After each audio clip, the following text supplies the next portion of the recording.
Madam, sir, the ship lies at anchor off New Eden. A tender stands at your disposal.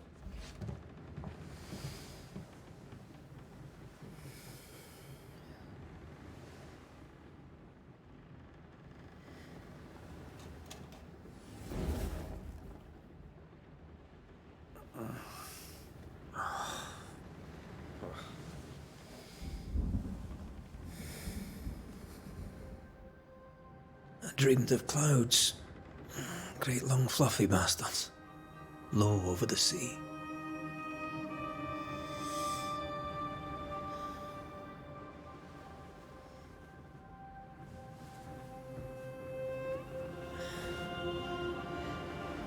I dreamed of the abyss, in the darkest reaches of the deepest ocean.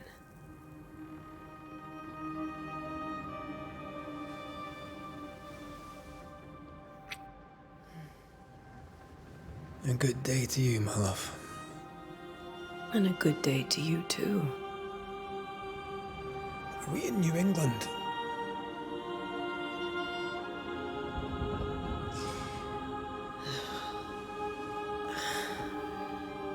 Welcome to America. Something's bothering you. Charles's letter.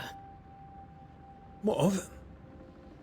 The ghost must be uncommonly dangerous, or he would banish it himself. And we shall charge him double. I'm serious.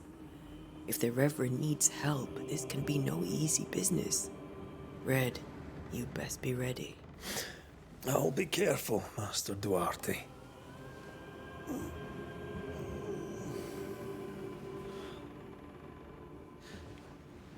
Your apprentice stands ready to serve. Come on, Antea, we need to go. Night beat. Rory McWraith, gallant to the last. Life to the living. Death to the dead. Consider our lovers, Antea and Red, the greatest banishers I ever knew. Life to the living, we say, and death to the dead. It is not so simple. Since the dawn of humanity, the dead have lingered. Dead as alive, we are complex and emotional beings. Many and tangled are the ties that bind. Since the beginning of memory, banishers have fought to sever those ties. Death is but a trifle. It comes to us all. To haunt or be haunted. There lies the true horror. I, Charles Davenport, should know it. The haunting of New Eden scared me to death. I dearly wish I had not begged my friends to come and lift the curse.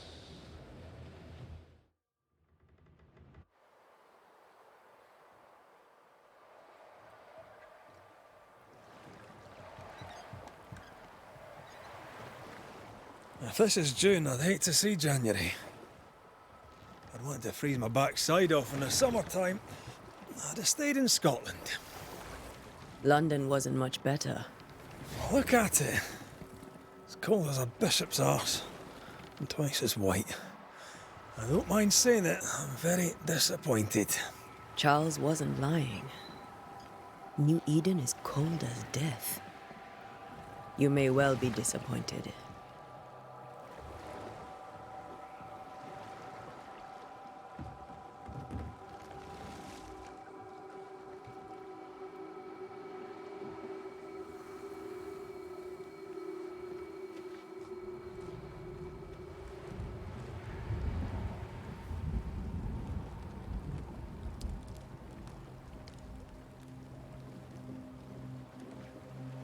You'd better be at the tavern. With a hot grog. Or two.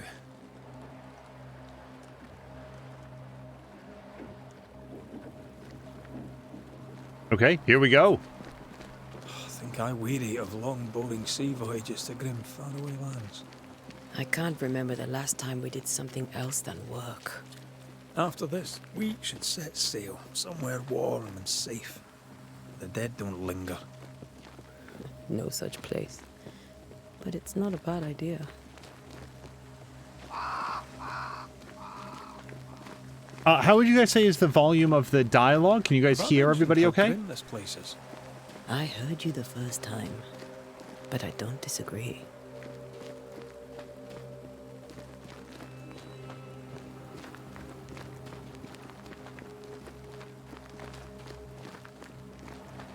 They're whispering, says Intertooth. Well, I think that we can make some adjustments there. In just a few seconds. Let's bring that up rather a bunch. Let's see how this treats us.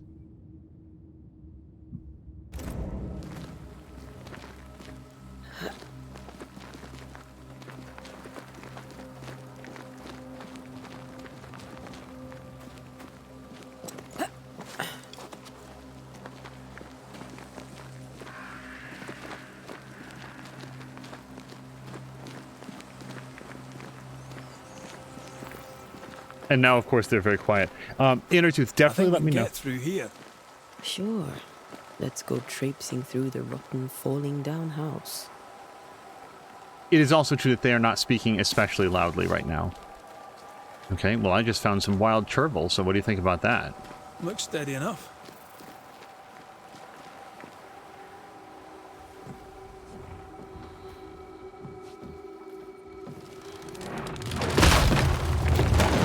Watch out!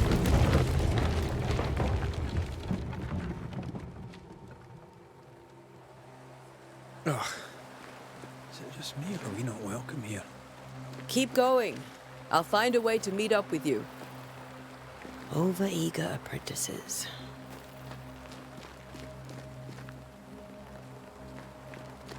All right, my flag is now I can pointing... break my way through here. Oh.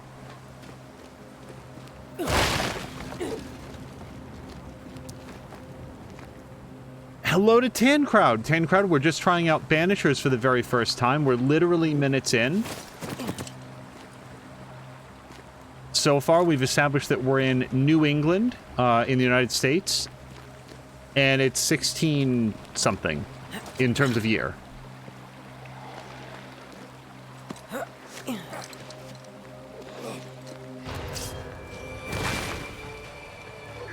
Okay.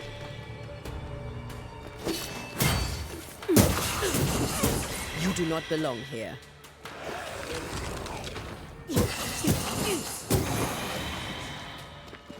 What is that? Oh.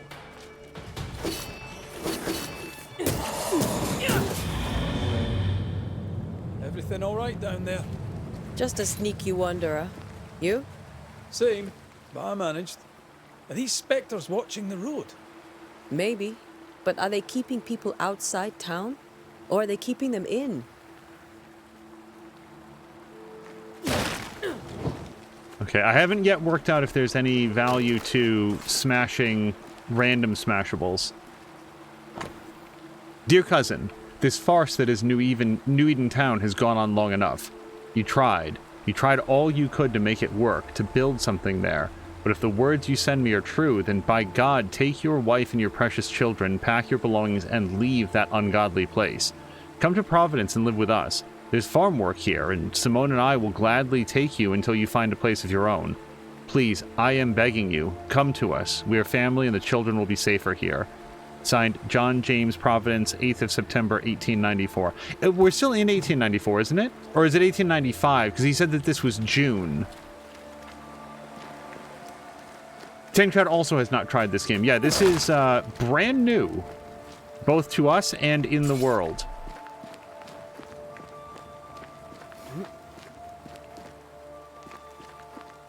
Okay, we do have a sprint.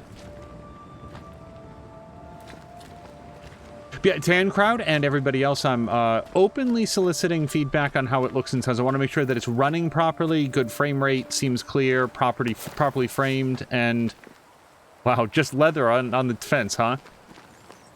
And hopefully, if it sounds okay, we can make yet more adjustments. I'd rather have a good, solid playthrough that everybody can enjoy. Oh, more wanderers.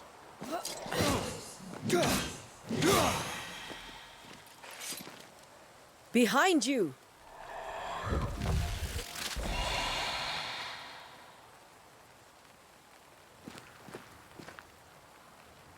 Yeah, as easy as falling off a box.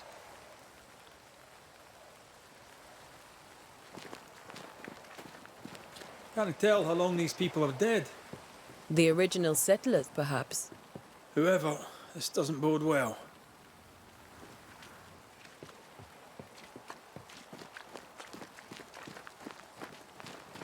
Hello to debauchery. Debauchery, I hope that your Sunday. I hope that your Thursday has gone well. You're catching us right at the beginning of Banishers.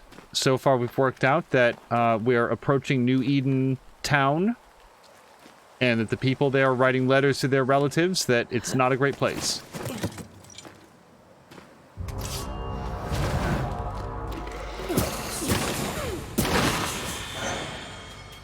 Banishment. Attacking with your weapons fills the banish gauge. When the banish gauge is full, press A to banish your target. Time to leave for good.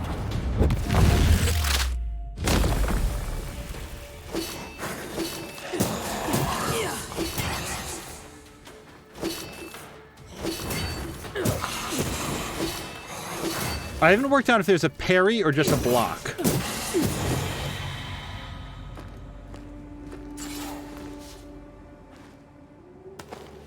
Oh, not only do we get to defeat the dead, we then get to rob them. Get to steal their money.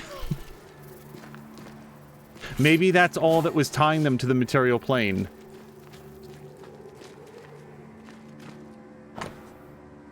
Perhaps these words will be lost in time, but I must write them. The date, I cannot say. I know it is the month of June in the year 1695. I thought we would be safer in Providence. I thought we would finally see the children again, and the golden wheat fields would ring with their laughter. Their mother now lies dead, and I shall join her soon. Something insidious walks the roads. Terrible spirits took us. New Eden is cursed. You who read this now, I tell you, run. These people left New Eden town just a few days ago. What exactly is going on here?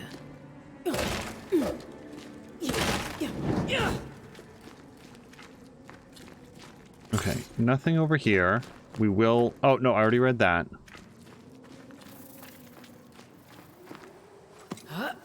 Absolutely stealing the dead's money.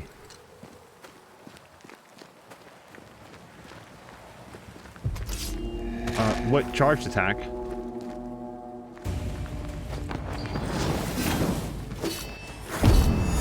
Okay, that is definitely a parry then. Hold on, I want to do charge.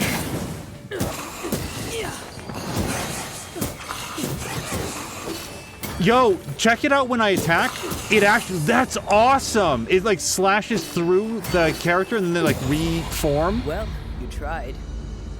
The Spectre? That's really cool. I'm not sure that I've seen another game that does that in terms of like attack animations. I was mostly paying attention to not taking a bunch of damage before. That's the first one. I guess that guy was big enough that I could see it. And we can't, like, cut this lamp, can we? Or torch. Oh, I've got my banish power. I need to remember to use that. I need to get used to, like, how things work.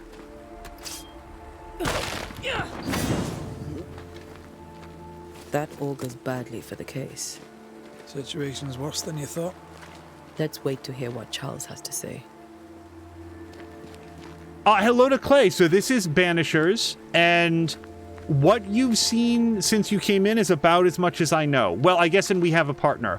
It's so far a third-person action game about fighting specters, charging up banishment attacks. Oh, and we're going to New Eden. But it's it just released earlier this week. Empty docks in a growing settlement. Never a good sign. Are the town selectmen sitting on their arses? Isn't that what selectmen do? When we get to town, we may need to split up to cover more ground. You may count on the most responsible student a Banisher could have. We'll see if you remember some of your teaching, if you're up for it. Always.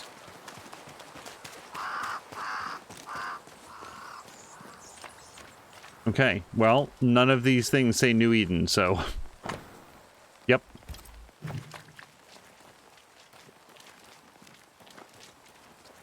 Yeah, this is available on Steam. I'm sure that the page would have some more details. I actually endeavor not to Not look. the busiest stables I've ever seen. No ostler and no horses. This town is less and less welcoming by the second. Oh, there we go. It's always a good sign when the place that you're going isn't marked on any of the local road signs.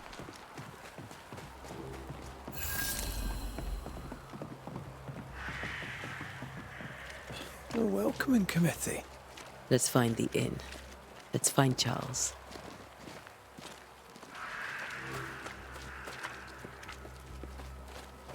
It sounded like Debauchery may have come down with, or at least suspected COVID. I'm not sure if it was confirmed, but Debauchery, I hope it passes soon. I hope that you're doing It'll be well. good to see Charles and Esther again. Would you a lecture on the sanctity of marriage? Okay, hold on. We've reached... Wait. There's too much. X. Esther wouldn't dare. And we don't need a piece of paper to keep us together. Aye, I remember you telling her. Okay, hold on. It gave me a dialogue choice and a tutorial. It was something about the compass now says that we're in the area of investigation, so let's take a look around. And 5 seconds before I do, Debauchery is writing that the doctor is advised to quarantine. They do have self-test, but didn't test for it originally this morning. Scheduled a telehealth appointment, went and got a prescription, or a flu prescription. Maybe it's the flu. It is confirmed just following doctor's orders and quarantining, drinking lots of fluids and taking Tylenol as needed. The flu is awful, unless I missed the part where it's also COVID. I just hope that it passes easily. Hello to Caroluna. Debauchery, be well. Continue to follow the doctor's appointments. If we can provide some entertainment, happy to do that. But I do very much hope that it passes quickly. Okay. Investigation zone. Clay also loves third-person action games. Yeah, I am a fan of the genre, this sort of behind-the-shoulder. I like it when you can see your character in melee action games. Okay, so we're supposed to go to the inn. I kind of feel like I'm going to do what it asks. Like, we're gonna, I assume, have some time to look around.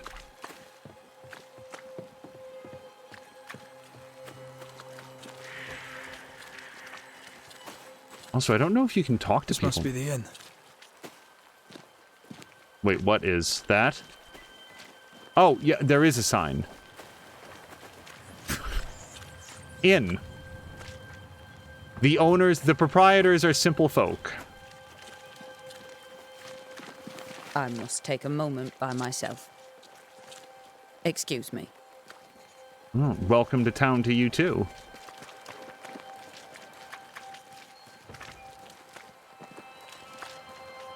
Kirlun is saying that this gives some Fatal Frame vibes. It is very, bleak so far.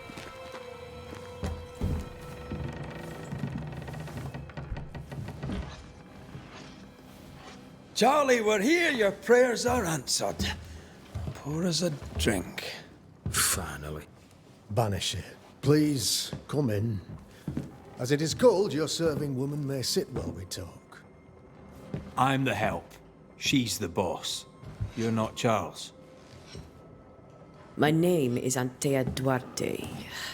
This is my partner, Red McWraith. Good day to you, sirs, madam. Now, where's Charles? Minister Davenport said help was on its way. I assumed... Keep digging, Fairfax. Good day. Pennington, captain of the train band. This here is Thick-Skinned Newsmith. We're the selectmen. What's left of us? Why is Charles not here? We're sorry for your loss. We'll do what we can for his widow. The Reverend is dead. When? How? A terrible tragedy. Though our faith sustains us, we are still very much in shock. Our shock at Reverend Davenport's killing is so great that we must sit here in comfort, losing precious time. As governor of the colony of New Eden, it is my responsibility. Look at us, sat here waiting to meet the same fate. We could all be miles away by now. You lot do what you want. I intend living. The esteemed select woman can be brusque. Forgive her. And rest assured that her aptitudes far outweigh her manners. Or lack thereof. Her point still stands, Fairfax. Sitting here, doing nothing, we are as lambs to the slaughter. The Banishers are here. Surely with their expertise we may yet prevail. Then I shall leave you in your expertise in ghosts and devils to find out. My expertise in blood and battle is of little use. Mistress Duarte, if I can be of service, yous may visit me at home. On the other side of the street, as it were. Well, Governor, shall you leave or shall you stay? For myself, I'll stay. Our company has suffered terribly. But we are worth saving. And now that you are here, save it we shall. Please, accept my sincerest condolences for the loss of your friend. We feel the loss of our minister so very keenly. Charles Davenport was a man of great knowledge and devotion. The pride, indeed, of New Eden. It discommodes me greatly to remember how we found his body in the cemetery. Indeed, it distresses me yet further to tell you that we do not know what so tragically cost him his life.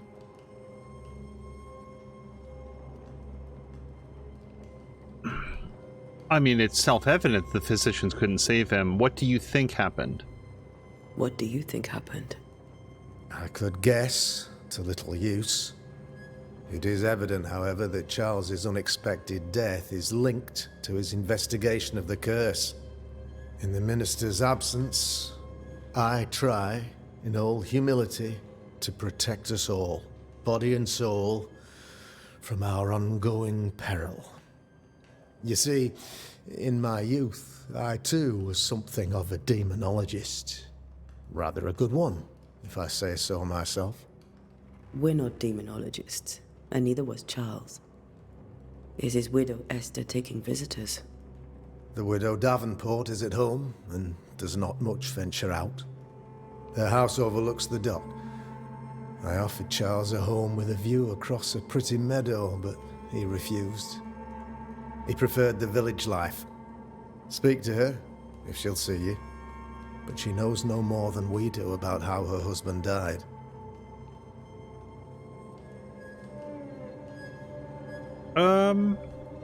So this one has a symbol next to it, which might be, like, advance the conversation. So let's ask about the town being empty. Why is town so empty? Of those who did not die, we are the few who stayed. Though our motivations may differ, all who remain have shown extraordinary faith and courage in the face of our adversity.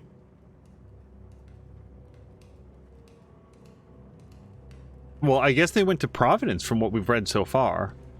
Those who left, where did they go? Boston, outlying settlements. Anywhere, everywhere.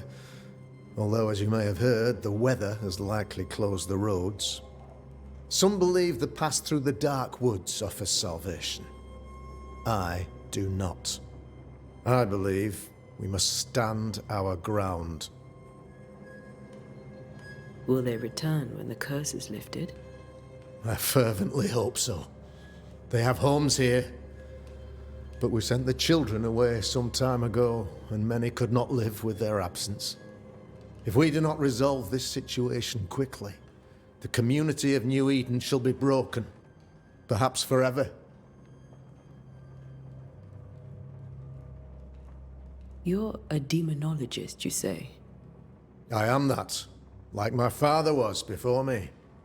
Faith and science are our twin compasses, you see, to a deeper understanding of the secrets of God's green and pleasant land, and those who threaten it. And what have your compasses told you about the curse? They have told me that Reverend Davenport was better placed than I to solve our problem, which is why you're here. We agreed it. I shall stand for the company, I said, as the moral authority, the anchor, and the rock, as Charles and his Banishers lift the curse. I'm always up for advice. Perhaps we may come to you for advice. Please do, madam, for I would be only too glad to give it. Like, this guy might be full of crap, but why not? Like, we don't know that yet. Let's find out what he thinks, and if he's wrong about a bunch of stuff, we can deal with that then. What can you tell me about the curse? I can tell you that it has been our misery for many long months now, and I can tell you that it worsens by the increment. First, there was pestilence and disease. Then came the nightmares. Then came madness. In the end came death. And death remains. But in all honesty, I think the weather is the worst part. This never-ending winter hangs heavy on us all. Worse yet, it traps us here.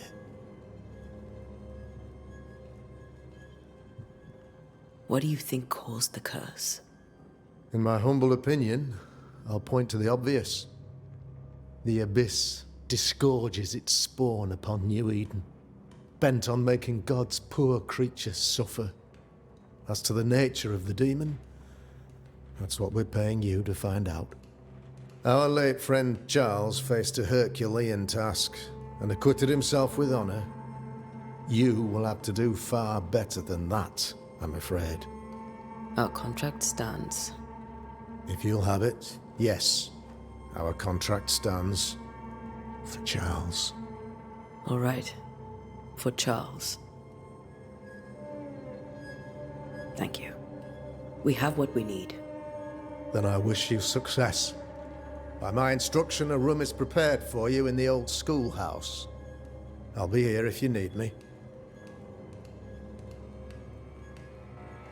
Okay, of all possible places, why are we in the haunted hamlet? Why are we going to sleep out in the schoolhouse?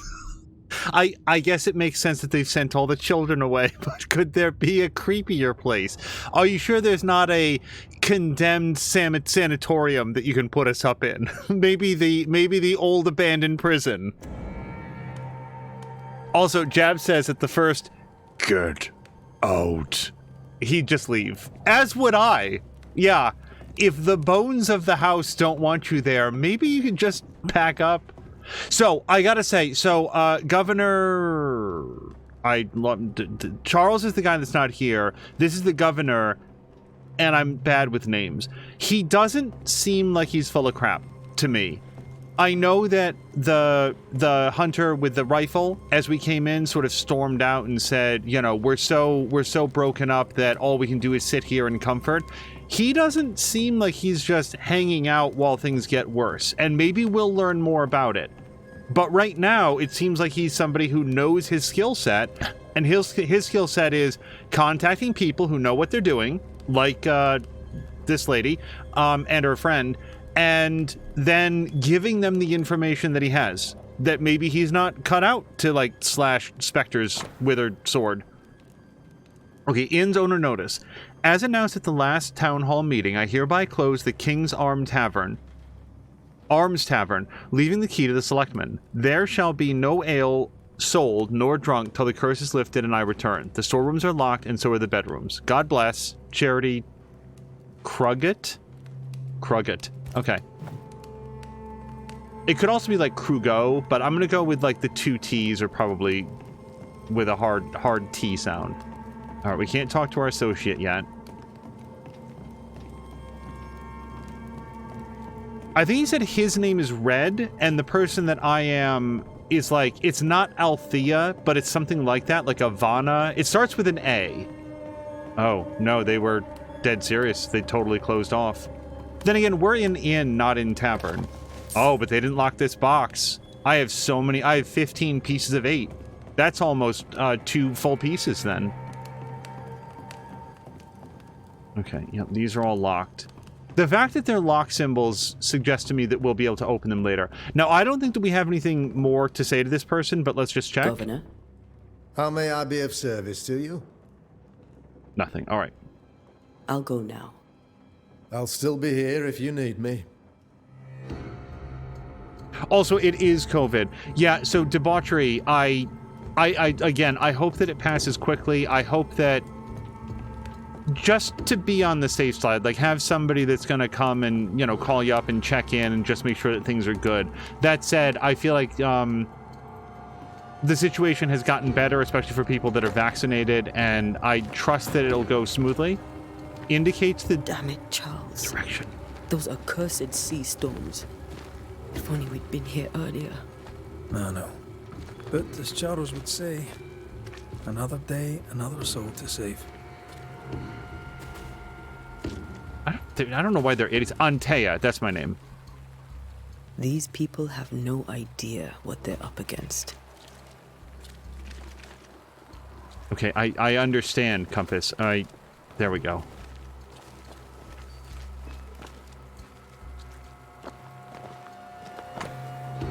Curfew. In hours of darkness, stay in your homes. No discord, no turmoil. Haskell. Okay, so the governor is Governor F. Haskell.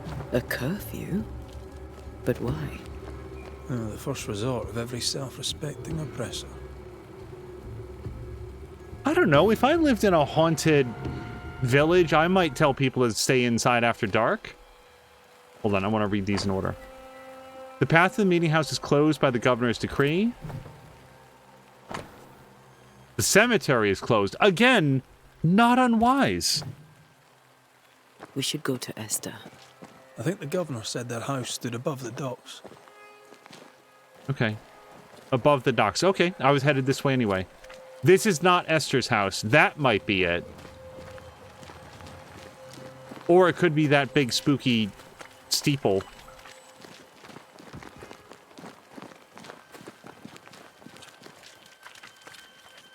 Thick skin, right? We're sorry to disturb you. It'll take more than you to disturb me. What do you want? I don't feel like they intend to leave. I guess we'll ask. I take it you intend to leave town. Bloody right I do. Oh. New Eden is dying and anyone who stays is dead or deranged.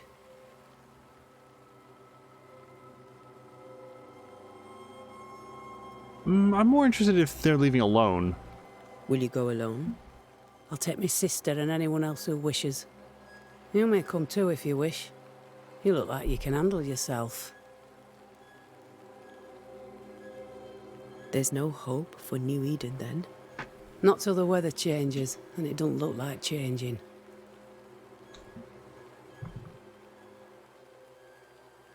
What's your role here, if you don't mind me asking? Lately, I do what needs doing when no one else will, weakened as they are by comfort and the curse. In normal times, I hunt. Now, though, it's cold enough to freeze the nankies off an horse, and the game rots as quick as you can get it home. You can't eat a ghost, can't skin it, can't sell it, so what'll be the use? Very pragmatic. So, the curse. What do you think is going on? I think nothing much about it. I think folk sickened and the crops failed. I think folk went mad, and I know we found the Reverend dead. What of the governor? Anything I should know? That useless clackwagger. With Davenport dead, godly folk look to be led. Fairfax Haskell couldn't be happier. I pity he'll get them all killed. Okay, Fairfax is his first name, and also my new life goal is to be referred to as a clatwaggler. Is that what she just said? What of the captain? Now there's a man of worth. Without Saul Pennington, there'd be no town left at all. These last months have been hard on him. I hope his mettle holds. If I had my way, he'd be coming with us.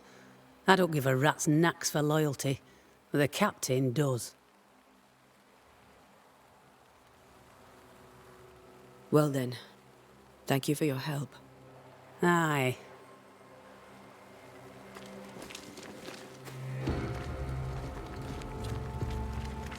I feel like I'm very slow on the uptake. So Captain Pennington, I assume, is the guy with the one white eye and the big handlebar mustache.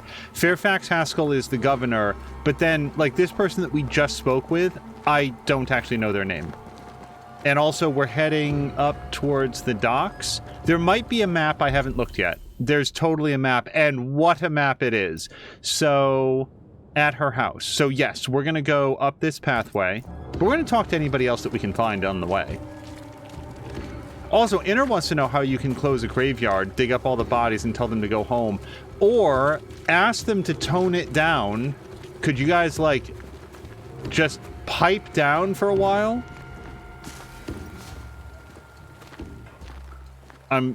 We haven't yet worked out a use for Wild Chervil. The way that these games work. Wait, this is the house overlooking the docks. It sure seems to be. I just want to see the docks. I was envisioning something up high, but... Oh, I guess you can see the docks from here. I really thought it was going to be, like, up on an overlook.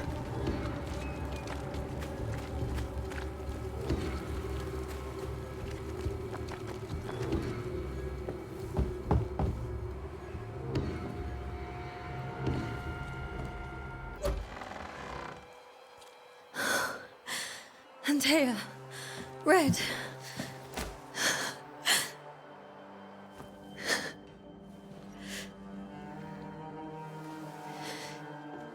Come in.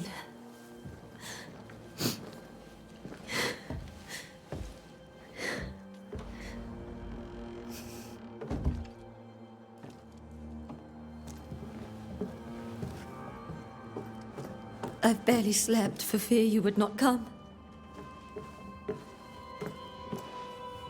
I'm at a loss.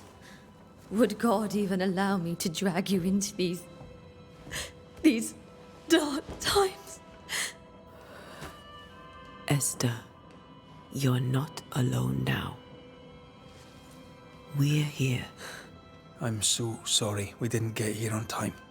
Truly. I know. Charles kept saying it. Have faith. They will come. If only he had kept his faith himself. What happened to him? Poor Charles. Just one more victim of the curse of New Eden. You know how he is. Was. Restless. Impatient. It's not that he gave up on you, his friends, but that he could wait no more. I believe he tried to lift the curse. I too have questions, but I have no answers. Nor do I now have a husband. Is there anything we should know about? Lord, deliver me, for I cannot endure this. I cannot endure it, and Charles does not deserve it. Anything at all, Esther. Please. I have felt Charles present about the house. His ghost lingers. He needs help. If he's here, I promise I will know no rest until he has his. You can count on us. We'll start with the house. Charles's papers are gathered in his office. Take what you need. Thank you, Esther. Okay, but... if Charles is still about, he might have something to say about that. How were things, before all this? Before the curse? It was a busy and exciting time. Charles immersed himself in the community here. He had a hand in everything. The people came to rely on him. I'm sure they look to someone else now, but I can't imagine it's the same. What can you tell me about the esteemed Governor Haskell? Fairfax Haskell is well read and educated, but at times his back can be too stiff. He shares Charles's interest in the unknown, but his passion seems less than practical. He's an academic. Still, good to know our patron has some understanding of our work. We met the captain, too, along with the huntress, Thickskin. Do you know them? I find Thickskin Newsmith's manner a little frightening, but I think she has a good heart. A fine hunter by all accounts. Captain Pennington comes with a reputation for soldiering. He comports himself with a wry dignity, but I suspect that beneath it all, he's just sad. Charles thought so too. There are wounds beneath Saul Pennington's armor, he said, that time and God have not yet healed. We'll take a look around, if that's all right.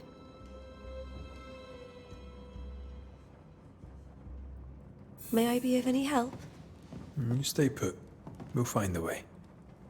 Hold on. I've unlocked my first hint. It contains important information about the person it is linked to. You can refer to the hints at any given moment through your Haunting Cases menu. Okay, so this is one of many cases that we'll be doing, which I immediately really like. Also, Clay was saying, well, who wants to stay inside? Outside in the dark is where all the action is. And all the experience points, as well as money. Like, we've been robbing the dead so far. You can't do that if you stay inside at night. If you rob the dead during the daytime, people look at you funny. Wait, Haunting Cases. Okay, investigate the study, investigate the bedroom. And then Esther has given us 1 out of 2. We have 1 out of 2 fish symbols. And Charles has given us 0 out of 2. Oh, okay, hold on, we've got a summary. Fairfax Haskell, governor of New Eden, informed the Banishers that Charles was dead. After confirming that their contract to lift the curse from New Eden still stood. Wouldn't it be amazing if they arrived and they were like, well, actually, we've decided to cancel the contract. You guys are outside of our purchasing scope. You're not under contract. Antea and Red visited Esther, Charles's widow. Distraught and grieving, she told the Banishers something disturbing. She told them that she felt him present. All right. Well, we're going to go check out the bedroom. To understand why a ghost lingers in the incarnate, which I guess is the real world, you must gather hints about each involved inhabitant. Once the hints have all been uncovered, the inhabitant's intent is disclosed and you may complete your investigation. A new Scotch tune in G major by Henry Purcell. Purcell? Could you find nothing better? These days I lack the heart to play. Can't believe you brought your pianoforte to New England. It cost a fortune. But you cannot part a pianist from their beloved keys.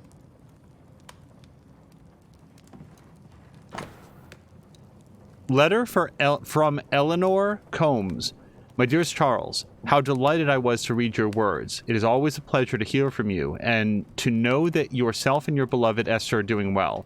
I've contacted our brothers in London, but unfortunately we could not find anything in our archives that matches the description of the events that you have experienced in New Eden. Be that as it may, pestilence and never-ending winters are phenomena perhaps too broad for us to pinpoint the exact cause. I can give you no better answer. Be it sorcery, the presence of an ichor, or something else entirely we cannot say. All I can do is invite you to continue your research and to take note of all your observations. Our Brotherhood of St. Paul's Stole has so little presence in the New World, any new information shall be precious indeed. Please stay safe, my friend. Yours truly, Eleanor Combs. I didn't know Eleanor and Charles were still in touch. The St. Paul Brotherhood is a tie that binds. Charles was so eager to continue his research here in New Eden. If only we had known what would befall us. 21st day of February, 1867. So this is 8 years ago? I'm bad at math, but that's about right. My sweet Esther, I can't tell you how much I long to get home. This work in the mystical Scottish Highlands is exciting. I can't argue with that, but I miss the sweetness of our home. However, I know that the few months I have left away from your loving arms will be of great benefit to me. Through this experience, I will increase my knowledge, and all this I do to protect you from those dark worlds that swirl around us. It is your love and trust that pushes me into these mysterious entrenchments, that pushes me to do my best. It is for you that I do this, for when I see the pride in your eyes, then I know what role I play on this earth. I know that I can be stronger. I know that I can do anything as long as you look at me with that spark that is only yours. Thinking of you, your love forever, Charles. I understand the sentiment, but boy, that's a lot of responsibility to put on her. Like, think about it. If that's, like, this is unfolded on the table. This is what she's been reading and or presenting to the Banishers. That he did everything that he did regarding those dark worlds because of her. It just seems like a lot that he's, like, piling onto her. Okay, 1865, so this is somewhat older, I think.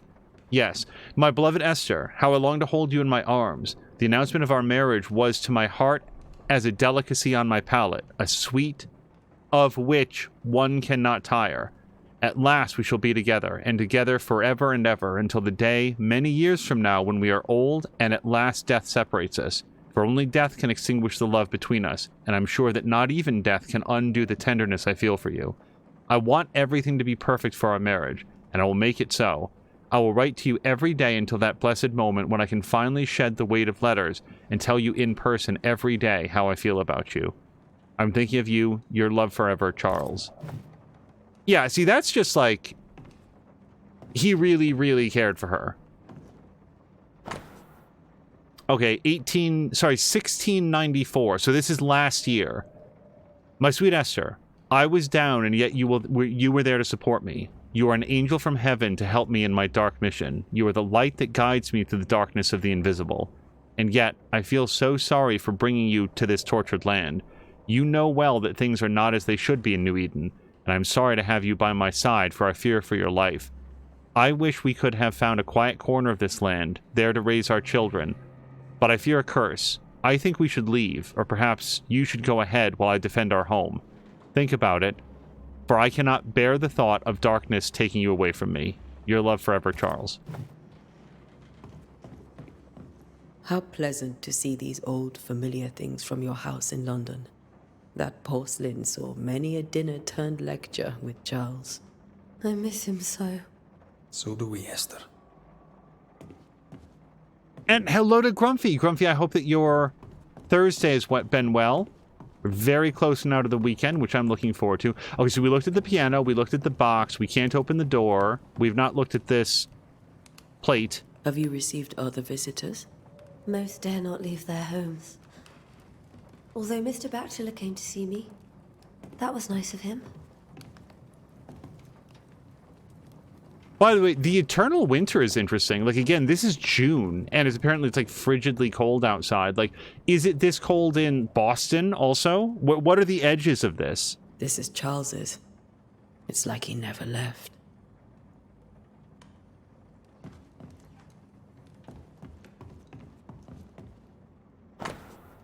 Esther, some food and ale for you. Sorry for your loss. Your neighbors hold you in their hearts.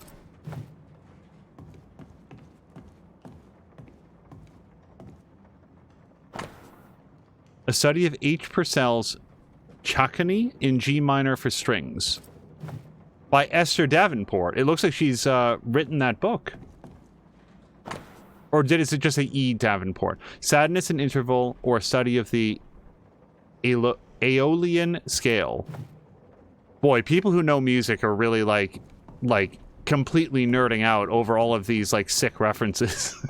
No idea. So let's go check out the bedroom and the study. Maybe not in that order. Charles is still here and Esther is completely distraught. She lost him, and now he's back, a ghastly figure. It must be unbearable. A precious king from a chess set protected by a glass dome. I've played some chess, but I've never, like, saved a piece. That's from the set he taught me with. I'd know it anywhere. Did he keep it to remind him of his favourite? Or to remind him that he had yet to beat me. I also don't believe I've ever saved a king in chess. I'm not particularly good at it. Remember when he started to wear these? to look wiser and older.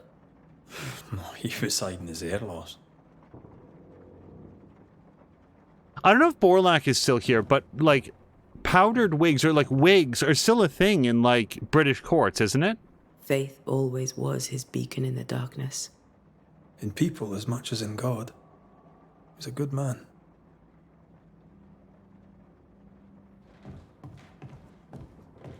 I can still picture him crafting your very first Bane ring. You sound much more fond of the moment now than you were back then. Bit green for an actual haunting, you said. You were. Still, you did all right.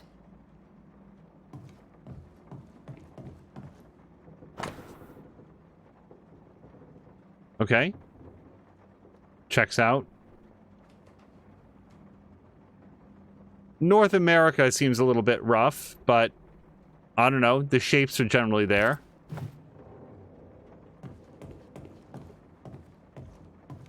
Oh, okay. So that's our actual quest thing. I just want to make sure that we have a chance to look at everything. Yep, that definitely that.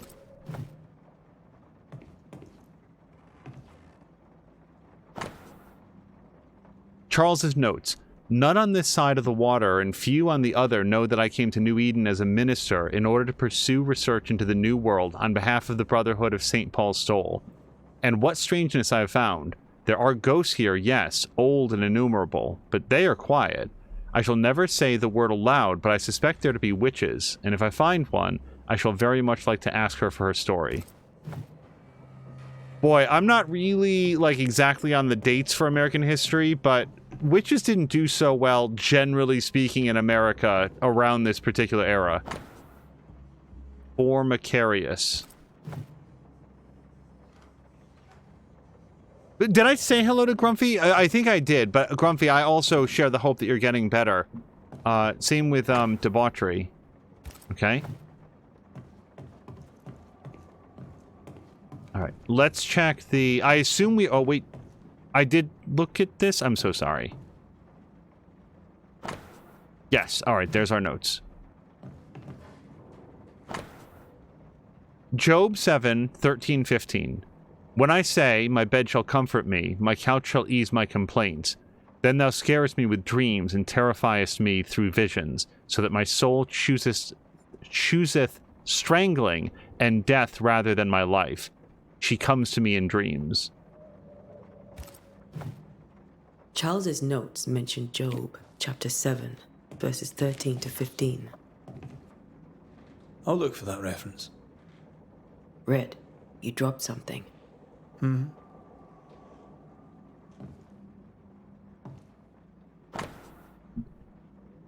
Charles's notes. What do all these dreams have in common? Are they the promise of a doomsday or a nightmare coming? Visions? Foreshadowing? Is someone behind this? Who is the real target and what caused this anger to burst forth? I need to know how it gets into our heads. Sleep no longer offers rest, and this I cannot pursue. These notes are erratic ramblings. Charles was worried about the curse plaguing the settlers' dreams. How malicious is this curse, tormenting people in their beds? Hold on, I want to just see what we've got. Alright. It's weird to me that... Oh, look how, like, jittery the... Like, she's fine, but the ghost image is sort of, like, folded in space, and now it's not doing it as much. It's a cool effect, though. Intent not obtained. Worried about the influence of the threatening spirit had in the settlers' dreams. I like the, like, detective side of this. Like, the combat was fun, but this is also neat. Alright. Bedroom. Wait, what do we take? Where do nightmares come from? I remember the teaching of my masters, may God bless their souls. Quote, against a threatening unknown, when the common knowledge is not enough to understand a situation, the sagacious and pious man... Now I'm worried I mispronounced sagacious, but I think that's it. And pious man will wisely turn to the various roots of his art, the words, their meaning, and the power hidden in each of them. Nightmare has nothing to do with a nocturnal female horse, as in the French Cauchemar? I'm so sorry.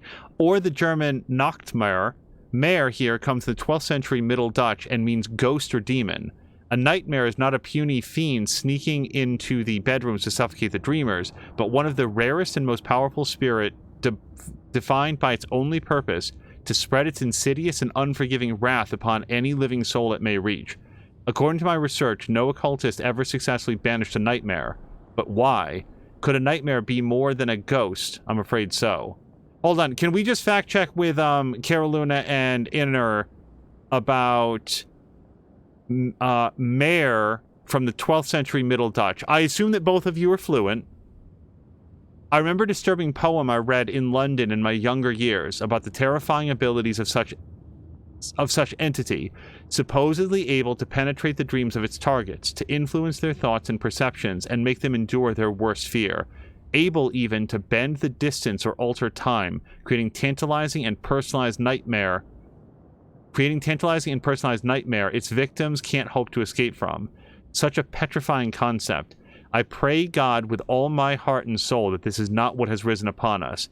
How would we then escape despair, death, and doom? I need more information, but where to find them? It's a really good haunting that renders you unable to sleep or rest, and thus, like, takes away your ability to reason and to function. Also, I don't maybe want to pause so long here, but I've absolutely had nightmares that cause me to wake up repeatedly with, like, apparently no time passing on the clock.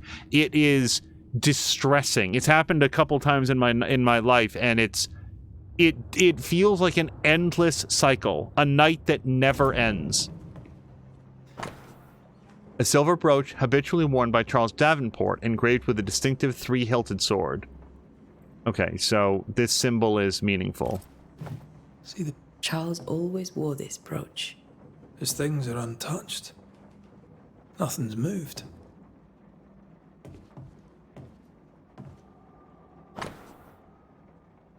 Children's Psalm. Lo, children are an heritage of the Lord, and the fruit of the womb is his reward. Psalm 127-3. I don't know how to say that. 127-3? I don't know. Doctor's note. 3 drops of lavender oil in chamomile infusion before sleep. Wintergreen to rub between the palms and behind ears 3 times a day. If restlessness persists, use lemon balm. Eveline. Well, see, now I want to talk to Eveline about what, if anything, Charles had to say to her. Because she might know, she might have a lot of information that the others don't. My dearest sister, Charles is dead. I cannot tell right from left. I cannot tell which day it is or how long ago my Charles departed. My world has come undone. Nothing happened as it was supposed to. I could not attend the burial. The shame of it. How I've failed my dear husband. I just could not find the strength to leave the house and walk to the place where Charles died, to see him there buried. Lord have mercy on us and guide our friends to us before it is too late. New Eden will not last much longer without my beloved husband to protect it. I do not have any words left in me, but I thought that you, who loved him so, should know of his passing. My love, Esther. Esther couldn't attend Charles's burial. Poor woman. That's terrible for her.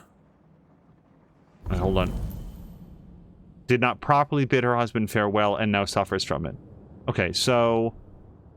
Exhausted by her grief, unable to leave the house to attend her burial. Then we got that. Then we got that. So now we have all the hints about Esther, but I feel like Charles, we're still trying to learn a little bit more. Esther never got to say farewell to Charles. I could have made him manifest. Now that we know why he might be back, we should go investigate the cemetery where he was found. Remember how they used to argue about books we hadn't read? Like we weren't there? Oh, you actually listened. I'd always let my mind wander.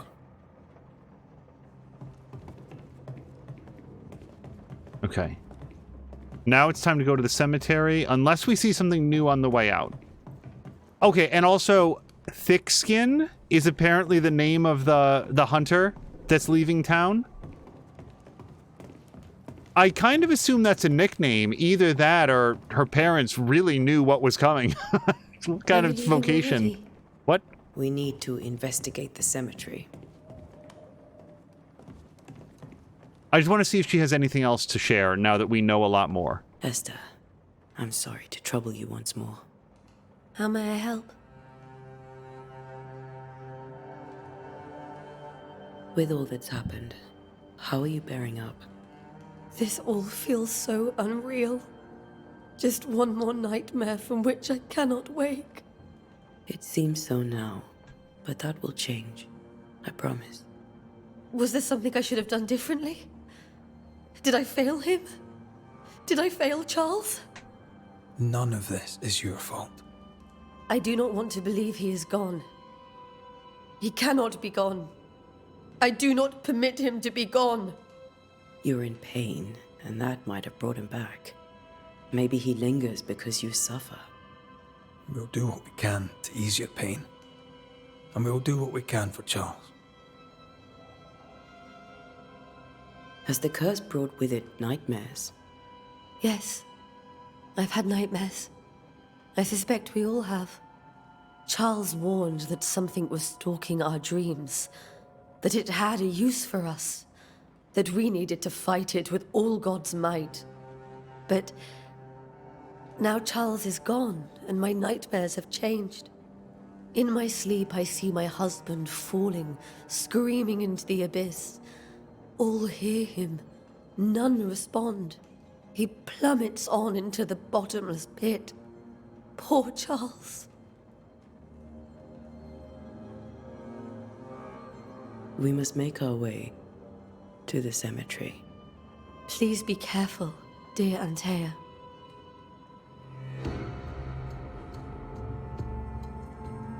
Okay, I really like that there was a different, like, we've got to go now there, and that we had some more dialogue options based on what we'd learned.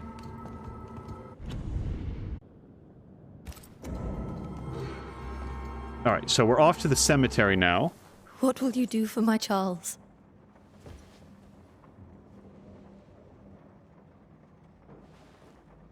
If he's present, we'll find him.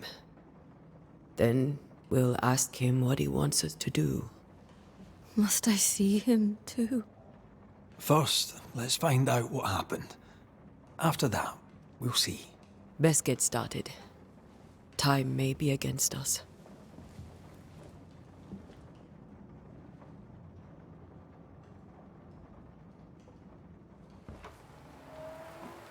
You'll be all right. I doubt it, but I'll do my work all the same. We came here to help Charles, and help Charles we shall.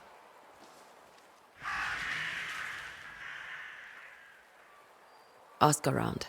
See what people will tell you. I'll go to the cemetery and do the same.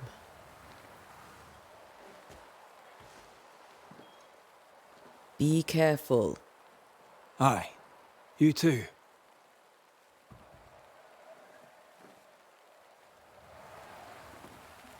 Open your map. Also, the back button does that. So, yes, we want to go... Oh! Sincere Paris's shop. It's way better than Insincere Madrid. Jab says he doesn't get nightmares so much as things that raise his stress levels, like I'm still in the army and can't find something. That sounds like a much more intense version, and I think you yourself, Jab, made this comparison once. A much more intense version of the, oh my god, I'm in college and just realized that I have a final coming up for a class I've never attended.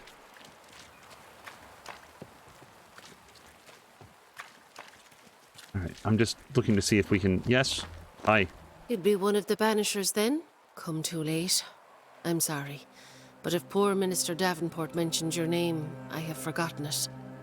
Antea Duarte. You may happen upon my companion, Red McGrath, about the place. Of course. I'm Lisbeth O'Hara. The minister said you'd have questions. Well? Let's just open nice... Well, let's open nice and light. What do you do here? What are you doing out here? Most people seem to stay indoors. Since you ask, I came to town to buy a remedy from Mistress Fitcher. My sister has a sore leg. The salve eases her discomfort. We have a small farm, some miles from here. And yes, the curse sits there too, Governor Haskell told us of the curse. I'd like to understand what it is and from where it came. While I'll not speak ill of my neighbours, someone must have let the evil in. A name might help. I'll not poison my parish with loose chatter. Besides, I have no name to give you. Charles, Minister Davenport, said many here had unpleasant dreams. He suspected they were part of the curse. You are a curious character indeed, mistress. My dreams, good or bad or otherwise, are my own business, and so they shall remain. Wow. I'm not sure I've ever met somebody who was really defensive about their dreams before. Did you know Charles Davenport? Of course I knew the minister. My sister and I attended all his services, and grateful we were too. He was the moral foundation stone of the colony. His poor widow. She must be bereft. You may have your time back, with my thanks. Well, thank the Lord for that. So these look like boxes and stuff that I can smash. I just don't know if she's going to take that personally. Most video game characters don't. And yet I'm legitimately worried that I might hit her. So I don't think that the odds of my finding something inside that rotten barrel are sufficient to, like, hit her and then suddenly I've got a big problem, because this game auto-saves. If you guys look up at the top right, this game auto-saves like every 4 steps. The docks are closed for sabotage by fire. All trade to Boston, Marblehead, Salem, etc. is cut until the saboteur is caught. Saboteur, eh?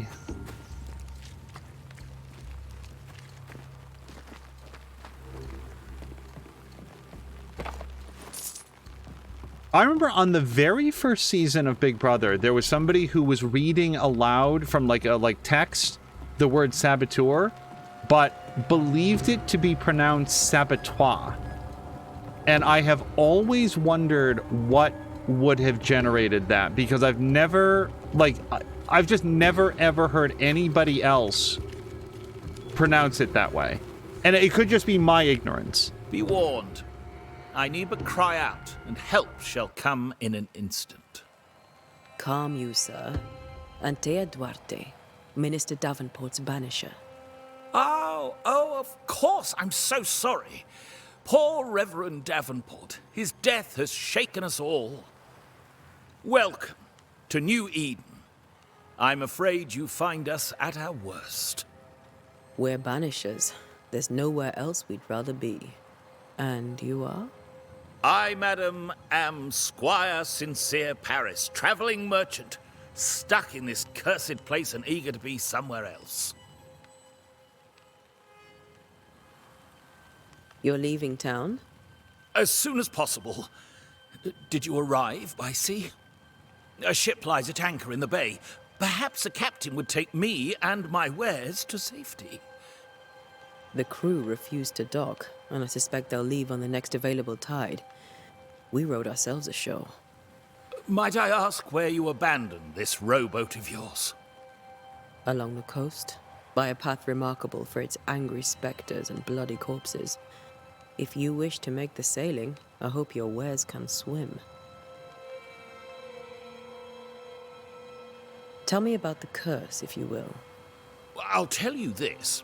Those who dare defy the curse are brave indeed, and, I fear, foolish. Banishing is a job, sir. And to do it, I need detail. If you please. A banisher must have charms. Trinkets, I mean, of protection. If you have a surplus, I'd happily relieve you of your burden. What I need right now is information about the curse. What have you seen that might help me with my work? I've seen famine, madness, the shadow of early death. Weather, too. So much weather. I mean, I've seen it all before, but never all at once. Here, it's everything, everywhere, and all at the same time. Folks stay indoors, waiting to be told what to do. waiting to die, really. Ghosts in the making, all of them. The nightmares. Do you get them too?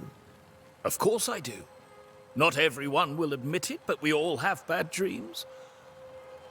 Of what do you dream? I dream someone watches me sleep. I sometimes fancy she's present when I'm awake. She never speaks, nor moves. She seems to wish me no harm. She just stands there, watching me, waiting, taking my measure.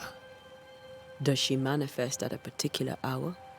If she does, I have no way of knowing it, unable as we are in this interminable grey to tell day from night. Well, there you are. Information on the curse, as per your request. I won't even charge you for it. Care to trade? Most of my goods are already packed, but I never refuse a deal. So I'm actually really impressed that the shopkeeper has his own part in the story. Like, he wasn't just like, no, I don't know anything about that. Wouldn't you like to do some commerce? Like, he actually had some stuff, whether or not it's super relevant to the case. He feels like a person that lives here. Also, he's neutral, which implies that he can be something other than neutral. So I don't know that I want to buy or sell anything yet. Yeah, see, I don't know what's important, and also I've only got 40 pieces of 8, so... I bid you good day, Squire Paris, and thank you for your time. A pleasure, Mistress Duarte. Do be careful. This guy was immediately like she just like was present, and he was like, I'm going to call the guards. And as soon as she was like, well, I'm a banisher, suddenly he was like a lot chattier. Like, who did he think she was this prior to fire that? Can't have started on its own. Not in this cold. Okay, I was wondering if we had read this. So in March 1694, we had the Blossom of Eden, Blessing, Mary, and Pilgrim, The Adventure of Boston, Seaflower and Two Sisters in April, White Rock of Boston, Dove, Sam Spun, and John's Adventure. Like, so far these don't, if I'm supposed to like recognize any of these names so far, I don't. And then, yeah, so starting in, they had a pretty steady arrival schedule, and then it started to taper off in July, then August, and then nobody for the next 2 months. And then they just stopped keeping records, it seems, because we're, what, 8 months after that now?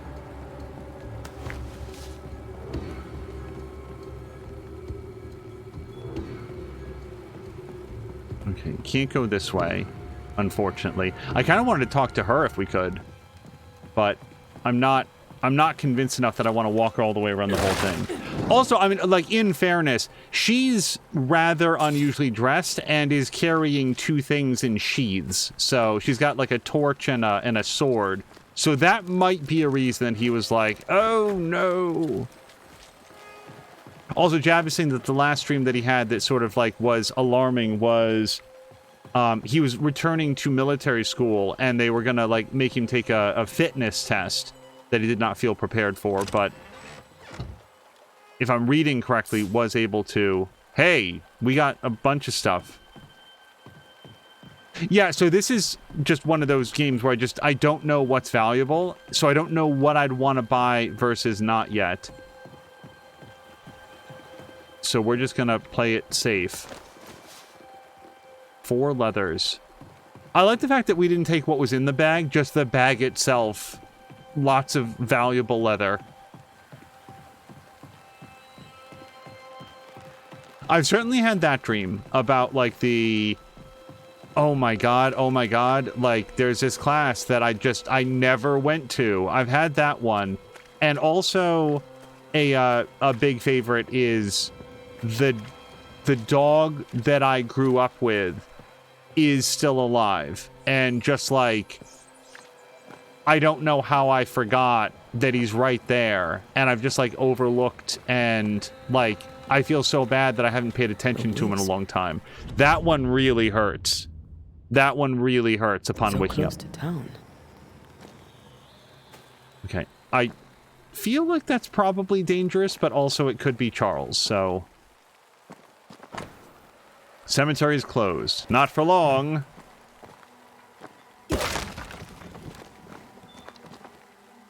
As Innertooth would say, Where as are you leading me? did say earlier, they put up walls around the cemetery because people are dying to get inside. B to dodge. Wait, hold on. More of you? Oh, stop. I'm very stunned right now.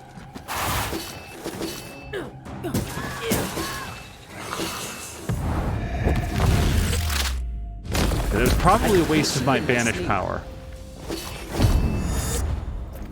Wait, what was the... Okay, so... We'll talk about that in a second. Alright, so the block I've sort of worked out.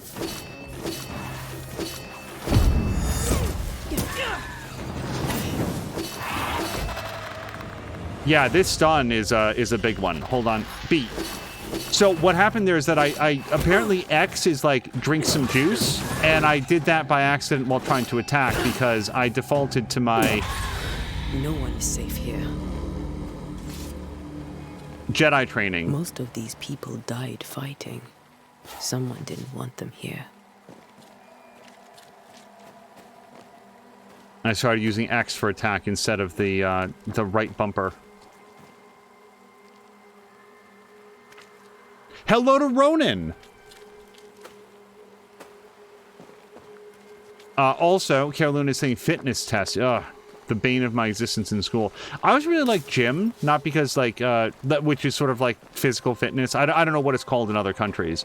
I always enjoyed it, but I was never good at it. I always liked running. But like, basketball, football, that stuff, never any good at it. Just liked it. Okay, so... Yeah, it looks like we are inside the investigation zone. So there's a path up. I'm gonna go this way first. We'll see what's what. Wait, what does that mean?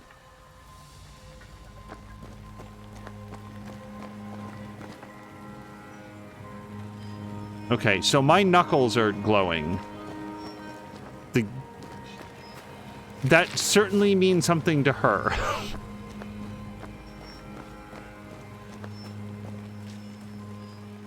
Oh, here we go. As a banisher, you can feel places or objects that have been marked by ghosts. When in close proximity to these elements, your bane rings will be triggered, lighting up with an orange aura. Walk around to find the source. Okay. Probably a hot, hot, cold, cold thing. Let's see if I've seen more graves here than I've met settlers.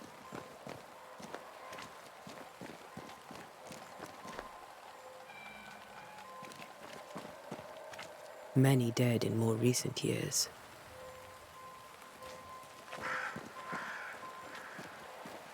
Okay, just a candle.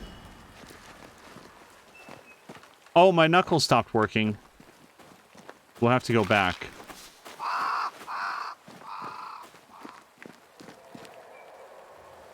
I mean, yes, but I do want to find the knuckle thing. Why didn't you wait for us, old friend? I swear I'll make it up to you.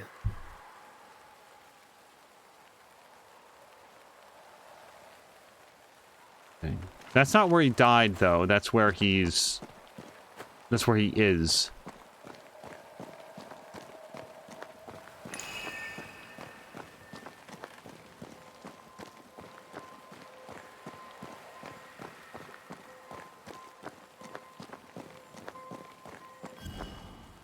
Okay.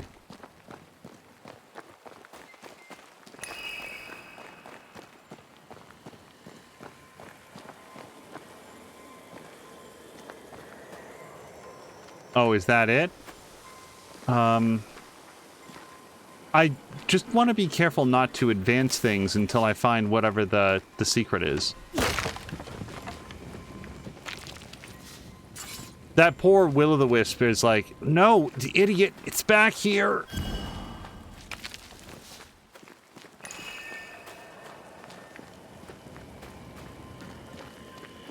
Okay, for all I know, this is it, so let's check this out. I'm willing to bet this is... Oh, well, this is probably the spectral mark. A memory lingers here. I might be able to reveal it. Memories of the dead linger here. To reveal them, you must gather the necessary resources. So I need some seashore candles. A medium-sized plant with thin, long leaves and star-shaped flowers composed of 5 yellow petals grows close to water. Can be found in the Harrows region or bought from merchants. If I mix the stones I found earlier with seashore candle, that might do it. Okay, again, I really like the fact that it's got unique dialogue for the fact that I already found the pyrite. Rather than her saying, like, well, I need to go find a bunch of stuff. Now I only need the seashell candle.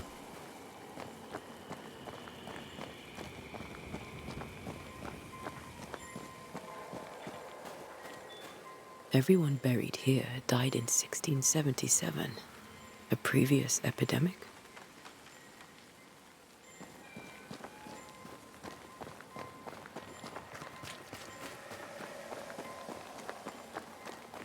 Also, I'm not buying anything that I can pick from the wild from a merchant.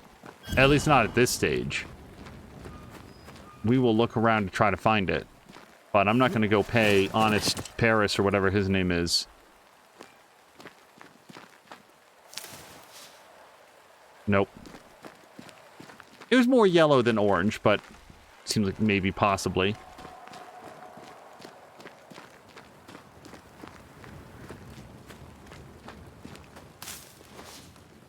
There we go. I think. It was seashore candles. Yes, okay, we've got it. We can't go out there. Also, let's not leave it unstated. It's also introduced that it's not just... Oh, what is this?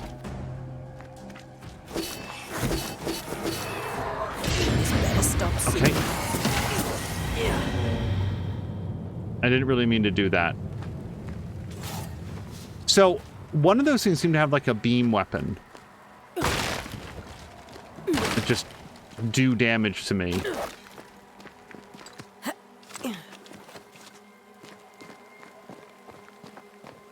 Okay, that's Charles's place.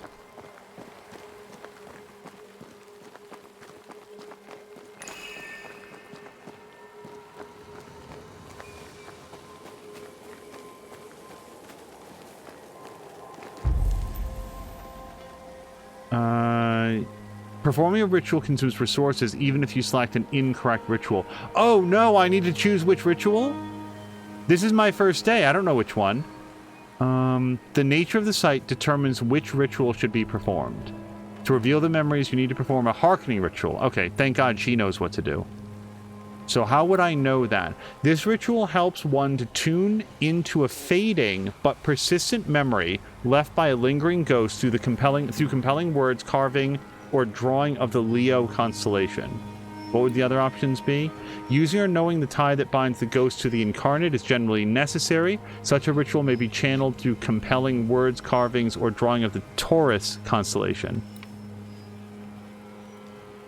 Wait, force a scourge, force a ghost, reveal an echo. Okay, so she said it's an echo, so that's how I would know.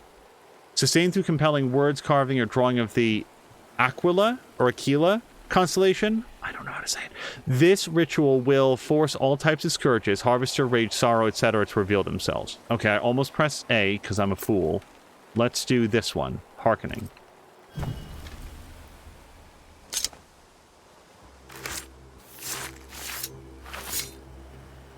In each stain hides a story.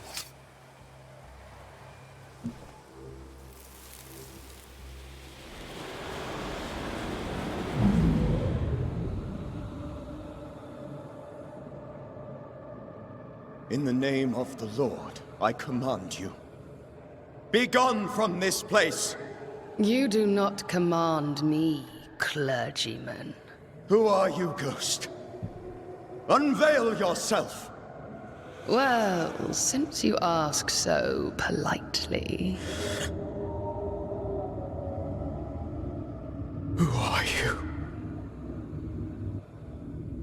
I am everything you've ever feared. Be gone! You have no shell, no ties, no purpose. No, but neither do you.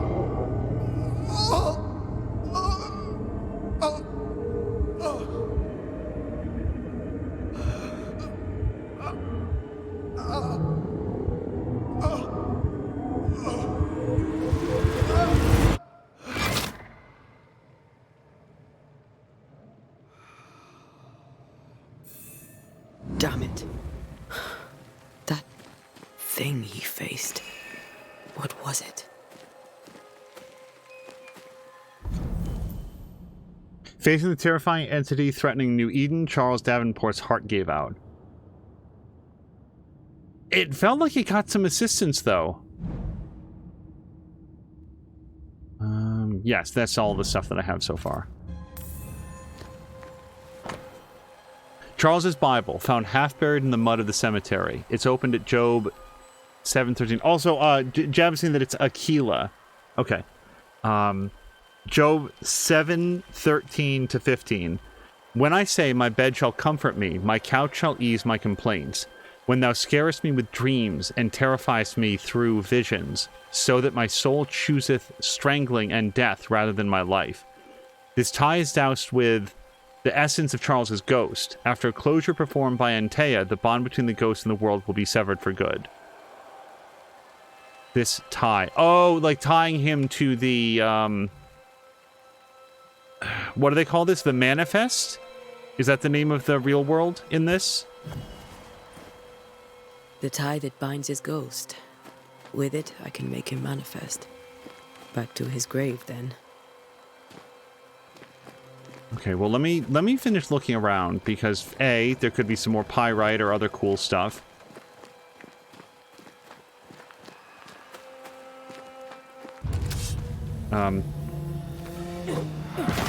Okay, hold on,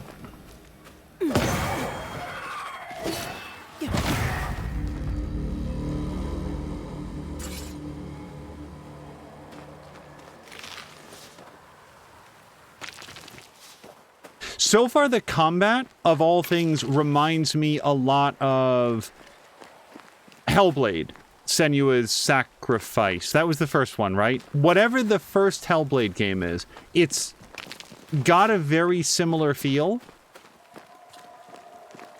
Although the camera is drawn back a little bit, so it's a little bit easier to see around your edges. Inner's wondering what Bible they use. That's a good question. I don't know much about the different Bibles.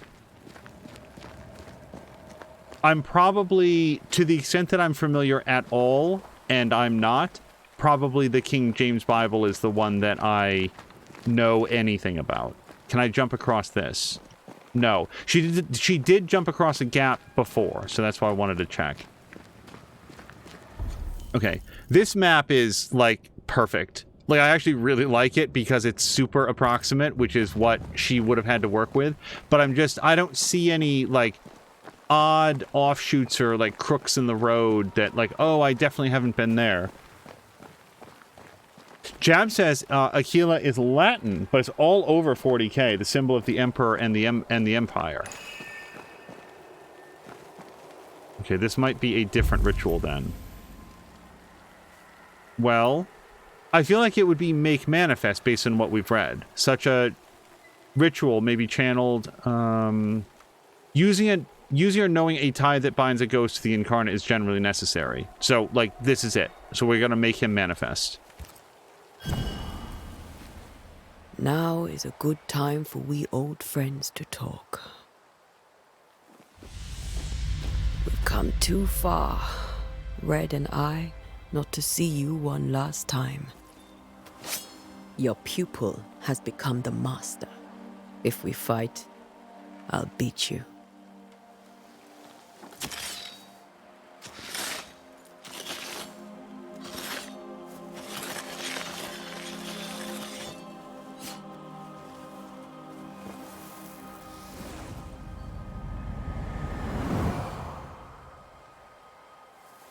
Come on, Charles. Join me now.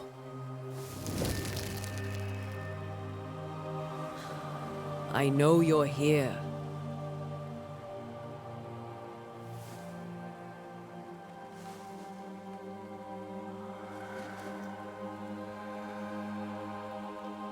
I know you're here. You know me, Ghost. I only wish to talk. Esther worries.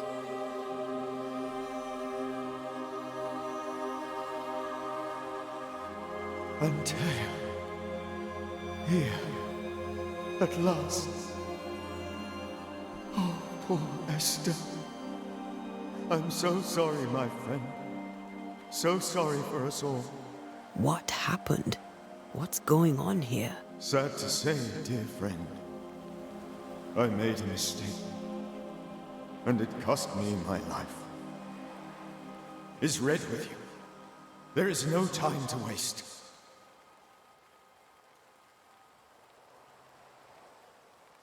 Before you died, you investigated the curse.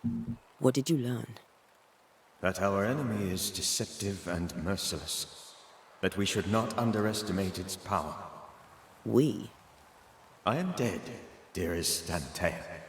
But I am a Banisher yet. I may still teach you. If I allow you, which I do not. Antea, do not repeat my mistakes. If a nightmare curses New Eden, you need all the help you can get. Its presence felt strongest in the meeting house. Perhaps the light of God there forced it to fight its ground. I had the building closed. The worst of the malevolence is contained, but it won't stay locked up for long.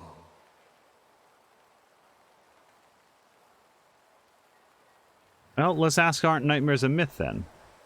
I thought nightmares were a myth. A nightmare is the rarest of ghosts.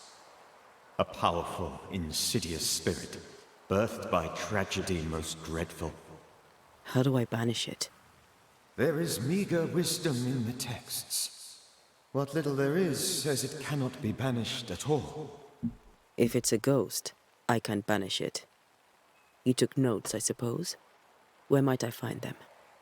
They vanished. In the days before my death. Perhaps I mislaid them. Which is not like me. If you find them, read them carefully. Perhaps I missed something. Something important.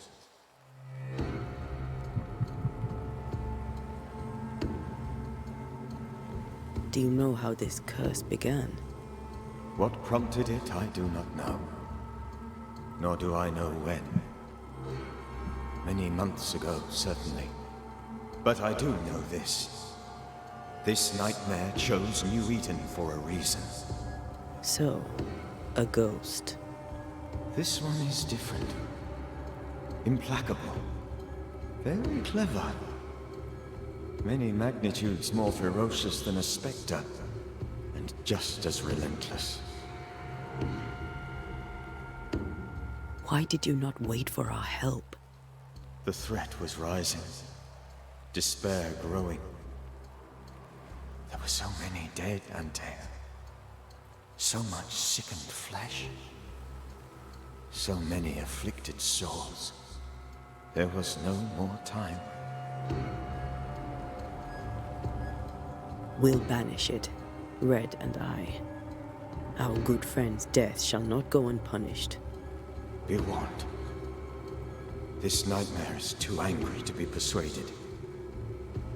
And too powerful to be destroyed. Your death pains us greatly. Your return pains me too. I know. For my part, I'm glad to have seen you one last time. To have had the chance to warn you.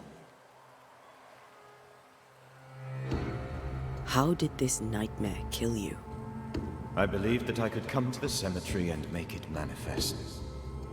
To my initial delight, it worked. I now suspect it came by choice. It seemed amused, as if it were a pleasant game to weigh my measure as a man. How does its malevolence manifest? It poisons minds and sickens bodies. It draws specters to it and sours the weather. It delivers nightmares to one's sleep. For a time, screams tore through the night as folk awoke in terror. When it appeared to me, I did not see its true face. But I heard a woman. She was laughing. I felt her gaze. My heart froze. I died. The spirit is vengeance pure. The ghost of one who was terribly wronged. I've heard your warning. You can go. No, I must remain. Esther needs my protection. My flock needs me too. You know how this works. You know I won't allow that. I am still myself, Antea. With time, I'll grow stronger. I can help you. The longer you haunt Esther, the hungrier you'll be. You know this. This is different. I'm the Reverend Charles Davenport, your friend and mentor. You know me. You know I am a good man. I knew you. You were a good man. Now you are a ghost, and I cannot let that stand. But I swear it, the nightmare will end, and Red and I shall do the ending. Charles Davenport was a good man and a fine mentor. And you a fine student, though you took a hard line. I never could unpick that from your character. Has life tempered you since? Life has tempered my steel. Death and the manner of it has made you the very thing you once opposed. Goodbye, Charles. Peace on your soul. Remembrance on your... Antea, wait. Wait for what? We're banishers. Death to the dead. Let Esther choose for herself. Oh, Lord, please don't ask me to do that. Esther, my good wife, and the very best. I miss you so. Oh, dear Lord, Charles, why are you here? Why have you come back? You must leave, please. I must stay. I must protect you. The thing in the meeting house feeds on our torment. I should have known better. I know better now. Antea, give Charlie the ascent he deserves.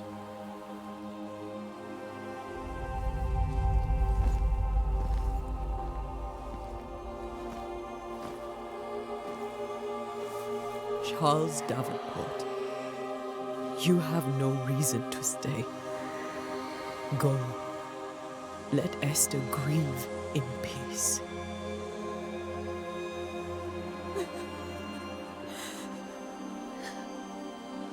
Save her, my friends. And save yourselves. Save them all.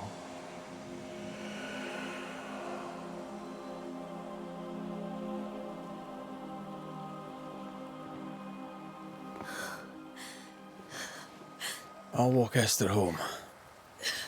I'll do it. The women can talk.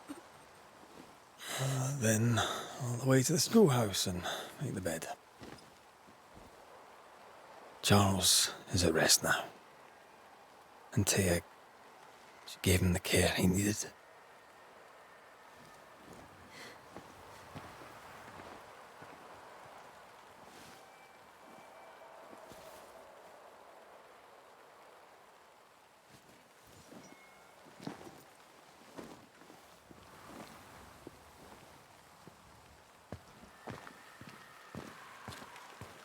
My Charles, where do you think he is now? He's... I don't know. I miss the warmth of his hands. His calm presence in our house. If I close my eyes, I can picture him. He's in a place where sunlight chases the snow away. It is warm and there is fresh milk. The sheets are cleaned and pressed and folded. Nothing can ever be the matter. You're right. He's at peace, and you deserve to rest.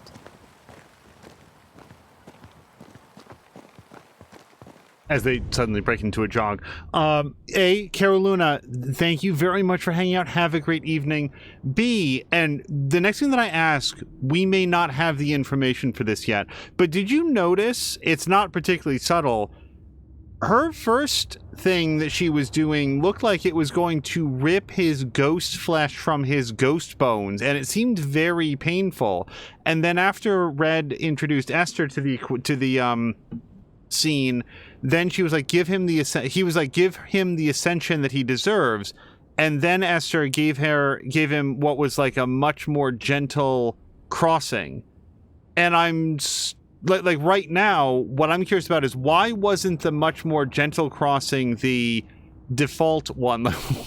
Why didn't she start with that one, since it involved a lot less screaming and bones? But, like, again, it's just like there might be an answer. He did have a line in there about, like, she always took the hard line. So maybe it's just like she's always going to start with the, like, forceful exorcism so that they can never return or something. Hello to Azaric! Azaric, I hope that you're having a great Thursday so far. We are playing Banishers, which is... what if Sam and Dean Winchester were... Sorry. I'll miss him dearly. Tomorrow, we'll continue investigating the curse. Good night, Esther. I am glad you are here. Both of you. We need you. What if they lived in 1697 and also were Antea and Red? Good night, my dear. Have any snacks? No.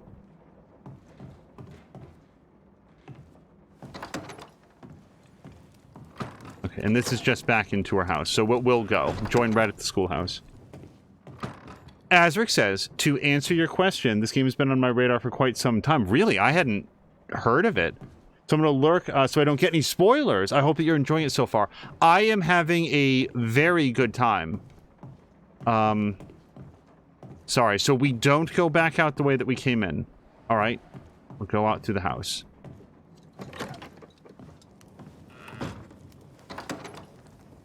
Maybe, Tancred is saying maybe the ghost has to be ready for it, like the more gentle one, like more accepting than he was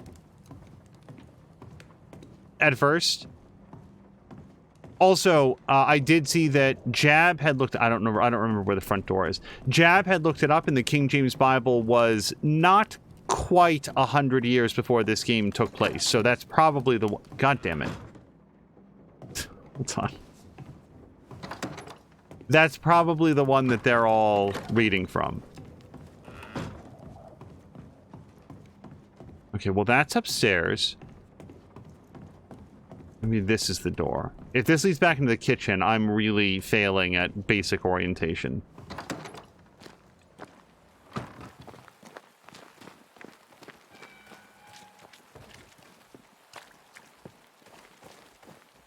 Jab is saying that's a pretty swanky place. Yeah, I guess it pays to be the Reverend. I always get a little bit confused internally about, like, which ones can't marry. Like, I guess Reverends can, but priests can't. Some of those rules, like, to an outsider, just like, why? But I'm sure that there's reasons. Good day to you, madam. Antea Duarte is my name. May I ask yours? Duarte? Duarte? You came with the Banisher, did you not? I am the Banisher.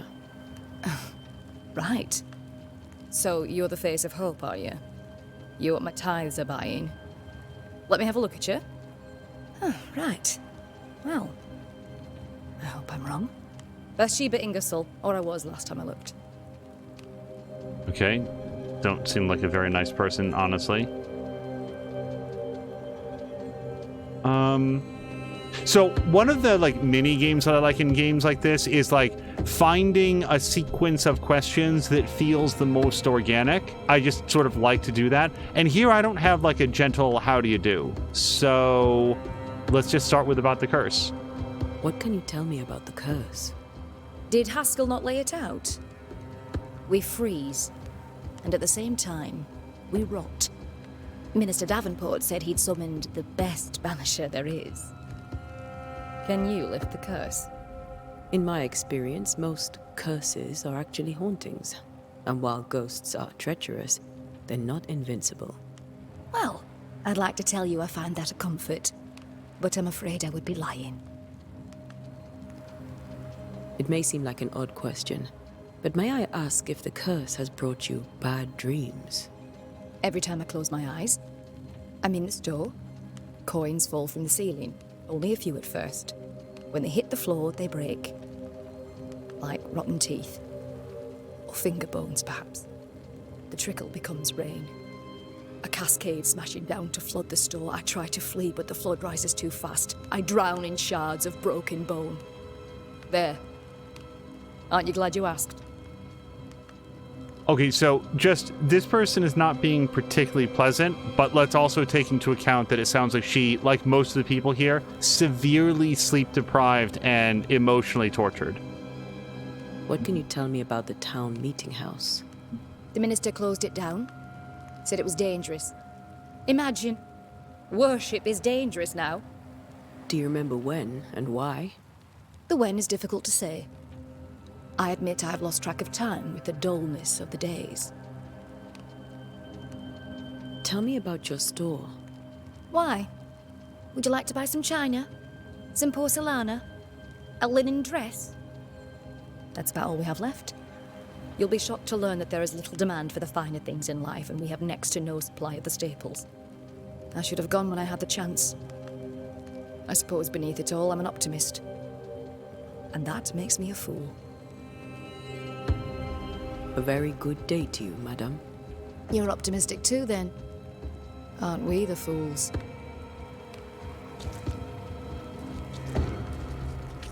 Also, Inner had been saying that the first places that printed... Actually, I think it was Jab who said the first places that printed the King James Bible, like on a printing press, were burned for heresy. And then Inner had said something related that I'm just forgetting right at the moment. And Tancrowd had noted that throughout history, a lot of important things have been burned by powerful or covetous people. Those aren't exactly Tancrowd's words, but I'll insert some there. Wait, hold on. There's something written on the side of this building. And when you're in an apocalypse, it seems like it's always so much environmental storytelling, along with like the crowds of rats. Doomsday has come. This town really needs a banisher.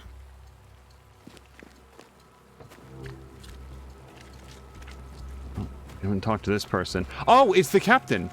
I like remember him. At least I think this is the captain, but I forgot to check in with him. So, you've done listening to Fairfax's prattling. That man turns a pretty phrase, and does so to the exclusion of all else.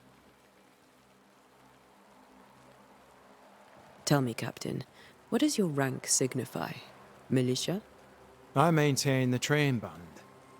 I also anticipate threat. Natives, brigands, the French and other monsters.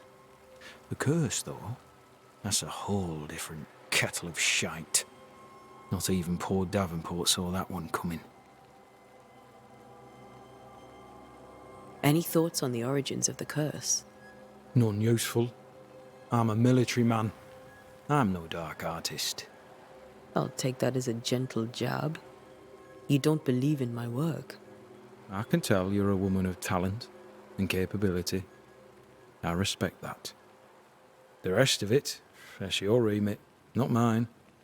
Me? I'm the old guard. You and your Scots greenhorn, you're the hope. You'd best prevail.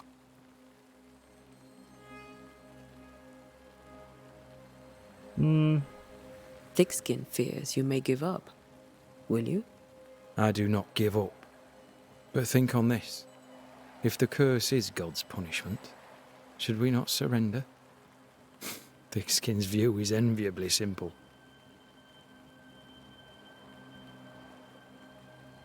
Tell me about Thickskin.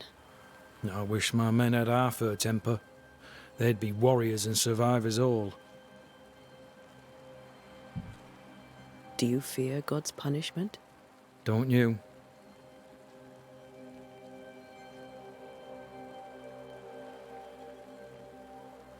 What can you tell me about the meeting house?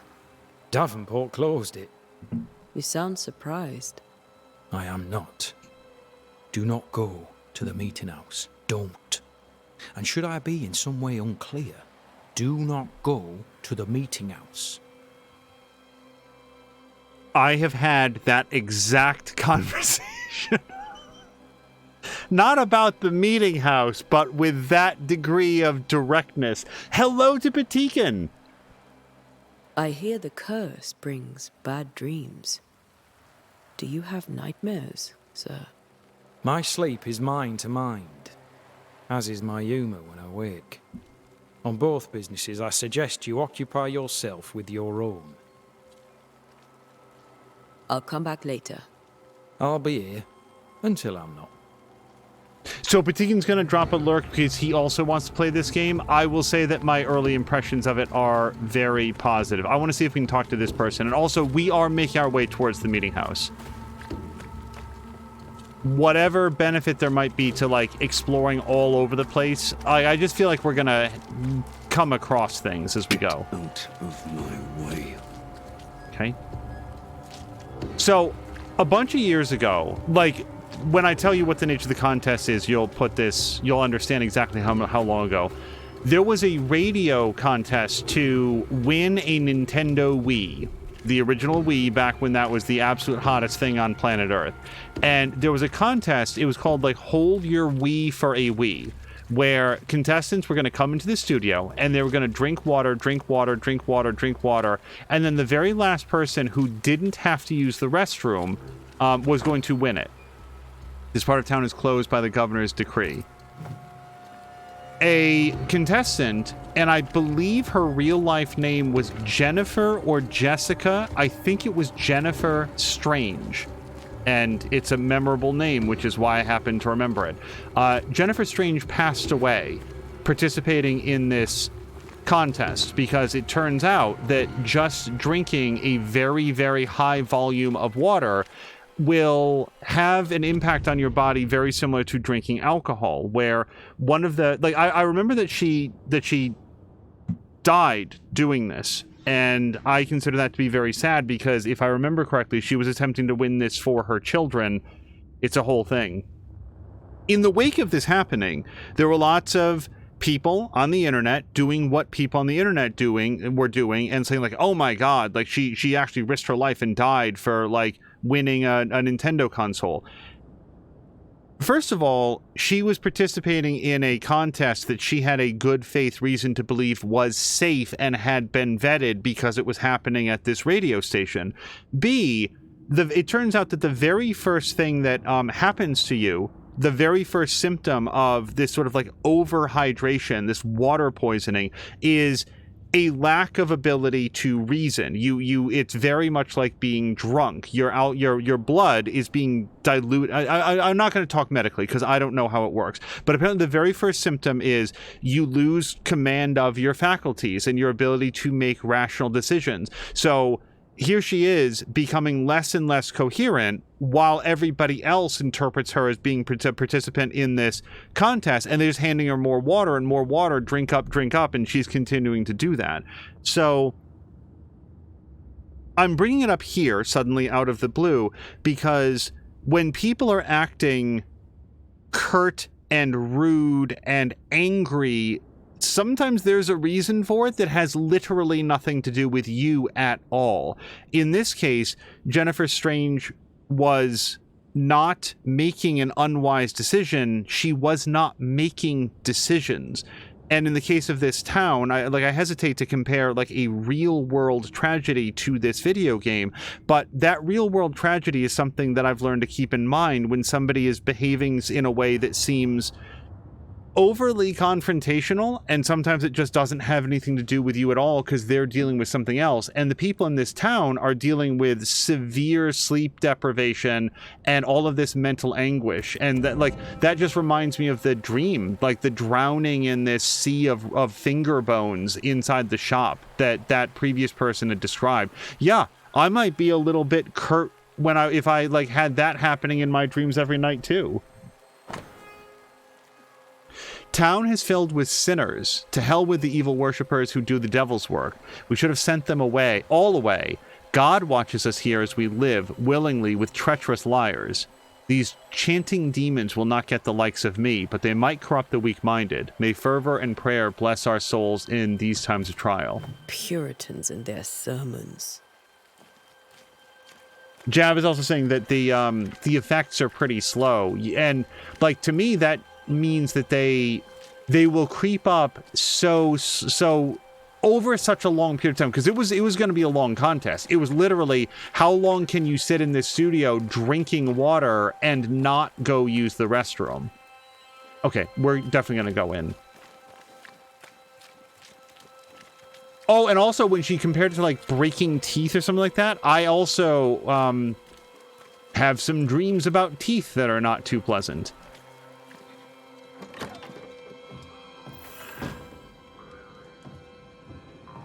Okay, as haunted schoolhouses go, this is pretty cozy. Hold on. I just want to see if there's anything else around. Like that. Banishers techniques.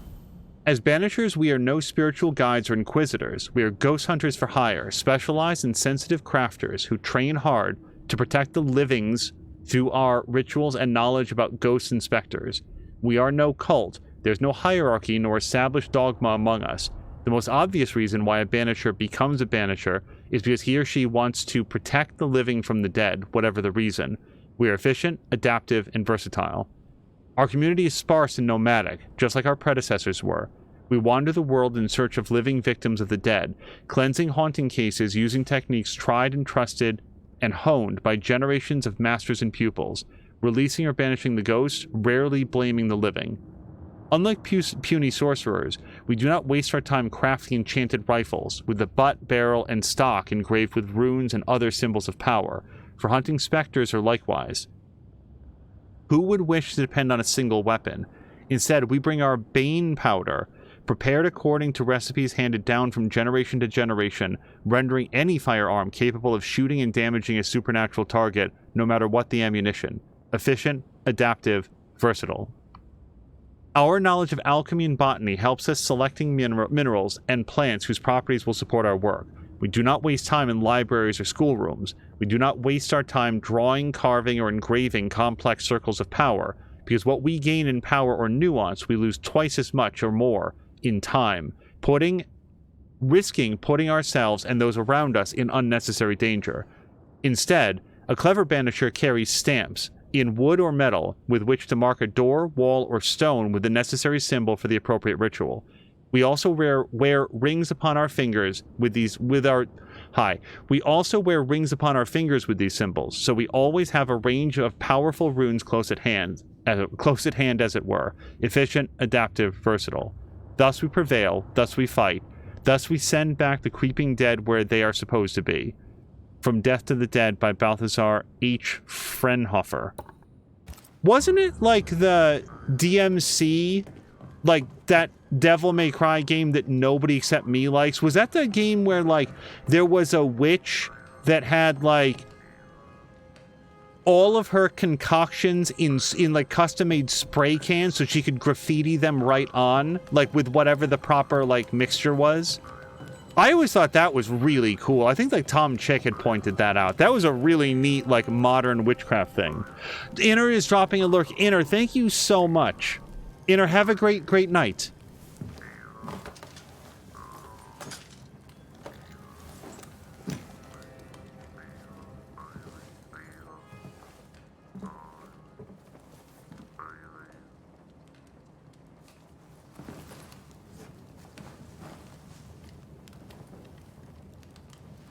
We did the right thing. Charles was our friend.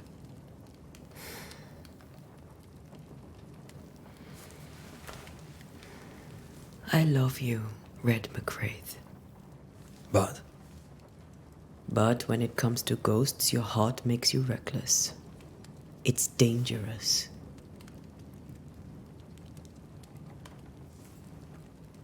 Were you really about to banish Charles? Charles would have done the same for your ghost or mine. I hope he'd have at least hesitated. Charles was a good man, full of love. Banishing his ghost wouldn't have been easy, but it would have been right. Ghosts only bring misery, Red. Make no mistake, they steal life's essence from the living. Aye. They don't always do it out of malice. Give them that. The dead have no business with the living. Letting go is hard, even for the dead. Ties bind fast. And we are paid to cut the knot. Would you banish me? If it came to it? You'll not escape me so easy. You I would bring back from the dead. That's not funny. I'd fill you with fresh essence. I'd give you so much essence you'd return bloated with life. Steal essence from the living to feed my ghost. You wouldn't.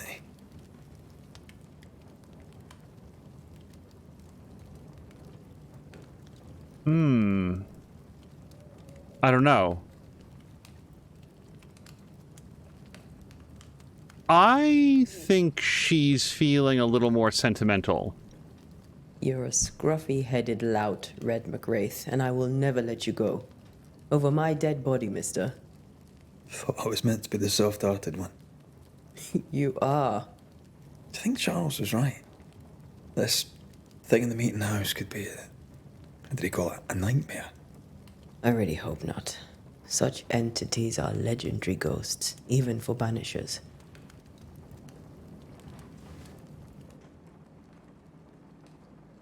We'll see tomorrow. Now, to sleep. This was a dreadful day.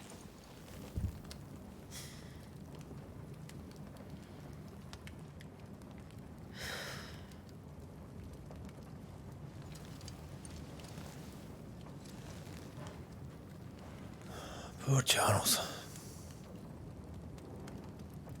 Poor Esther. Aye, poor Esther.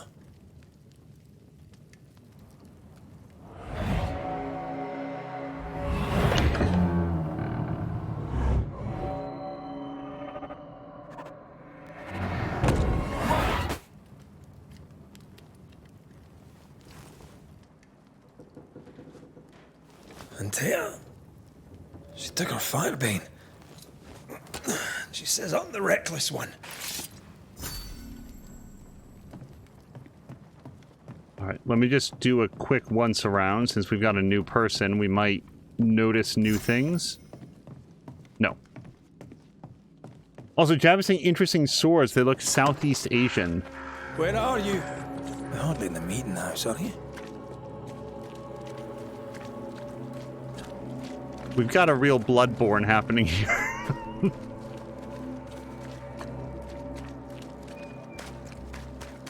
Who's there? Antea?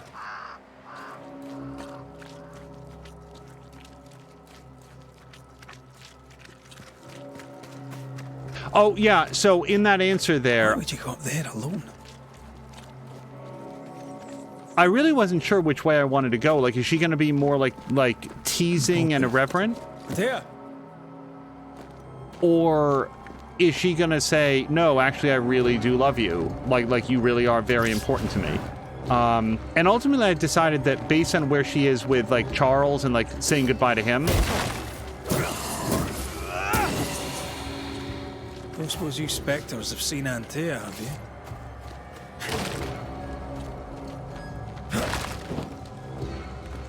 that maybe she'd really be feeling like she wants to connect a little bit more, sincerely.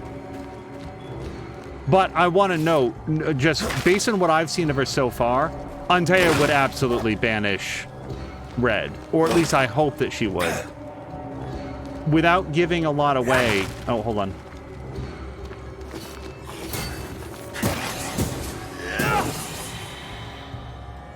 You're the boss and all, but you could have included me. There was an episode of Supernatural that dealt with somebody who died and with the absolute best of intentions then wanted to help old comrades from the other side. And it turns out, like, at least in that world, at least in that fiction, it just isn't, it isn't gonna work out. Being dead is a very bad time, and seeing everybody else living and going on with their lives and not appreciating what they have because they don't realize how permanent this is. People who are dead just, they will be overtaken by that rage against the living.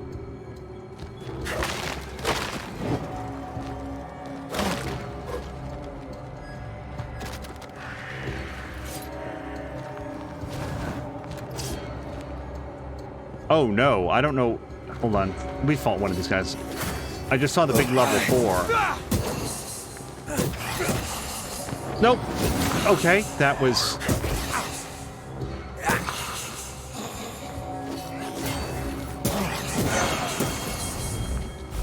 That was my banish? Hold on. Okay. I had a little trouble lining that up correctly for whatever reason.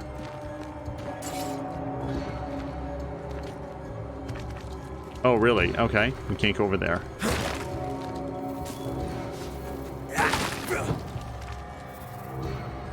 Oh, sorry. Jab had asked, is this a cutscene or are you playing as him? Yeah, we've switched characters.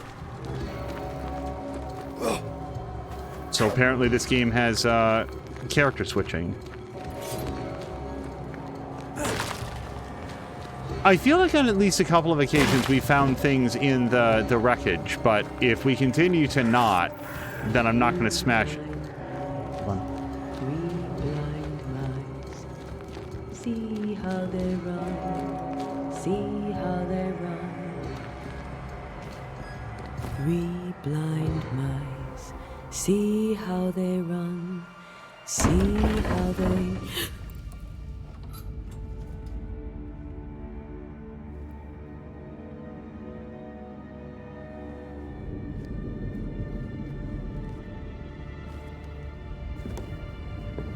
Antea?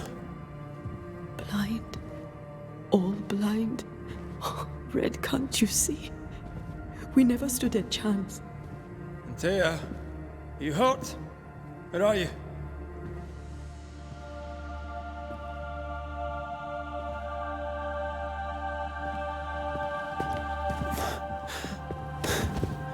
I'm here, my love. What happened?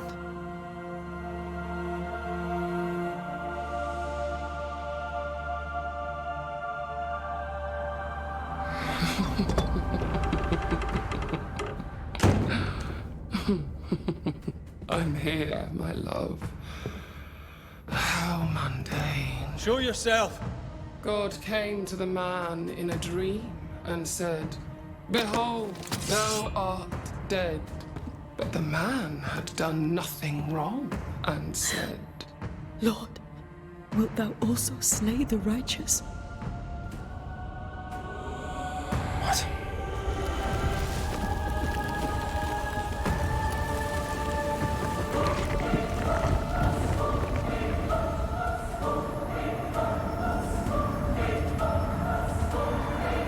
Will you slay the righteous? Be not alarmed. I bring you aid. There is no aid. There is only dereliction. Where's Antea? What have you done with her? Hellsballs. Lady, if you hurt her... You cling to love, a fool to the last. There is no love. There is only defilement. No.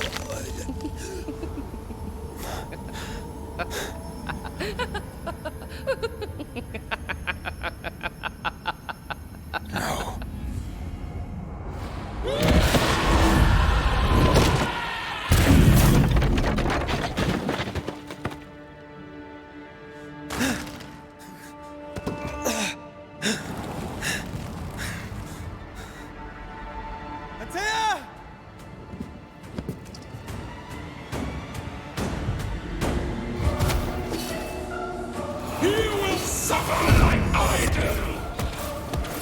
There's no need to fight. Oh boy.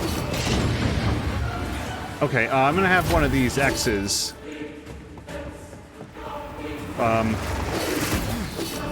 Okay, so that hits even, so I need to learn to dodge that.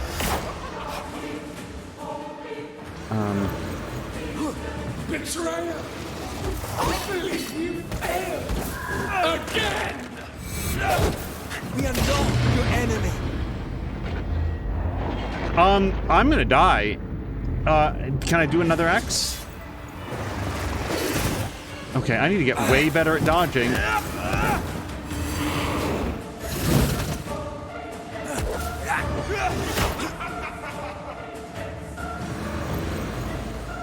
You will suffer like I do! Okay, well, There's no hold on. need to fight.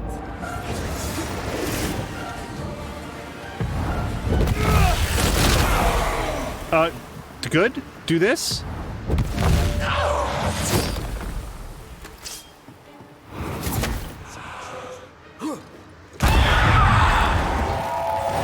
I can't move.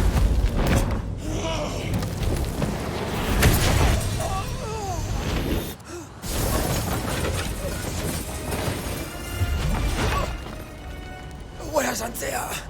If you laid a finger on her... You'll what? Come to her aid?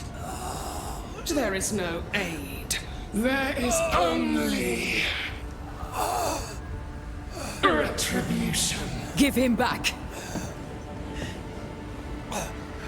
How touching. You come to claim your man. You think you love him. You do not.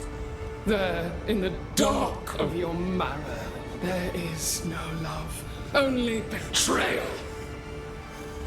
I offer you a trade. He stays and you leave with your life. I'll bargain with no ghost. You have a brain, yet you think with your idiot heart. You're weak.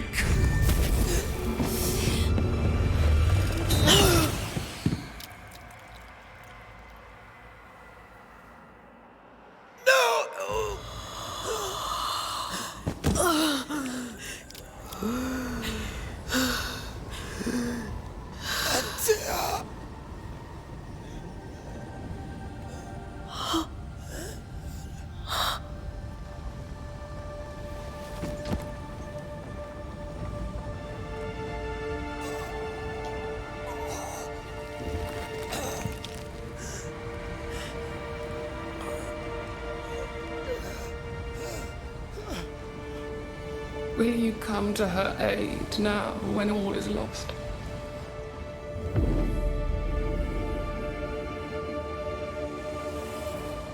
If you do, I'll be waiting.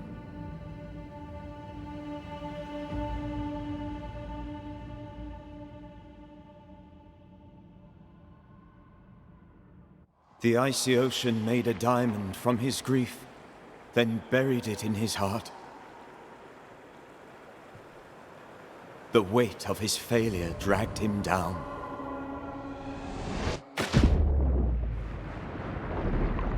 Outside time, drowning in the gloom, he spoke her name.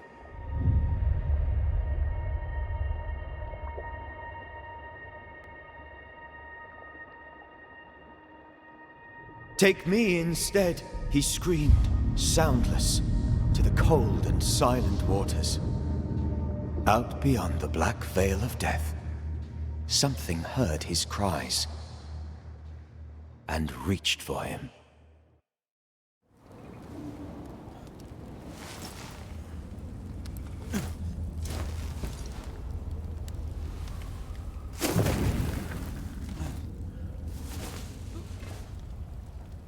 Let her go. Take me instead. Let her go!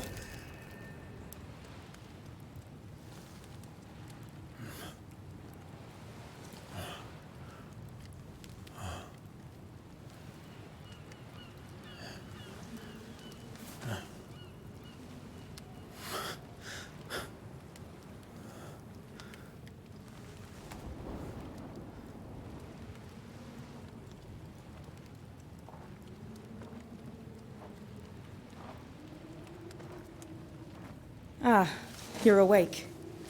Who are you? She who rescued you. Tended you for days on end. Weeks, maybe. Weeks? Oh, God. What have I done? Get your strength back before you beat yourself up. She's dead. Yes. That's why you're here. And why I was sent to look after you.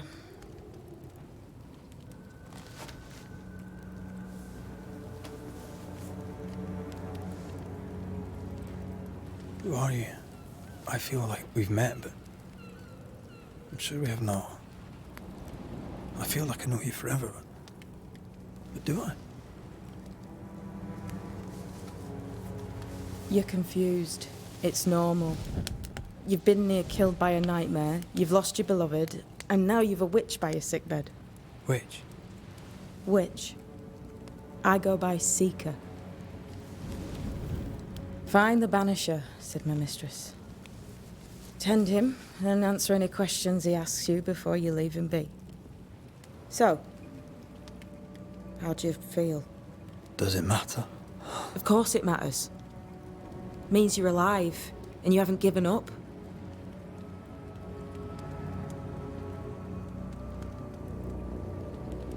Who sent you? Her name is Ceridian, and my hands and words are hers. Beyond that, don't burden yourself. Ceridian. This little seeker who asked you to find me, is she Scots or something? It's Ceridian. She's too old to be from anywhere in particular, and while yes, I found you, she told me... Oh, God damn it, no! I bumped the controller! Oh, what happened there was I was entertained by the idea of somebody who's so old that they're no longer from any one place.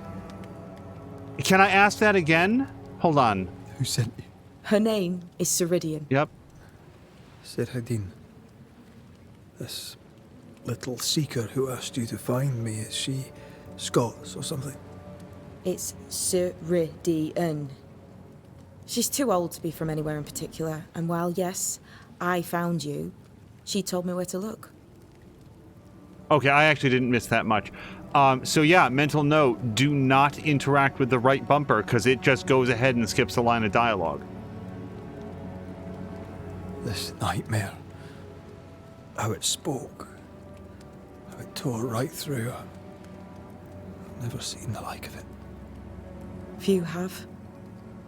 Fewer have lived to tell of it. What drew such a powerful spirit here? Who knows? Something awful, I don't doubt. The worst angers rise from the most terrible wrongs. A friend said that. He was trying to warn us. An immutable law. You have wise friends. What am I to do now? How do I do it alone? You're not alone. Have faith. If Ceridian had told me more, I'd tell you it. But you must have faith. This isn't what I want. Not like this. Not without her. No one gets what they want. You get what comes. And if you survive, you get changed by it. You've a hole in you. A yawning, grimacing pit in your soul. That's love, that is. The hole won't fill because the love won't die. God, what have I done? Here's the thing. Unlike most, you get a second chance. I suggest you seize it. I feel like she's answered this one. She's doing it because she was told to. I don't think Red is anything to this person. I think that she's here because it's her assignment, from what I've heard so far. Why'd you pull me from the water? What's your business with me? I have no business with you, but my mistress does. Ceridian says the wall between the living and the dead is under threat. You, it seems, have a part to play. This is mine. You've lost me. No, I found you. But so did your grief. And it demands to be felt. You may think you're done with your ghosts, Red McCraith. But they aren't done with you. I'll go now. Rest. Why ever my mistress saved you, she has good reasons. The best. Where are you going? Home. To Ceridian. She needs me. Where shall I find you or when I need to? Maya Marshes. Great big swamps other side of the woods. You can't miss them. We'll know when you're coming. Until we meet again, then. That's right, Banisher. Now, turn around. What? I'm leaving.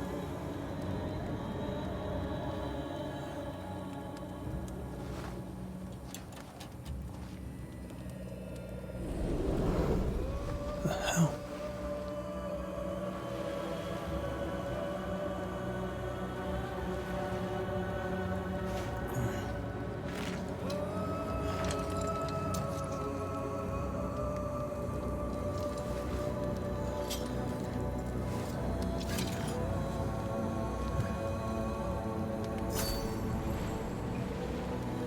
Okay, I loved her everything. Like her Blair Witch backpack and the like shin guards that are made out of just like these bundles of like, were they like stalks of straw or like little twigs?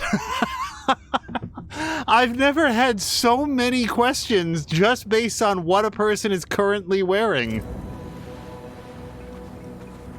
Is that just because he didn't seem bothered by it at all? Is that just like how witches are in this world? They're just like dress like they're half scarecrow. Okay, origin of the Banishers. An exorcism, because I can't say that first word. From the old Greek root wanderer to the Latin exulo, an exiler, to the Frankish bongen, an exiler or banisher. The wandering exiler, the banisher. In ancient Greece, there was the... Okay, this is just going to be full of words I can't say. A cult of wandering beggar priests. From place to place went they, singing songs and banging drums that the spirits of the dead be calmed, or set free, or exiled. This they did in honor of the long-dead Thracian magician Orpheus, he whose love for... I'm really betraying my lack of classical education, because this is a name that I should know. Eurydice? I'm so sorry. Was so powerful that he followed her through the land of the dead and into the abyss, won her freedom, and near brought her back. As the world grew, so too did the knowledge of these sons and daughters of Orpheus. But some did not embrace the new wisdom. They learned not and remained forever beggar priests. Though shapes and patterns seen and heard from antiquity to modern times, these wanderers use the hidden laws of the universe to open the gates and send the spirits of the dead away. To serve the living, the Banishers destroy the dead. But they know little. They have forgotten their parentage. They have lost touch with we who see the colors and the shades of all the light and all the dark, the good and the bad in everything, living and dead. The Banishers have their uses, yes, as a hammer has its use when driven a nail must be. But the hammer does not care about the plank or the nail, nor does it understand it is made of the same wood and iron. The Banishers know nothing of the hem, for they are not and might never be one of us. They do not stand between the world of women and men and everlasting darkness. They do not minister to the dead so that the living may live. They do not know, for they are not witches. And yet, the children of Orpheus, and they do not look back.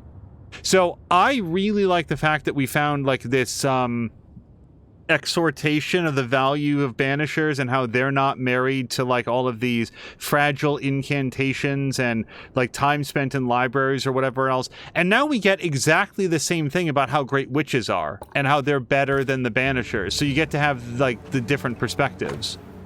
Banisher, if you read this, it means that 1, you have enough brain to know your alphabet.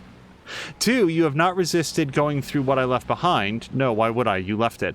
3, you may take whatever you deem useful since my mistress wants you to live. We shall meet soon enough. Until then, be well. And it is Seeker.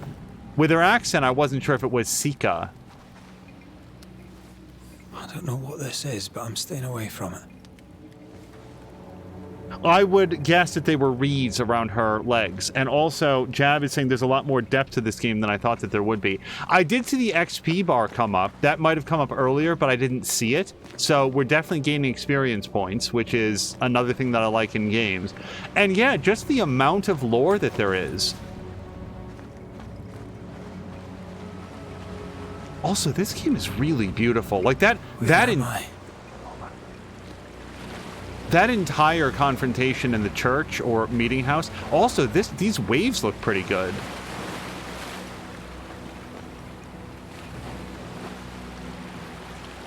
Yeah, the cresting could use a little bit of work, but in terms of like the water movement and stuff, that was real sharp.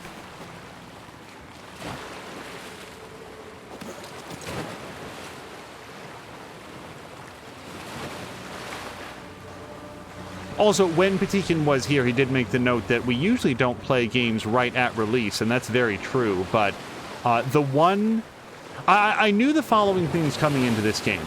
Number one, something about Ghost Hunters.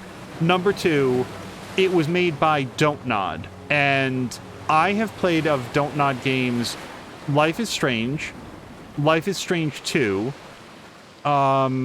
Vampire, and probably something else. I've never played Remember Me, which I'd really like to someday. Like, that's just one of those games that's like on the list of things that I'd like to play someday. But when I played Vampire, I was like, I'm really impressed by what this wants to be. I don't know that it's succeeded to the extent... Like, I feel like when I played Vampire, and there's much more elaborate thoughts... Hello, Dreamcatcher, whatever you are. My full thoughts on Vampire can be found in our full playthrough, and on that note, quickly, this episode and every episode will be arranged into a collection or a playlist. Can I not get that right now? I don't think that I can. I think I need like some sort of a ranged tool or weapon to get that. Yep, we'll have to come back. Is this marked on the map in any way? It is not. So, cool. Can I mark it on the map? Zoom, center, quick. No. You guys, world completion, 0%. I've completed 0% of the world. But my memory of Vampire is that I was like, I felt like all around in that game, I could see the skeleton of what it almost was. And what we got was pretty good. I enjoyed Vampire, but I could see a lot of signals that made it feel like it was once intended to be more than that. And at some point in development, they had to pick their battles and ship something as opposed to keep, like, feature creep forever. Damn it. What am I doing here? That kind of experience always makes me want to see what the studio's follow-up is going to be. So when I saw that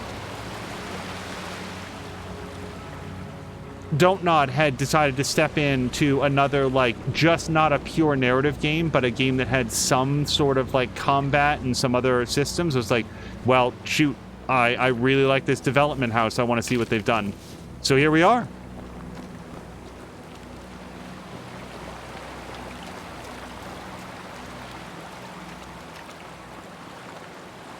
Hold on.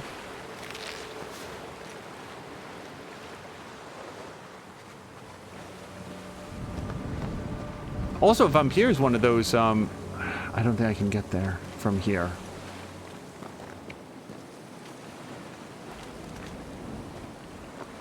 So far, A is the traversal button. You just walk up to things and you hold A and he figures it out. And I'm not seeing any way from here. That up and down arrow is a curious one, isn't it? Maybe that's just a down arrow, though, for me right now. Again, maybe someday I can come back here with other things, but... Or we can see a squeezy through thing up there, I think. So, let's not stress about it. I feel like this might be the sort of game where there's going to be a reason to revisit some of these areas.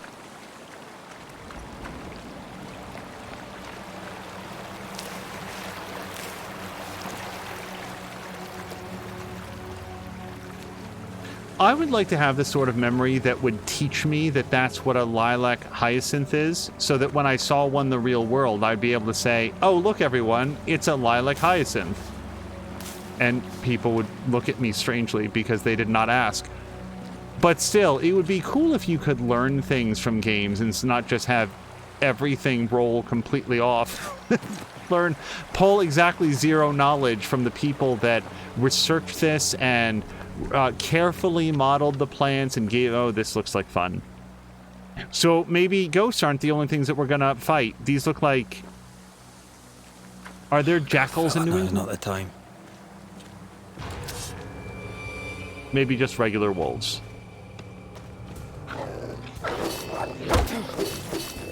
Oh, they're not regular wolves. They have, like, ghost powers. Okay, that's still not the attack button, though.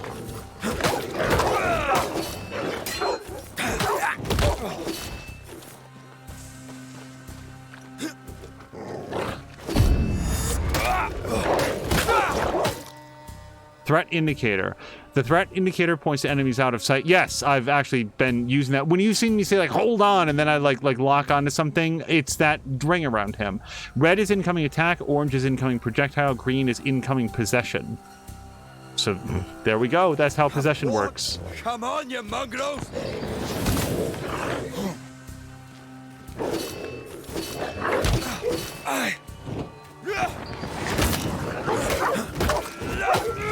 What in the hell am I doing? Okay, we have leveled up, which I assume the game is going to teach me about, and if it doesn't, I will press start, and we will... Okay. That does not look like a level up screen. Inventory? Evolution, so we can't do that. Chronicles. Oh, this is like the story so far, it looks like. Red watched powerless as the nightmare killed Antea. It challenged him to return, then threw him into an ocean to drown. Red woke up disoriented in a faraway cave to learn he had been saved by a young witch with an unusual name. After Seeker vanished, seemingly into thin air, Red set out alone into a world that seemed made of his grief and wolves. And yeah, so I'm going to say that I have a skill point that I cannot spend yet. And I assume that when I can, the game will teach me. And we cannot go into the wolf den to kill the puppies. Or raise one of them as our own.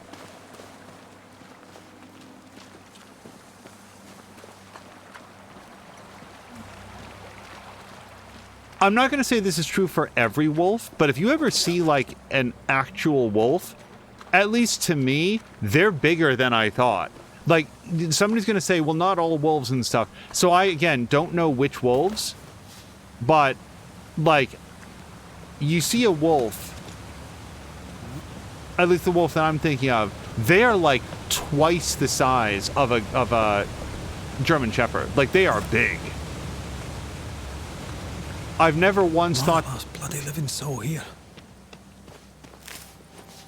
that I could take a wolf in a fight, but if you are made of that particular misconception, go check out how big a wolf is.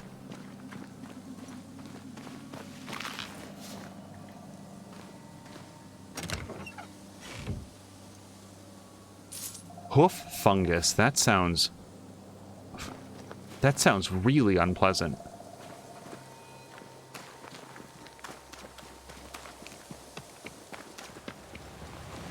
I don't know how to, like, quantify the next thing that I say, but I have to say the movement throughout the world feels pretty good. Have you guys ever had that experience of, like, starting up a game? Oh, like, Marvel Midnight Suns was an example of this, where your character didn't really feel connected to the world. Movement was functional, it was serviceable, but it didn't ever really feel like you were a physical entity. Oh boy. I feel like yeah, like Alpha Wolf. I don't mean like dire wolves, like those are fake, but I mean like real world wolves are bigger than you think. Okay, possibly gonna die here. I'm very stuck. Hold on.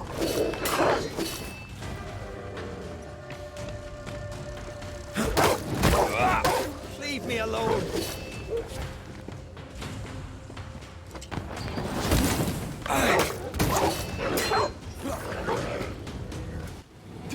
I very much want to keep them all on one side. I appreciate the game's information about the off-screen threat indicator, but let's keep the threats on screen for a bit. See how that treats us.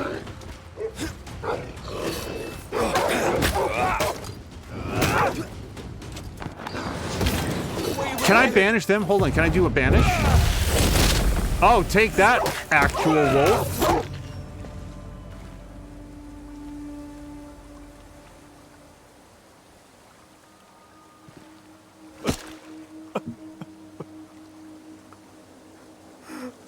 God, what is happening?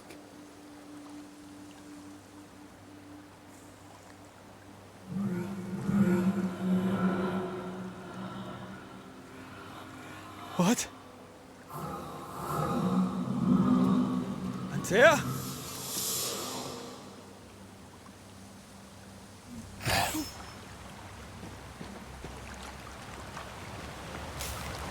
Okay, we're level 3.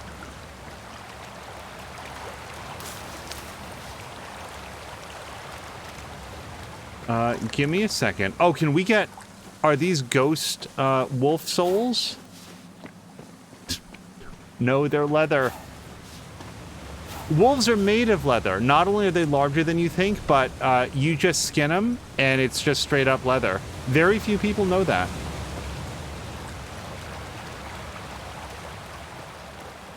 Are we... Okay, this looks, at least on the map, a little bit more contained. This might be the way back to that thing that I couldn't get to before, but I'm not sure. Jab is saying some are very large and some are not. They can get up to 180 pounds. That's a good size animal. And I would assume a lot of that is muscle. Okay, now we've got the wolf, the ghost wolves. No, stop doing that.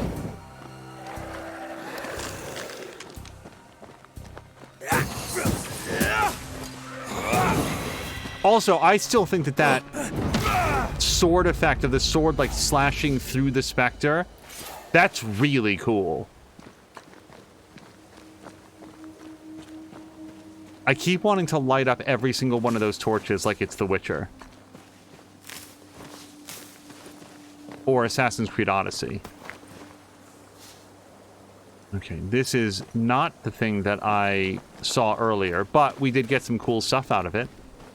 Why do I continue to think that there's something next to that wagon?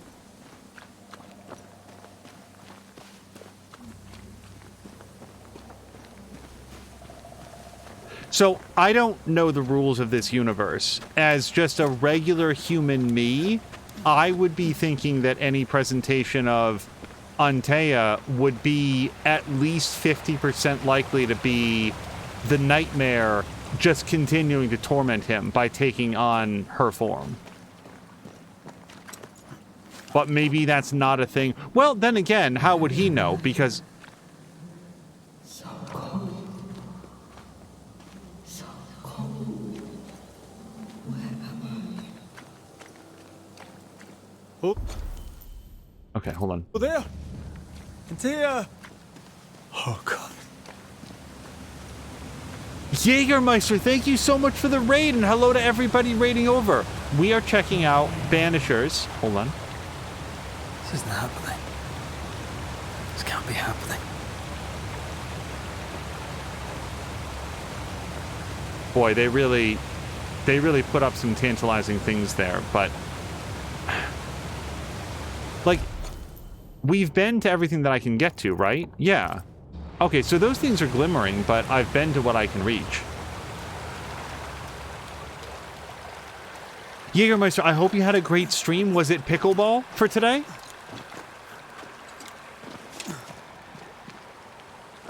Antea? Call me to you. Where am I? Hello, I'm sorry. I'm so sorry! What I was going to say a moment ago is that based on the conversation, Antea herself, who's apparently more experienced, thought that nightmares were a myth. So who knows what they can do if she didn't even know that they existed for real. I'm here! Lead me to you!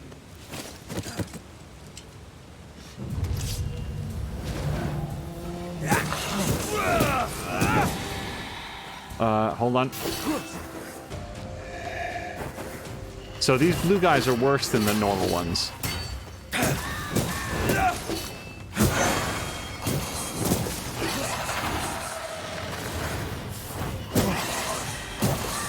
Spectres.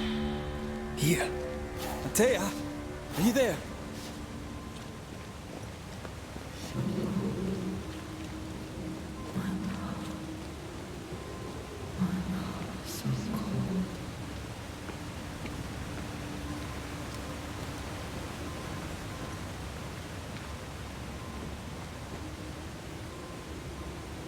That is actually legitimately unsettling when I turned around and saw those things, but they don't seem interested.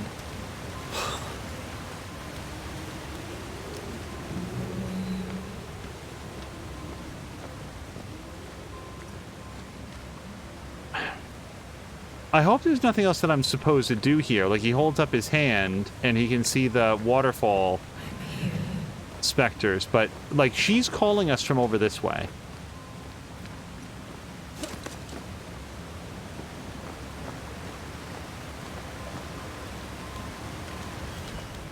Right here. My love. Right here.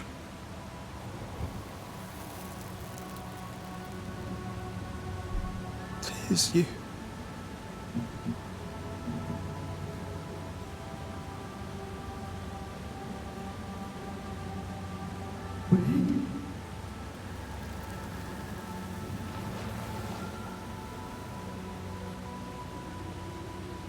No!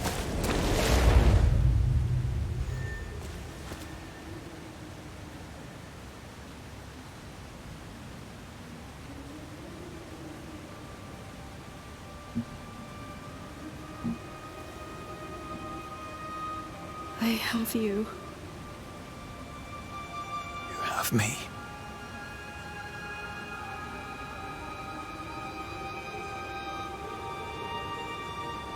Come.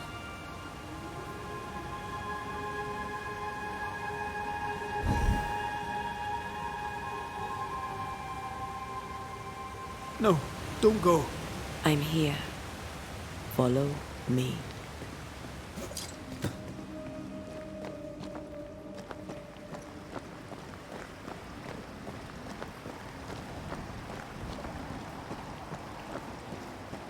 Where are you going? Over here.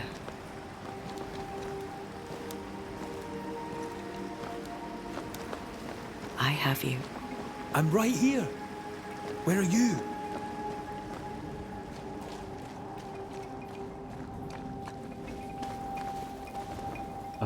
Okay.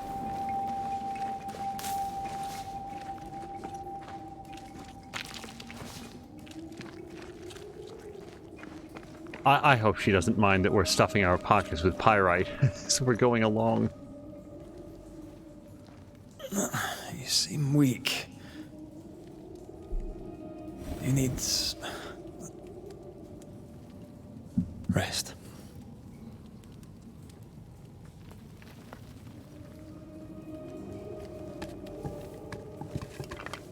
I feel hollow.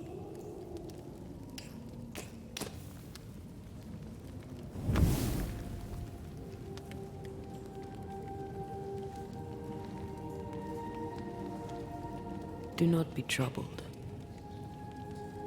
How could I not be?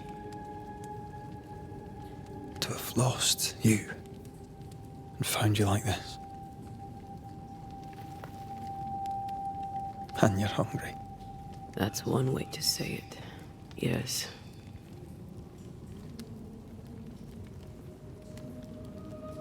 What can I do?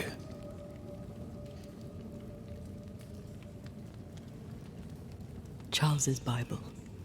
The tie that bound his ghost.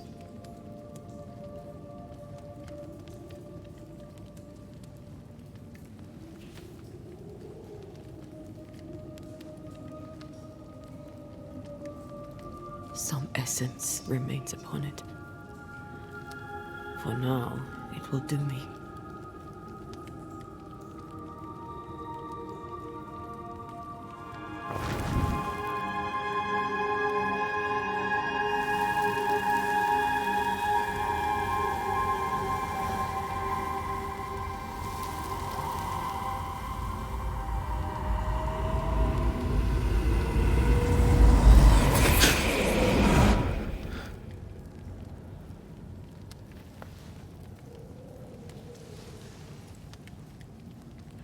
I needed this. I feel better. Look at you. At us. I know. Don't get me wrong. I'm glad you're here. I'm glad you're back. Truly. The living should not truck with the dead. I've known that since childhood. I learned the hard way. You never told me this. What happened?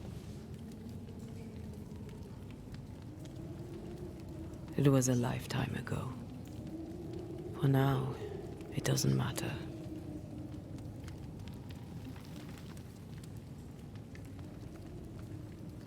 How are you feeling? Awful. And with a few more words? Angry, frustrated, useless. We should talk about what happened. After the meeting house, I mean. What do you remember from after you died? I remember the suddenness of my death. I remember nothing but... After that, a nothingness. Timeless, lost. And then I heard you. You spoke my name. I searched for a way back. I woke up in a cave. Been rescued by a young woman named Seeker. A witch's apprentice. She was proud to tell me that. Her mistress had sent her to take care of me. Witches rarely show themselves. Intriguing that one would help us. I think we should go back to New Eden Town. I agree. To free me, I believe we must reclaim my body. I refuse to be this way. I'll not abide it. I'm so sorry, my love. How can I help? I'm a ghost. You're a banisher. I'll not banish you. I cannot, Antea. So you die. You can't ask that of me. If that's what I wanted, you'd have no choice. But you don't wish it, do you? Not before I've had my revenge. Not before I've seen the nightmare defeated. By you and me both. Just for the record, that's exactly why I said we should go back. It's, at this point, it's not even about saving the town, I would think. It's about settling up.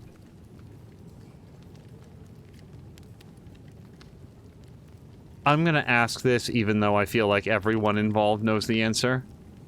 In the schoolhouse, he joked about bringing me back to life. Is that possible? Yes. The ritual of lesser palingenesis. It's extremely difficult. Highly dangerous. I could try, right? You'd teach me and I'd bring you back. Red. It's an ancient ritual. It requires power. It consumes essence in large quantities. We're talking about human sacrifice. Murder. Just maybe we could consider it. I mean, if there's the slightest chance I could bring you back, I'd take it. It's a dark ritual, Red. It's tempting, and that's dangerous. To think of being back in your arms. I'm tempted too.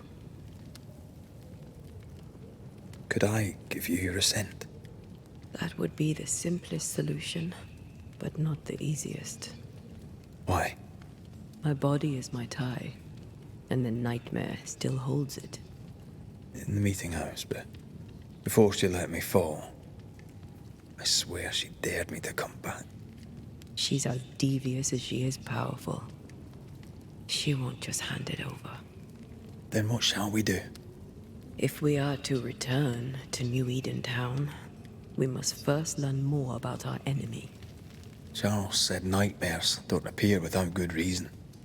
Yes, we have a mystery to solve, witches to meet, people to find, and questions to ask.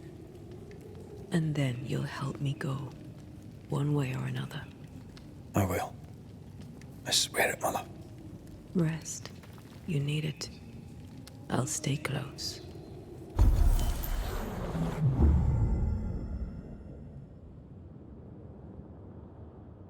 And here's a menu. I assume this is our upgrade menu. Okay. Antea can allow Red to see the world from the other side of the veil and uncover ethereal elements such as spectral stains or webs. In combat, Antea can deal increased damage to possessed corpses. The Unveil manifestation has been unlocked after the consumption of the essence soaking Charles's tie. Oh, that's the story beat that we just saw. Okay. So, yes. I feel like the game is very much saying this is the thing to do. It will then unlock. It looks like we have choices like either or, which I always like. And then what is Unveil? Is that looks like it's just this. So I'm going to do this. Wait, I've already done it. Okay, so then I get to do this now. Oh, okay. Again, there's not been a tutorial for this, guys, so if I'm slow on the uptake, I'm just trying to figure this out. So, now we have this, and now we do our either-ors, and I have 2 points. I don't know what the 0 is, but I have 2 of these points. So, Invigorate. Banishing an enemy increases the damage of the next heavy attack by 200%. Okay, I need to get better at doing banishings. Each enemy hit by light attack increases the damage of the light attacks by 10%. This effect can be cumulative. Resets on being hit. How high can it go? 10% forever? So I get hit a lot, but I have to say that my playstyle tends towards lots of light hits, not big heavy hits, usually. The 4th light attack triggers a punch attack that ignores resistance. I'm watching the video. Oh, she comes in and punches? I really like that. Maximum decoction charges increased by 1. So I think I'm going to go with tag team because I just feel like that's cooler. And then over here, I'm going to go with the light attack one. Also, before I do that, is this 1 or 2 points? It's still 1 point, but I want to go over here. I want the unrelenting one. Okay, so those are my choices, and now I'm going to be.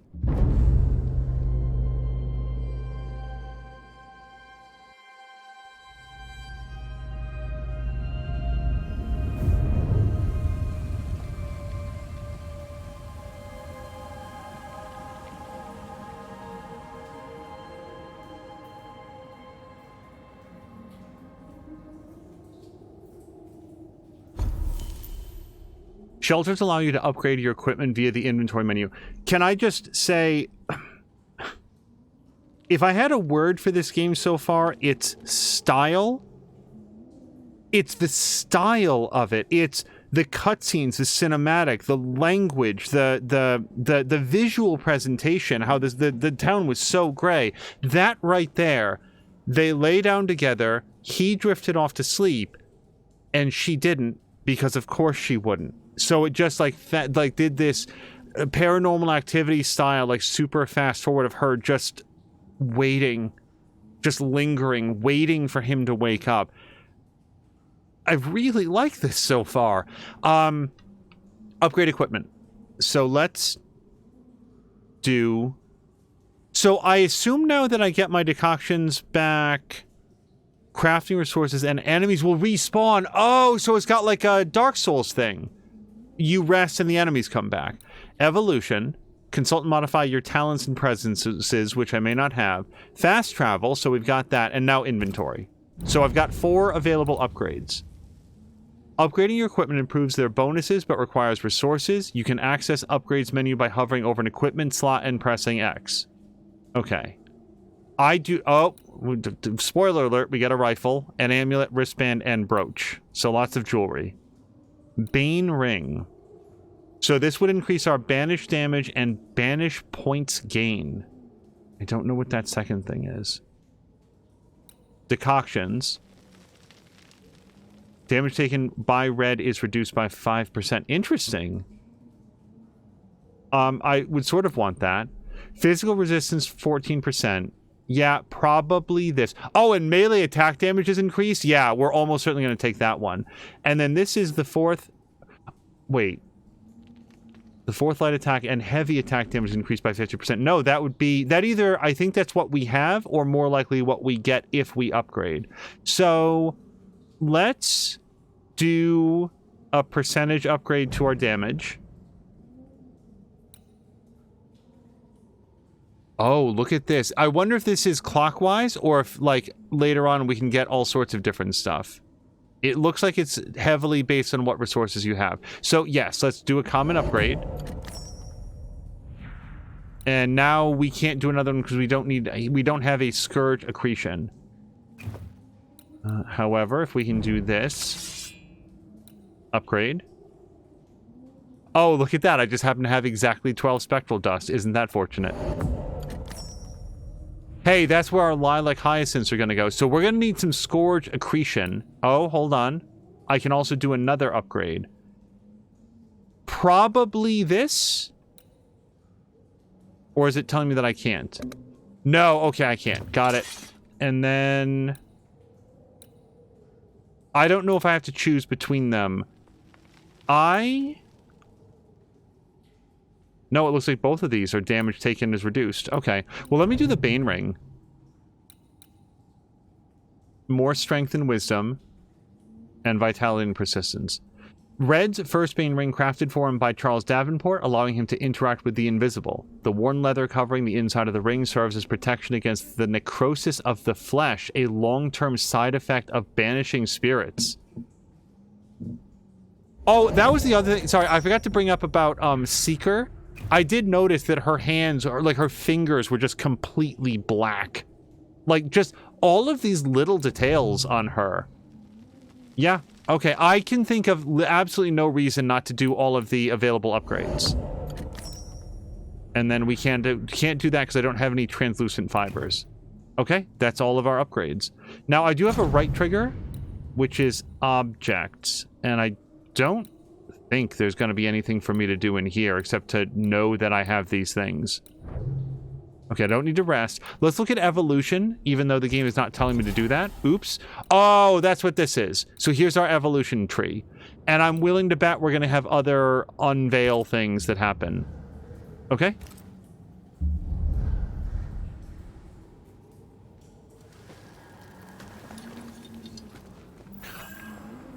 That is so cool. Oh no, I was gonna say that she just like disappears, but she disappears when he walks through her. Okay, so how do I know a rest point on the map? That symbol, got it. Also, again, style. I just really like the fact that on the side of her that was facing the fire, it looked completely flesh and blood, but any place that there was shadow, it then faded into, okay, now I see why we'd want to use left on the D-pad to go there, because if you just back, it actually goes into like the menu. But anytime anything that was like in shadow wasn't actually... On to New Eden, whichever way it lies. We'll need provisions. Going for the basics. We'll manage. Together. Wasn't actually dark, but was like force ghosty.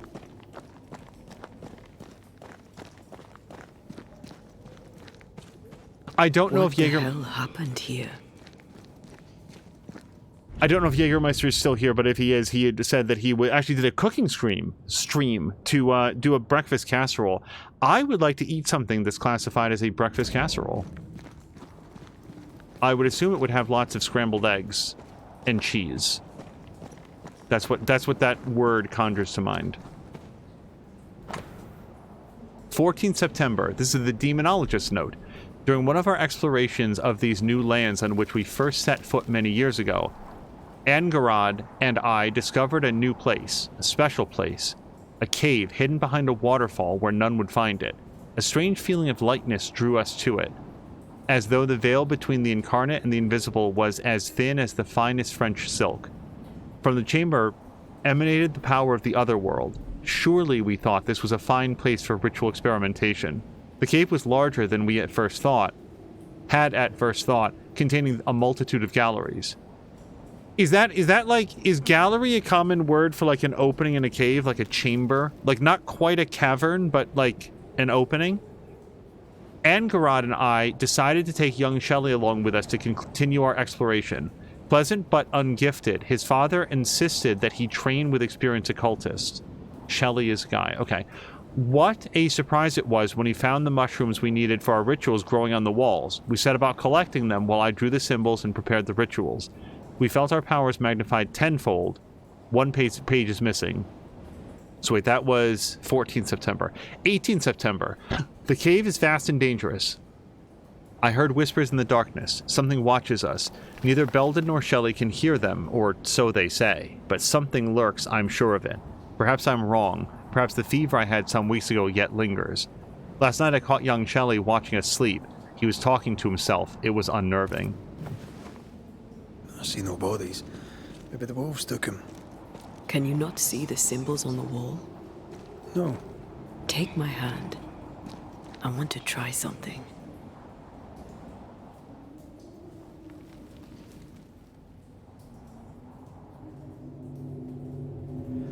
Oh. Is that possible through our bane rings? They allow us to connect the invisible and the incarnate. Through this bond, what I see I bestow on you.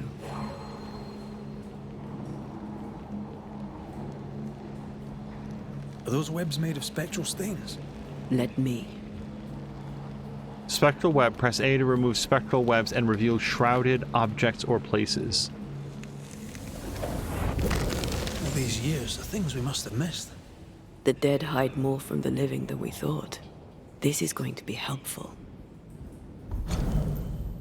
A key to the equipment of a missing demonologist found inside the mystical caves. Now, do I Y again? Okay, so yeah, you can Y at will. And when you do, you become an Antea. I really like this so far. Okay, but I don't necessarily...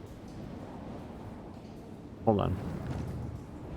Okay, so I can do this as either form. I just want to see if there's any additional interactions with those, but it doesn't seem so. Bloody demonologists and their shabby rituals. Jab thinks that gallery is a word that's used in that way. It's like, it's just a usage that I don't feel like I've encountered before.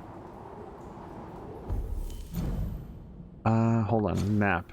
Yeah, I need to get used to that. So there's something up to the north, but I may not... Well, let's see if we highlight it. Again, this is where we're going to learn how things work.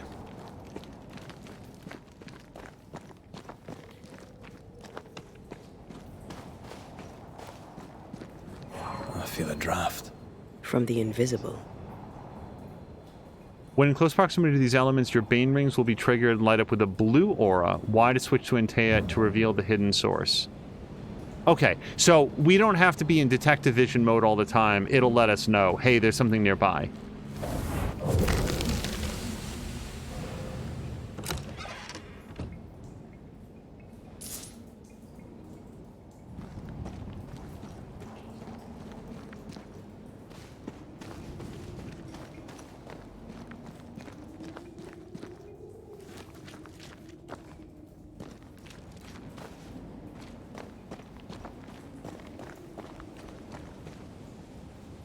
Okay, so I guess we're gonna find out how combat works again. I don't know what we're gonna fight down here, but...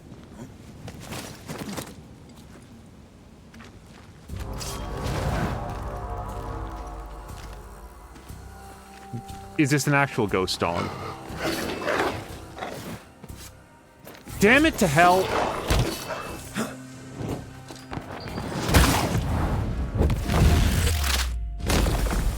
Try this on. We can fight them together. Why? Oh, why to switch between characters? Press RB to perform a punch attack that deals more damage to possessed corpses. Attacking with Antea consumes spirit points. They are regenerated by Red's attacks. So, how do you know... So, I assume that these are dead wolves that are animated by spirits? And if so, I'm just not 100% sure how I would know that. I mean, they're clearly not normal dogs, but...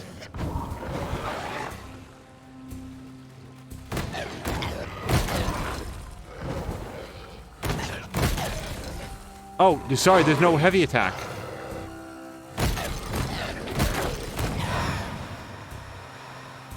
Oh, and now we kick the ghosts out. And now I would switch back to red. We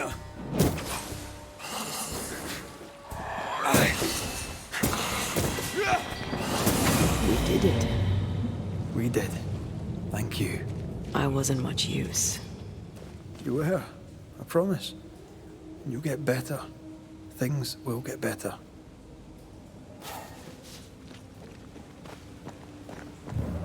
Oops. Now I'm trying to remember what game I recently played that Y was the pick things up button.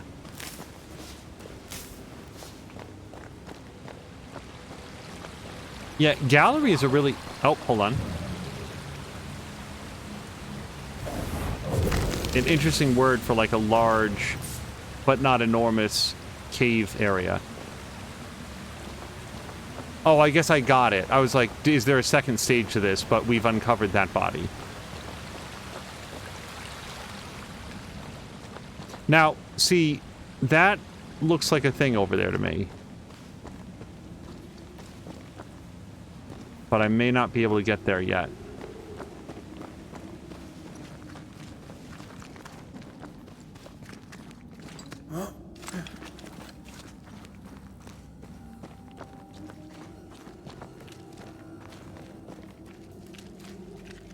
Yeah, I was starting to, like, say earlier about the way, like, the movement feels. Red just feels, or, like, Antea before him, the characters feel very, like, grounded in the environment. And I feel like that's a mixture of how I gotta get used to the best way to do that. What's the phrase that I'm thinking of? I think it's a mixture of the sound effects and how the character, like, physically touches the ground and propels forward, where if that's a little bit off, it can feel floaty. Ready and waiting. Oh. I want to see her punch attack, the one that we got. I think I got that punch. Oops. Again, I meant to pick up.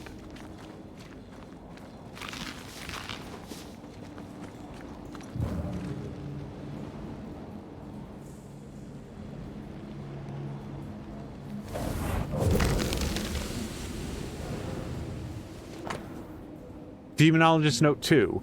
A weight sits on my chest. The cave roof looms over me like a colossus.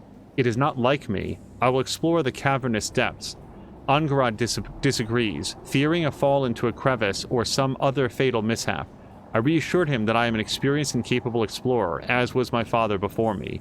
Shelley wishes to join the party. I don't trust the boy. I don't like the way he looks at me. He wishes to follow me into the depths, and something inside me screams no. 1 page missing.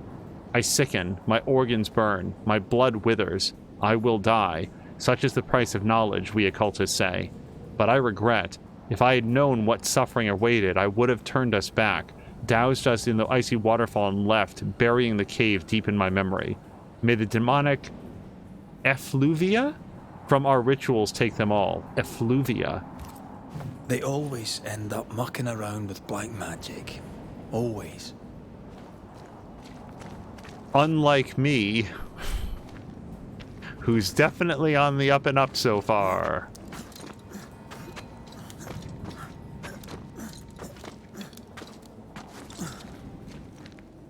But in truth, I don't know what it is. That, like, floatiness, that, like, the character doesn't seem like they're in the environment. I've never really been able to put my finger on it. Oh, we found the thing. We got a new necklace. Which is good. I can't do anything here. Oh, we got an amulet. That's what it is. Okay. So I now have 10 spirit points, and my spectral resistance is up. And I got some more wisdom and wrath. Damage taken by Antea is reduced by 5%. Oh, and we can do an upgrade. Okay, so that's going to give us more resistance, wisdom, wrath, and persistence. I don't know what... Oh, maybe persistence is how long she can live? Does it tell me? Hold on. Increase Antea's spirit points. Antea spends spirit points in combat. Yeah, so that's how long she can go. Wrath is damage. Wisdom is punch damage. Ooh, perfect switch. I don't even know about that. And then wrath is... Hold on. Manifestation damage. So that is something different. Oh, you know what? Maybe that's her version of banish. Like, I don't know if we can do it yet, but just like he charges up a bar to do like a big banish attack, maybe she does a manifestation attack. Well, I'm gonna upgrade it. Oh, we can't do it yet, but we'll do it when we hit a fire.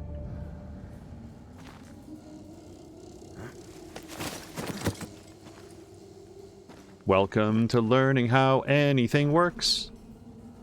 Sorry, it's gonna take a second to remember the thing. Okay, so we got that, and we've been there, and now we'll head on out of the cave.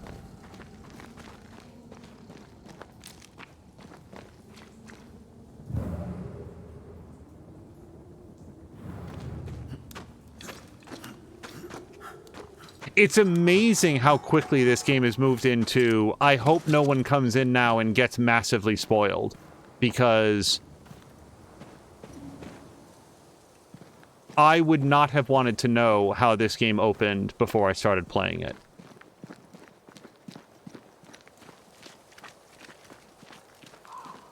Oops. Again, pressing the wrong button. Anybody ever knows, you know, I've talked a lot about how I don't look at like pre-release marketing and stuff. I'm generally like vaguely interested in reviews and like user reviews and stuff, but I go to some lengths not to learn much about a game. So far, this is a perfect example of why. Leather, got it.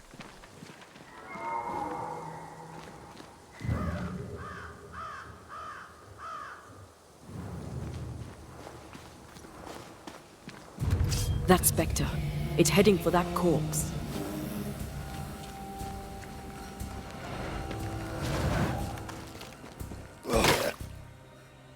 Possess an interruption. Spectres may attempt to possess corpses. You can interrupt a possession by attacking the spectre before it reaches the corpse. And when it does, we can be Antea and then do extra damage.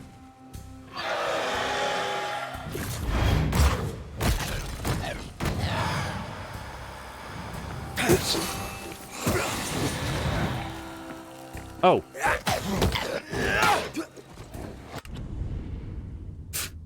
Apparently up is photo mode. Photo mode, freely move the camera around. As you may go beyond the limits of the gameplay value, you could see things you are not supposed to. Okay, well, let's not do that. How do you not beat this? So she also doesn't have a block, it seems.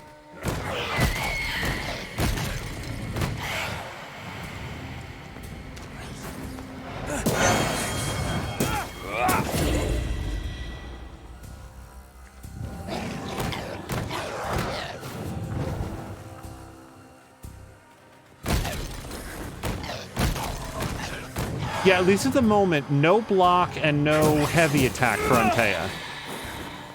The whole region's crawling with spectres. It's not just New Edentown. What happened here for the veil to be so thin? War, invasion, or colonization of a land that's vulnerable to haunting. Hello to Hank. Hank, I am enjoying this game quite a lot so far. It's very good. It's very... So far, it's been very sort of like story focused, and so it was interesting that in the first, I'd say, hour, it did a little bit of combat, and then a lot of like conversation and learning about the characters and the environment and the mystery that they were here to resolve. And now it's gone to sort of like it's definitely not open world. It's very sort of like navigate this environment, but it's taking this opportunity to introduce us to a whole bunch of new mechanics, like sort of switching between different characters here on the fly. The combat feels really good. The movement feels good. I'm highly intrigued by the story and the amount of lore. It's introduced some upgrade, and when I say crafting, what I mostly mean is that you're sort of combing the environment for resources so that you can proceed along what currently appears to be a linear upgrade path, although it seems to me like there's going to be a strong interest in what do I prioritize in accordance with my... Wait, now I'm going backwards. In accordance with my gameplay style. And then there's like some either-or choices that's on a different upgrade path, less crafting and more like here are your experience points. So, yeah, I have a lot of positive things to say about this so far. Oh, and there actually have been rats, just in smaller quantities.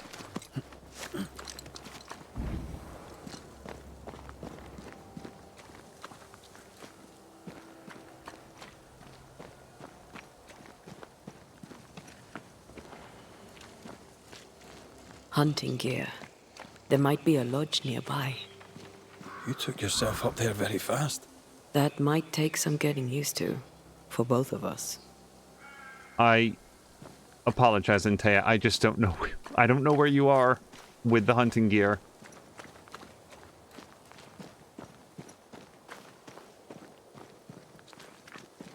Oh, whoops.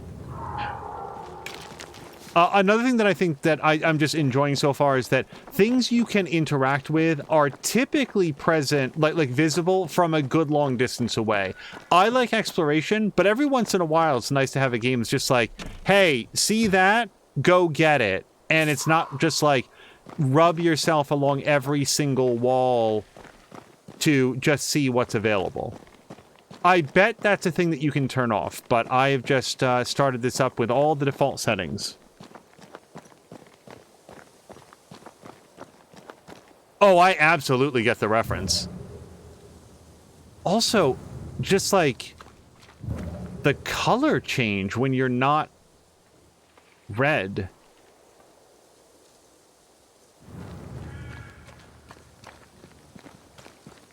I also have to say that I have a particular love of storylines that I don't find predictable. Like, I sort of feel like I know what's going to happen, and then... Antea, hold on. Will people be able to tell that I'm haunted? Perhaps, if they had talent or training. What if someone sees you? Unlikely. If they had talent or training, they wouldn't have needed us Banishers.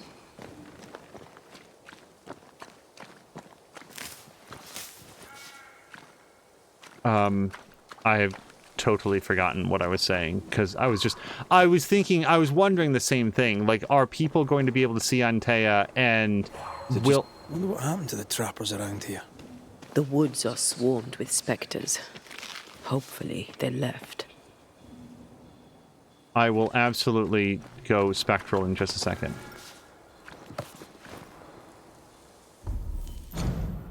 Never trust a Banisher, for even their name is a lie. Banishers are not the helpful agents trying to protect the rightful from the devil. They do not ban the evil spirits back to hell. No, they make use of the most insidious and nefarious magic. Have you ever looked at their hands and forearms decaying from the corruption of their black art? Have you ever read the despicable symbols they carve on the rings they always wear? Banishers are not different from any sorcerer or witch or devil worshipper, and they lie to the face of the just. They do not ban the evil, they subdue and tame the immortal soul, tainted or pure, dead or alive. Through their fancy words, they transvestite the truth of the Lord, essence, they say, and residue, and spectral stains and releasing and closing. Lies, lies, lies.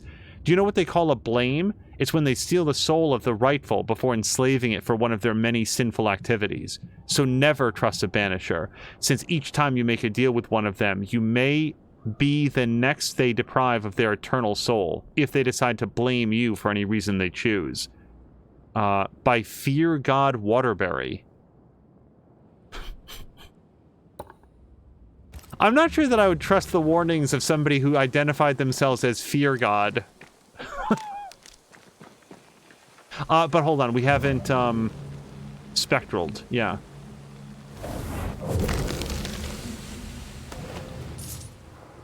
But yeah, the rats in this game are regular run-of-the-mill, scurry around and then, like, bite off one of your toes when you're not looking rats, not the insta-death rats that... Are you still looking at something? Hold on. Did I miss something? No.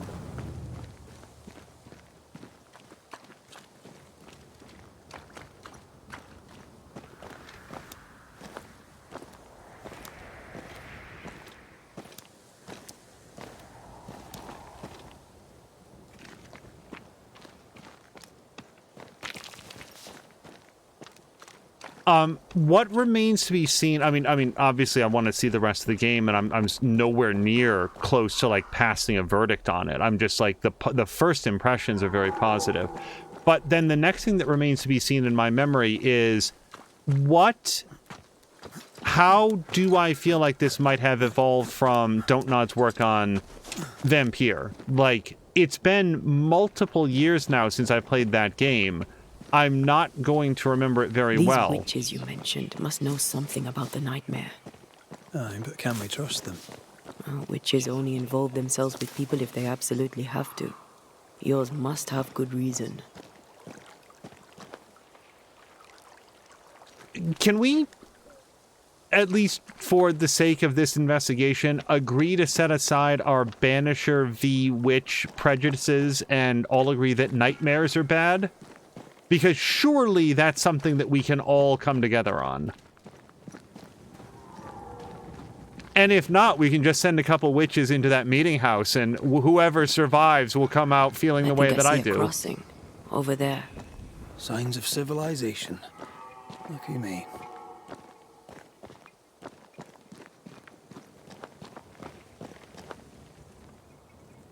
Okay, just double checking. But again, I really like if you can get something, it like flashes from 80 paces and you can immediately see. It's this just place. Wolves and spectres aside. Don't you have wolves and spectres in the Highlands? Aye, but ours have the courtesy of letting me catch my breath between fights. It's a shame that Borlak isn't here. I really want to hear Borlak, have Lady B and Borlak hear this guy's accent.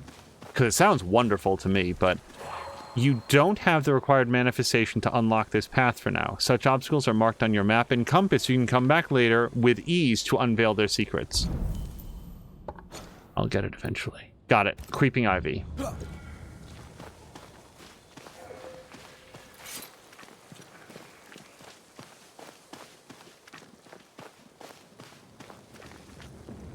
I wonder if resources also regenerate when you rest or whatever. That would seem a little bit overly farmy, but who knows? Bad news. The bridge is out. And we'll find another road to New Eden. Strange. I see stains, but not the usual kind. There's a pattern to them. Don't you see it? It calls to me.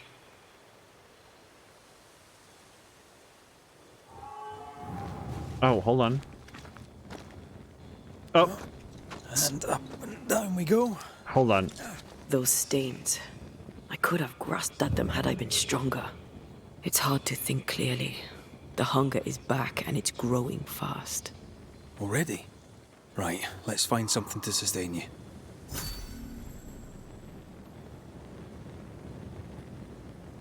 Okay, hold on. Sorry, I got a little bit turned around. I came up from this way, right? I'm pretty sure.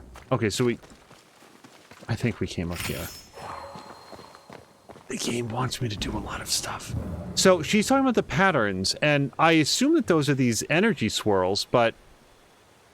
Oh, okay, here's what I think is going to happen. I bet we're going to learn to ride those, and in order to do that, I probably need to come down here. We need to get her fed.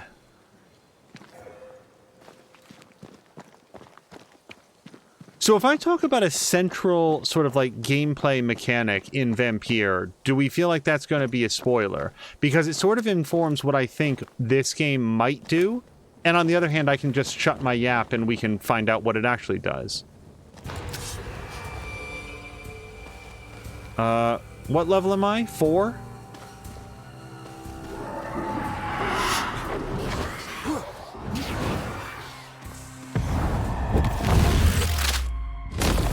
Standing by. They brought more friends.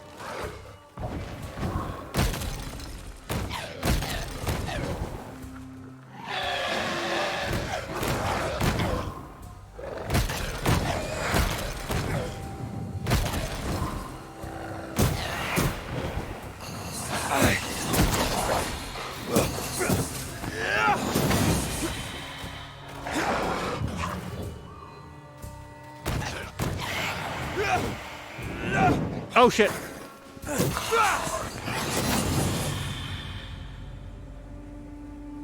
Okay. Okay, overcommitted there. What, by the way, watch his torch. Watch his torch, you guys. Is that not a cool effect that it sort of like refreshes itself? And I don't think it's supposed to be magic. I feel like it's just the game like abstracting the fact that he would have re-wrapped it or whatever. I noticed that the last time that we stopped using it. So there is very clearly a thing there, and I don't... Have I tried left trigger? No, left trigger and left... Yeah, left bumper does block, but left trigger does nothing. When you want to do like a ranged thing in a game like this, my first instinct is left bumper. Just make sure that I'm borderline... Yeah, I feel like I'm in the right area.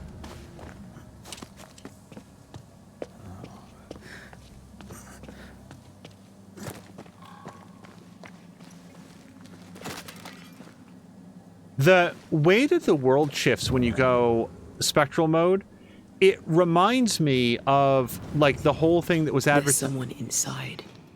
Someone tainted. Okay. We'll go check that out in just a second. I know she's really hungry, and I want to help out with that.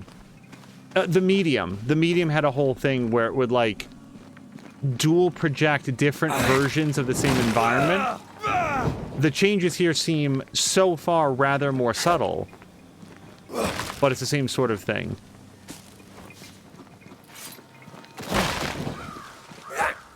Okay, let's go meet somebody who's tainted.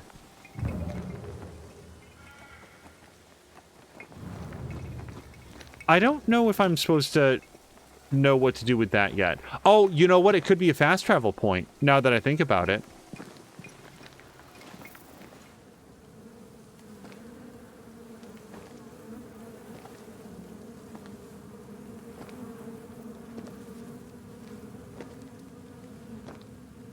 Ben, you're back. Beg pardon. Thought you were someone else.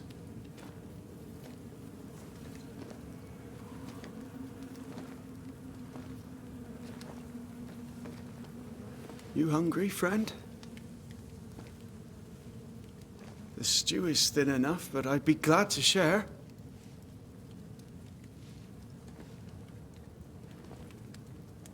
Kind of you to offer, lad. But no, thank you.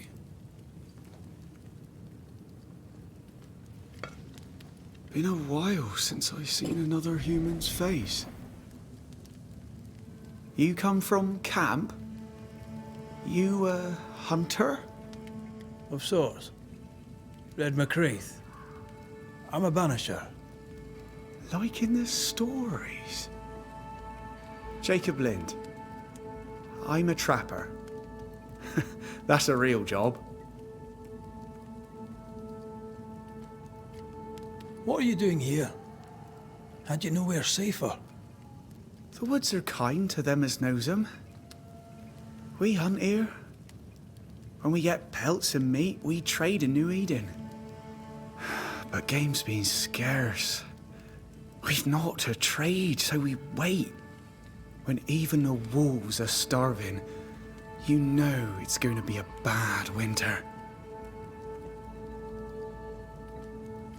Winter? This is June. Is it? Could have sworn it was... I'm sorry. On my own, I lose track of time.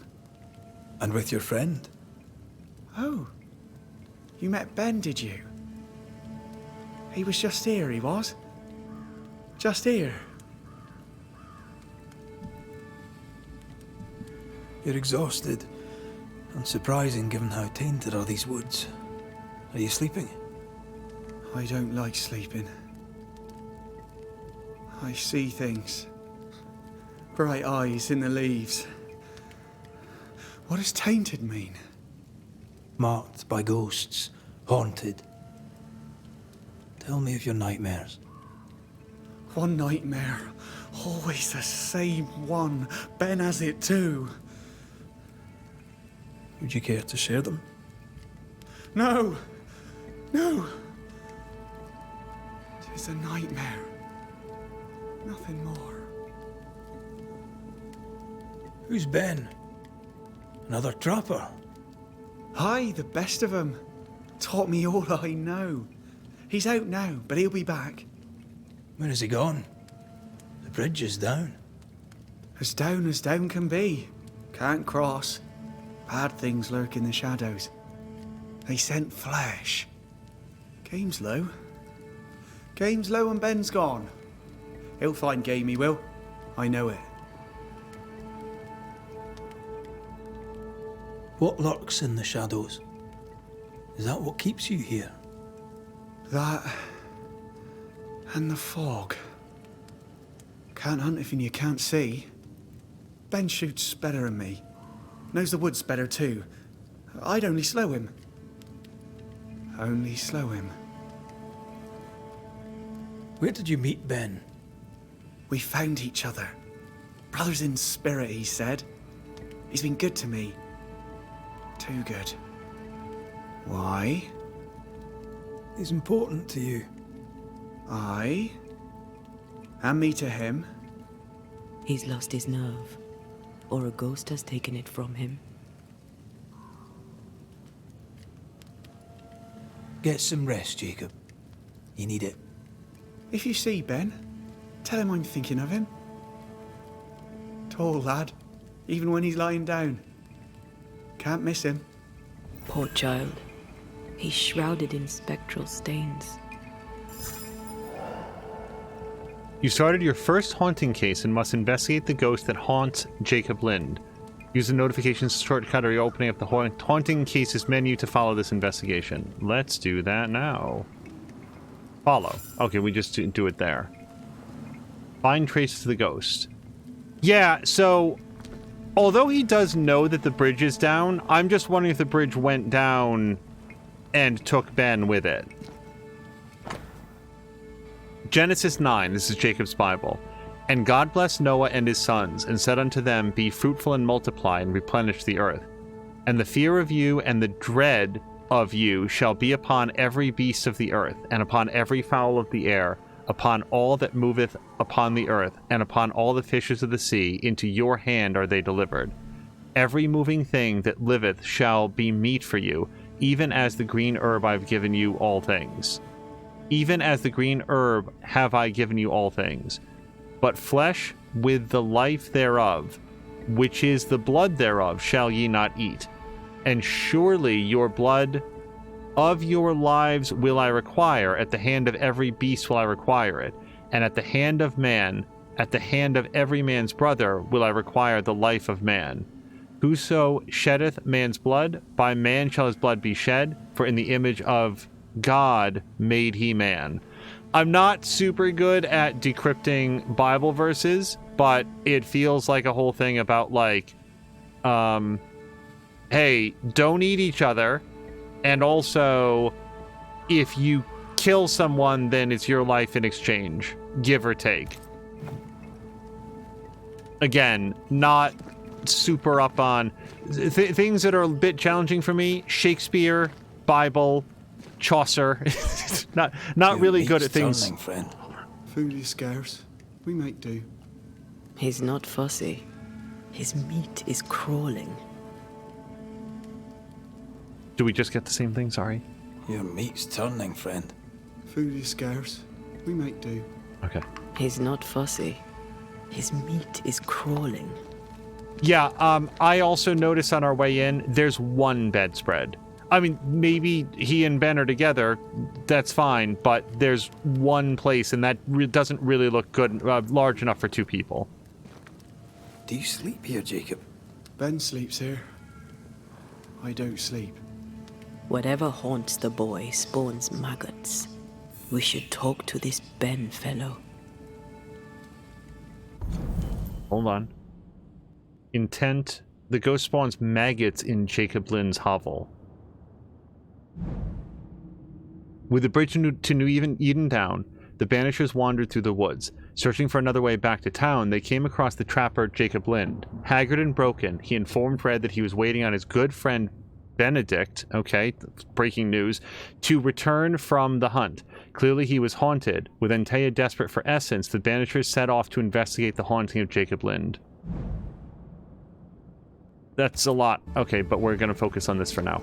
So, find Benedict. Are these Ben's things? Most of them. Not the rope.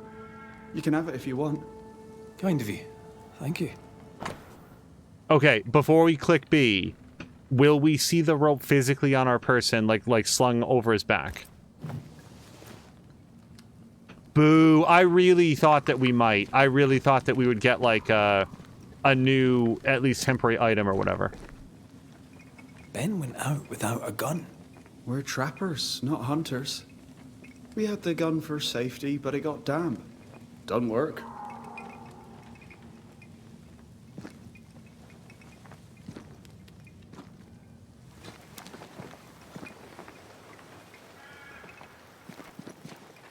I'm very glad that I did not eat his stew. I would have turned it down if I'd been given the choice. He's so confused. I doubt he knows what year it is. What happened to him?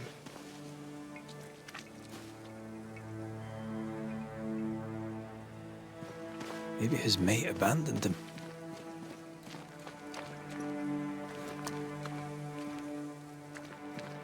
Personal prediction? The 2 of them had a disagreement. We're interacting with the last man standing from that disagreement, but the ghost also... Quick mist. Spun by a ghost after a violent death. Banisher rule number 8. Don't get lost in quick mist, lest the spectres get you. Wise, but I see no other way. Either Ben was lost in the mist, or he's the source of it. Okay, hold on. I want to see what this is.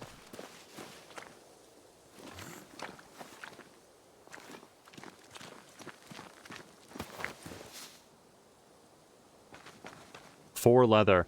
Interesting. Like, this wasn't that out of the way, but I guess when something's hidden like that, I sort of expect, like, oh, look, 3 plants or something.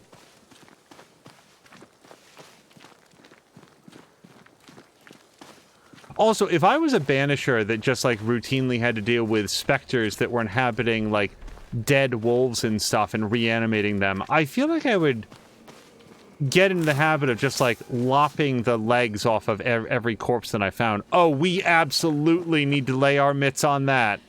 How do we get there? Antea, ideas.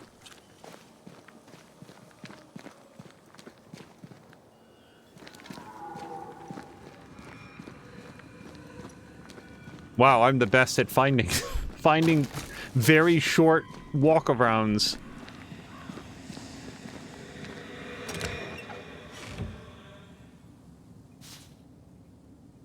So much woodstone. Uh-oh.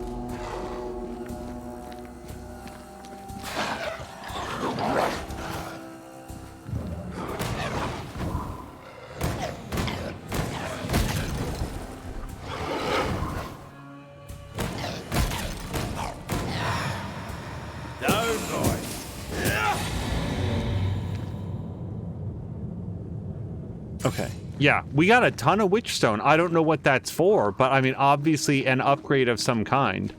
So that's pretty cool. Once we need Witchstone, the only trouble is if we need like 164. Okay, on into the Quick Mist.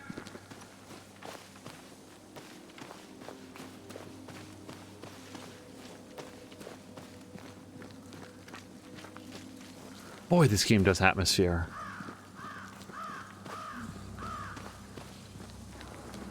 You might be able to drop down from here.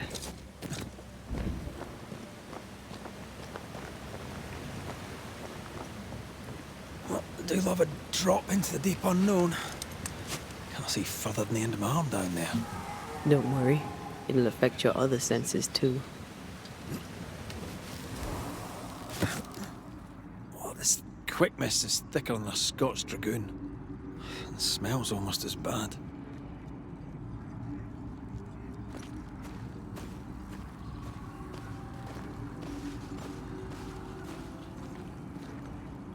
I could show you the way. Wait, that's better. And a little terrifying.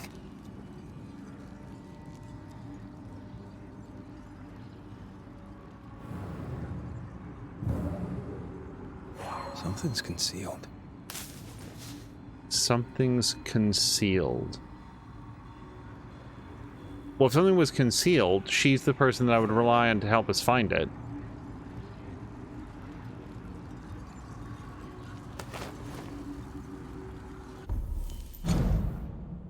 We soldiers, just like sailors, are very superstitious people, probably because we put our life on the line on a daily basis.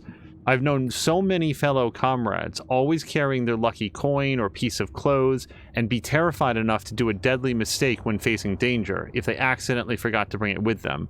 With experience, veterans instinctively avoid some places, abandoned buildings or deep forests, for they feel that death is awaiting them down there. I remember it was in Salem in 1679. I was leading an exploratory party in the wild when we got lost in a mist while crossing an unknown and deep valley. I'd never seen something like that. It was like a cloud of sticky cotton which had fallen upon our eyes. We could barely see our own hands. Our voices seemed muted. And we all felt that something was wrong, that there was something malignant in this mist, whispering its appetite for our souls. I swear we all felt it. And when we finally found our way out of the valley, we had lost 2 men, without a sound or a shout. Yes, there are some places lost in the wild where no sane soul would go without fear. I now know such places exist, and I'm convinced there is something awful hidden in the center of the New Eden Valley. I have seen the mist. It whispered my name.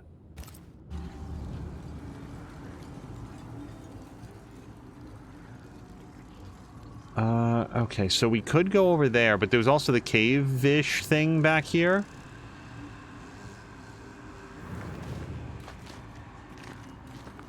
Really? Okay, yeah, straight up locked. Maybe once we clear the mist, we can go in there. As MV Hank said, crows. Yeah, right when I said this game does atmosphere, we had a non-harmonious crow cawing away. Well, I'm sorry. Hold on.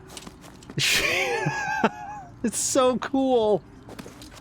It's like she dematerializes for a moment. They didn't have to do that. That's just an animator who really loves their work. Okay, again, Oh, this apparently we could go up. Do I want to? Probably. Let's check it out. Oh, no, we can't. Yeah, he's very... I think he's disoriented from the Quick Mist. Like, they said it's gonna make you feel bad.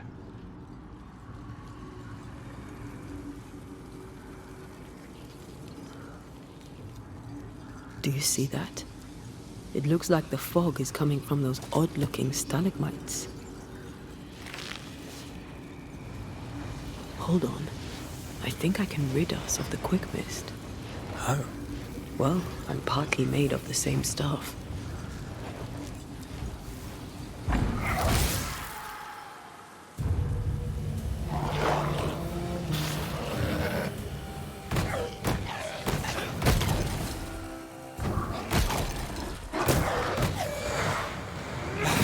Oh, I really missed.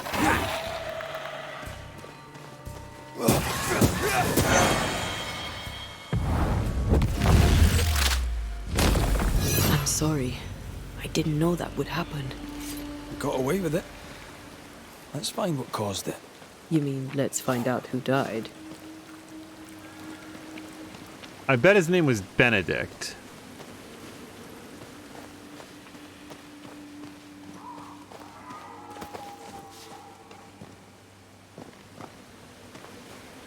Okay, so we passed a few things on the way here that I wasn't able to do, and I kind of want to go back to see if we can do them now.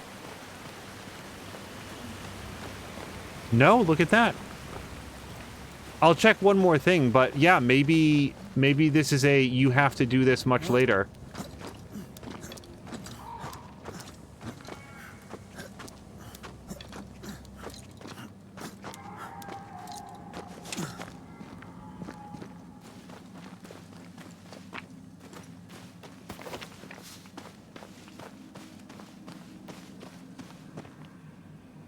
Okay, that's the second one of those that I've seen and can't get to. At this point, it could be like a grapple point, like you get some sort of like a hook shot beam that will drag you over there. That it's more of a traversal thing. No, because look, if you could get over there, you wouldn't go anywhere from there. So it's got to be some sort of like a cool thing that you can pick up.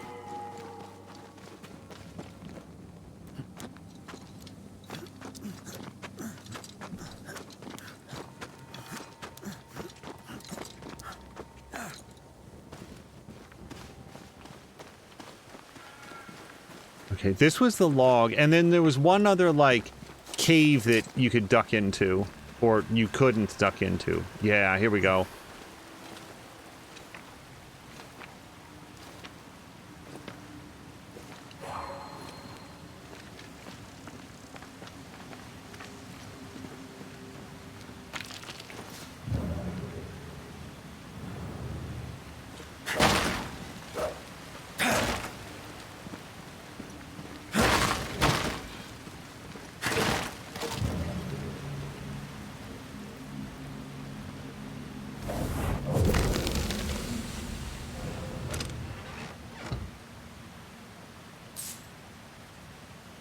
Spectral cobwebs are a really interesting idea to me. The idea that there's these objects that I guess just linger for so long and are so forgotten that they no longer become perceivable to mortal men. And it takes like ghost abilities to recognize that they're still right there. Their very existence has become so old that it's like an inanimate object has passed away. Now we're really far back. I just want to see. So that's the rope. I definitely don't want to go up, but let's just see if there's anything over here.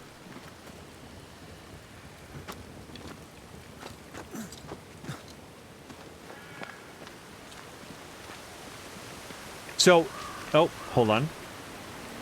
Traces of a struggle. An echo hangs on it.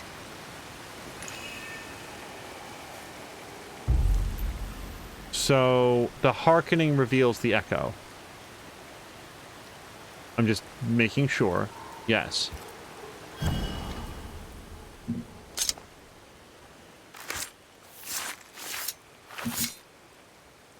En Shaw en draste toki min koerster.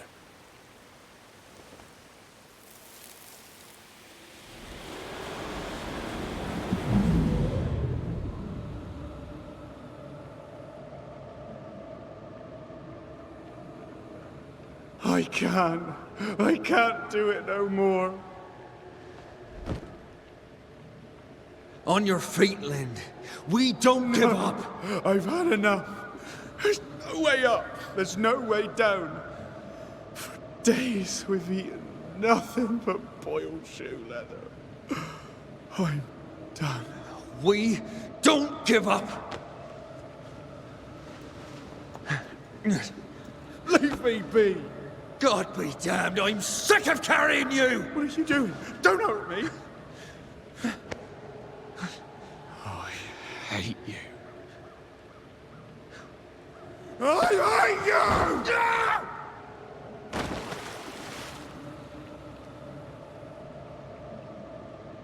Ben died in the fall. And now his maggoty ghost is back to haunt the friend who pushed him. Jacob delusional? Did he really forget what he did? Maybe his guilt got the better of his reason. We need to find the body, if the wolves haven't gotten there first.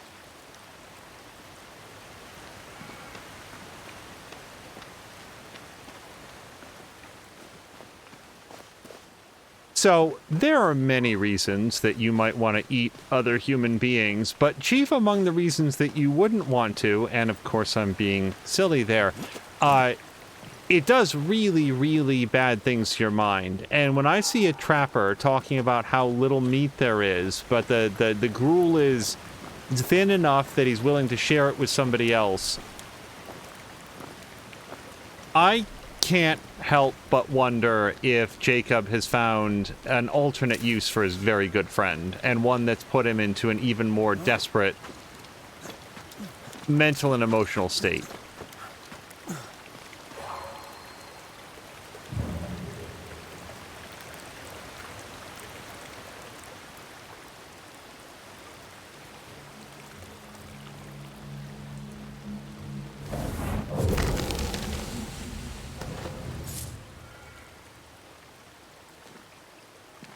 Okay, but not the body I'm looking for.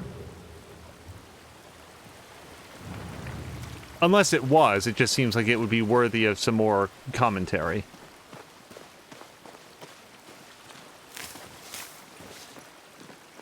Oh, a shite on a short stick.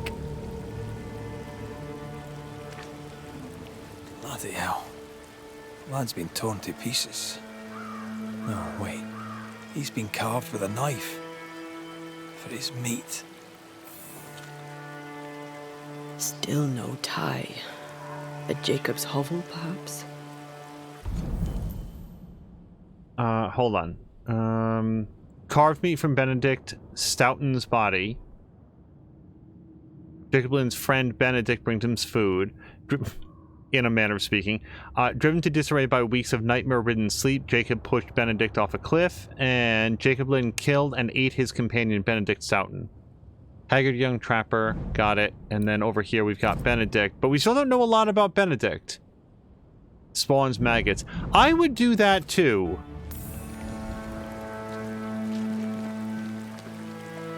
Jacob was eating meat. Jacob was eating Ben.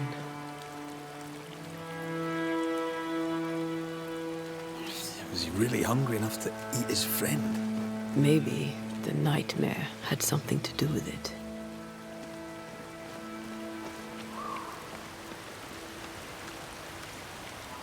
Why do I feel like I'm missing something down here? My ring is not glowing. I can't go further down this way. Okay, we're going back up.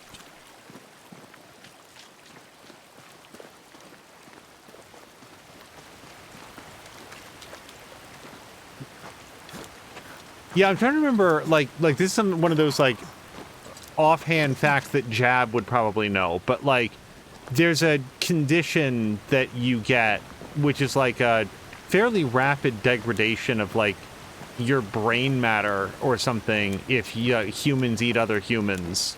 It's really, really bad scene.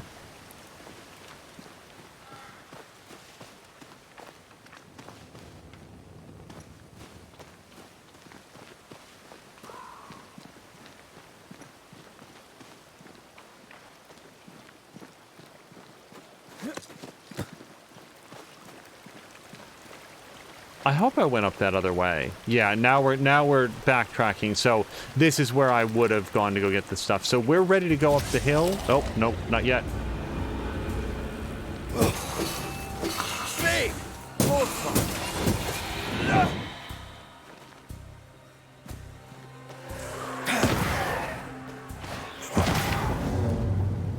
Not here.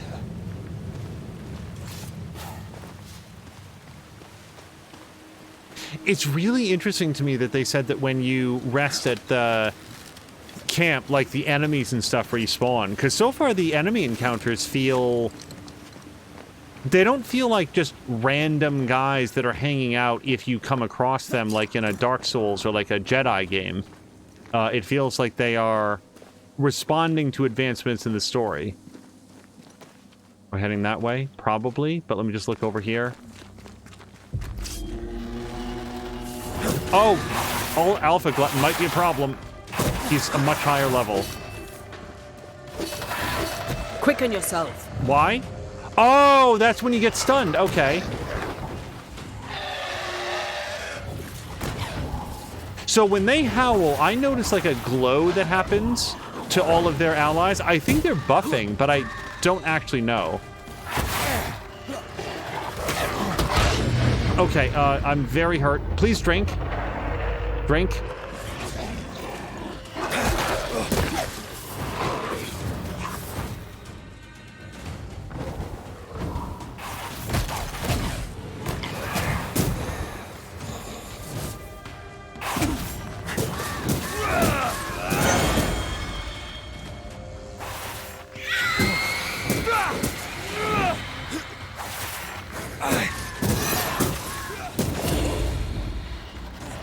I don't know what that last guy was.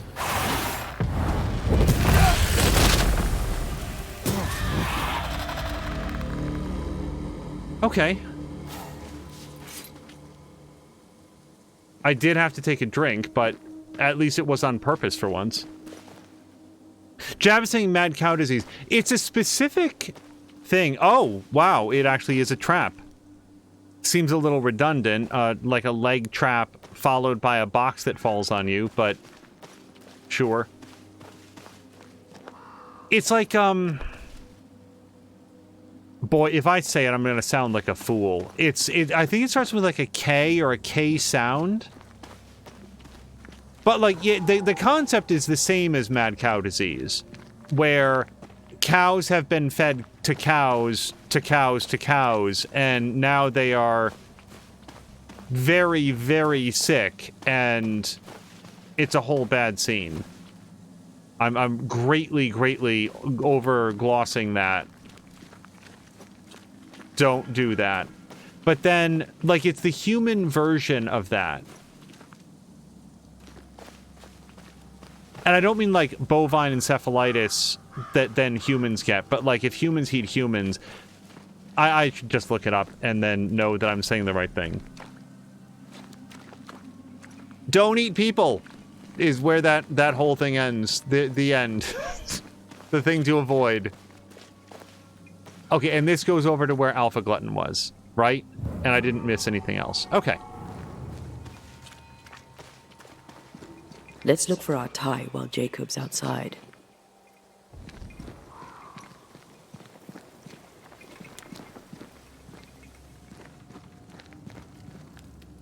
Poor lad. His food is the meat of the matter. Antea, that's horrible. Never heard a worse pun. I like it. Yeah, let me introduce you to, Kuru. That sounds similar. It might be it. I'm trying to remember for sure.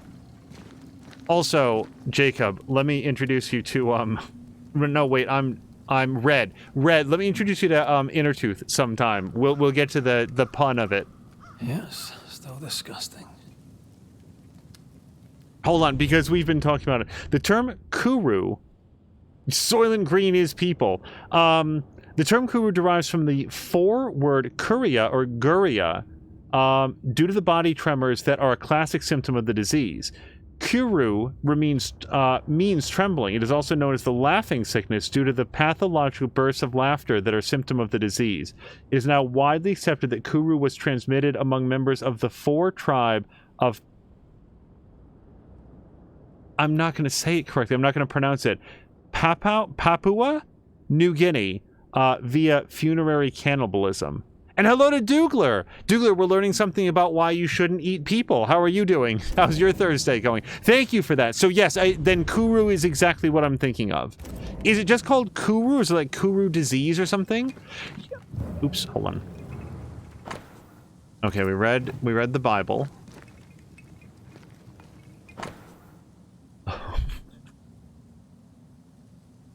I'll read it in a second. My eyes are closed. A hand-whittled wooden bowl and spoon used by Jacob Lind. This tie is doused with the essence of its ghost. Once a closure has severed the ghost bond to the world, this essence will be automatically consumed by Antea to make her stronger. I think I found our tie. How did I not notice it before? There were so many spectral stains, it's a wonder we found it at all. Douglas, this is Banished, Ghost of New Eden. I am greatly enjoying it. It seems like a game that is... Let's talk to Ben.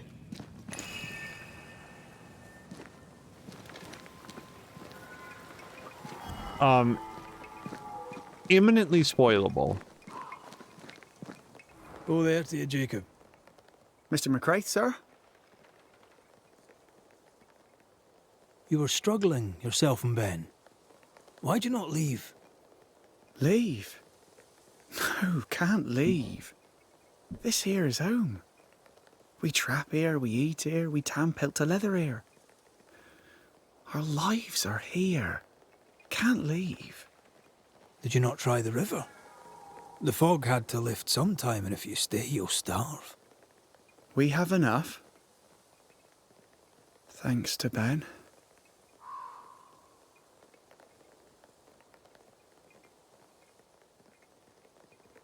I feel like this is the gentler option.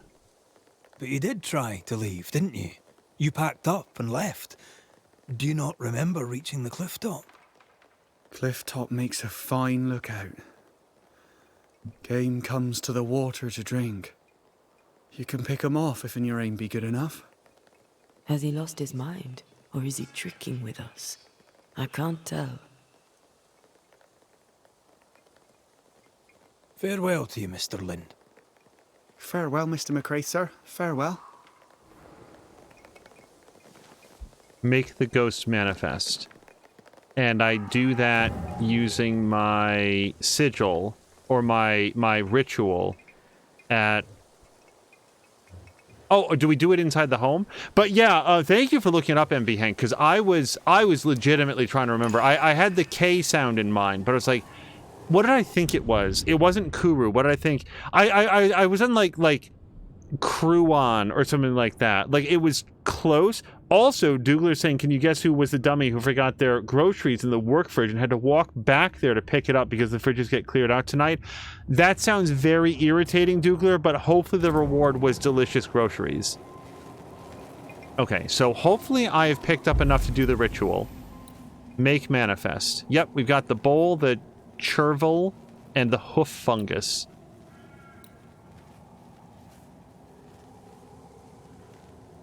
Okay, someday we'll find a scourge, but we're gonna do this.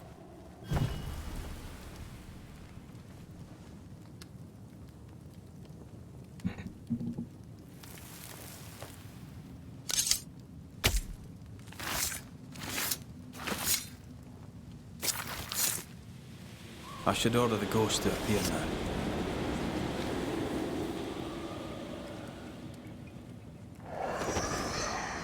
You're not Jacob. Who's you? My name is Red McCraith. A Scot. You? Antea Duarte. We're Banishers. We can help you. I'm beyond help. Where's Jacob?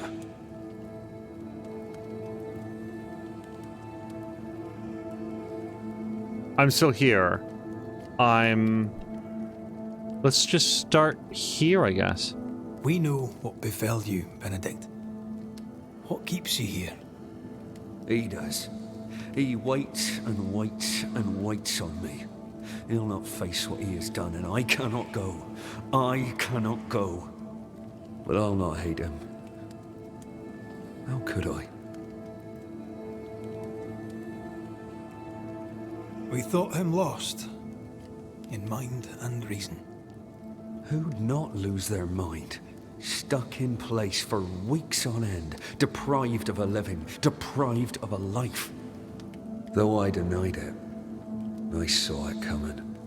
I became wary. Some part of me knew what he was thinking. because I was thinking it too. You tried many times to leave this place.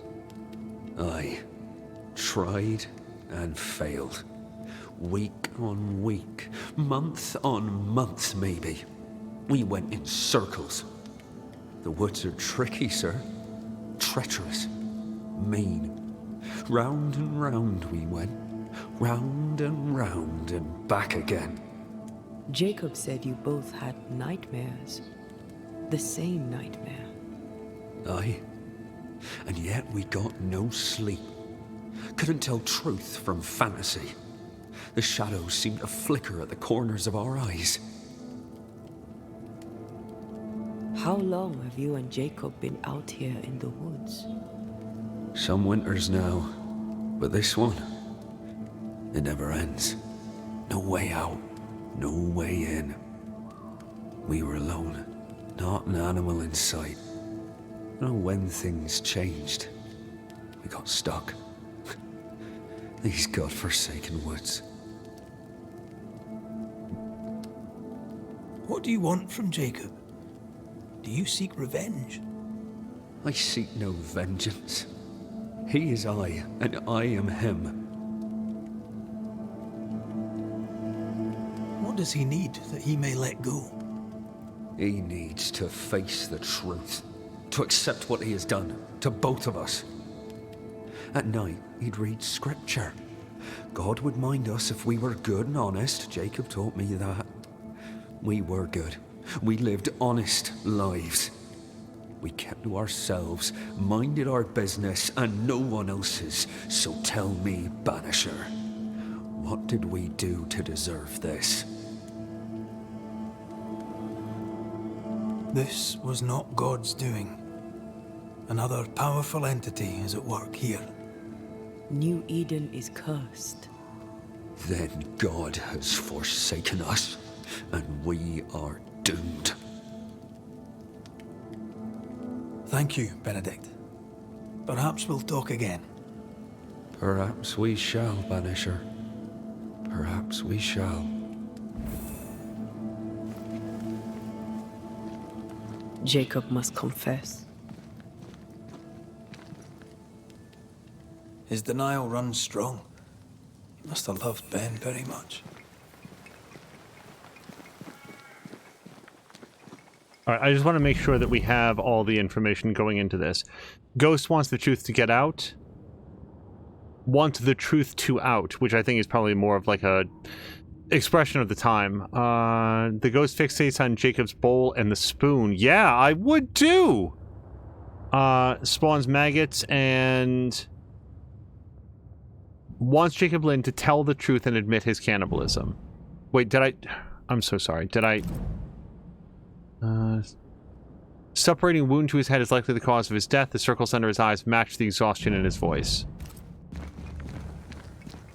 So I feel like the question is going to be, do we condemn this man who made every reasonable attempt to get out? Like murder wasn't the first thing that he turned to. According to both him and his victims, they were stuck here for weeks, maybe months, of just scrounging around for whatever scraps of food they could find as they desperately tried to get out of here, all while these unending nightmares were torturing their sleep and leaving them unable to think or act clearly.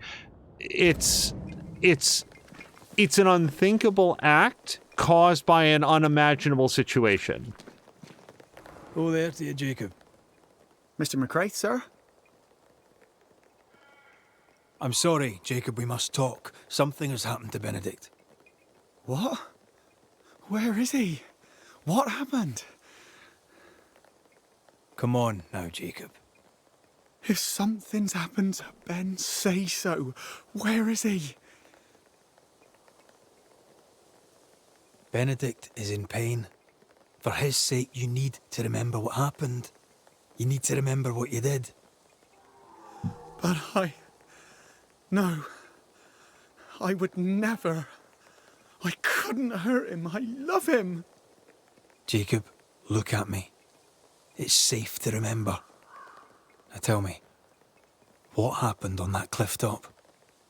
I was tired. So tired.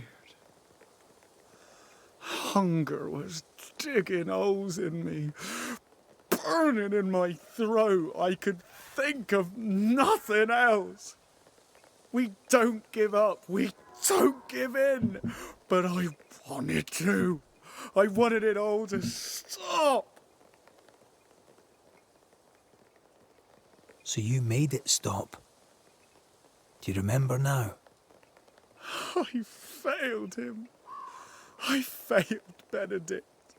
I was so angry, so angry. He kept pushing me. We argued, and I couldn't think. When I saw him lying there on the ground, lifeless, the whispers said, it was him or me, him or me. I would have died. I should have died. For my sins, I deserve no better. I failed God. I failed my friend.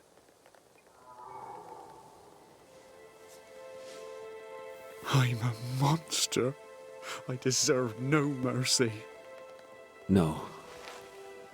You're just a sinner, begging for help.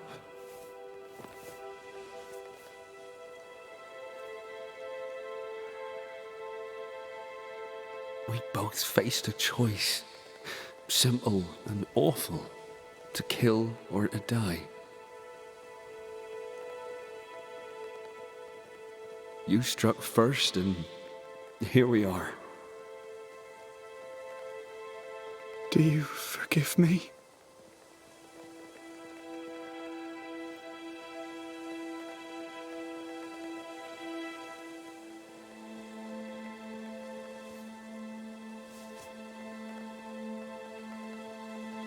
Our fates are in the hands of others now.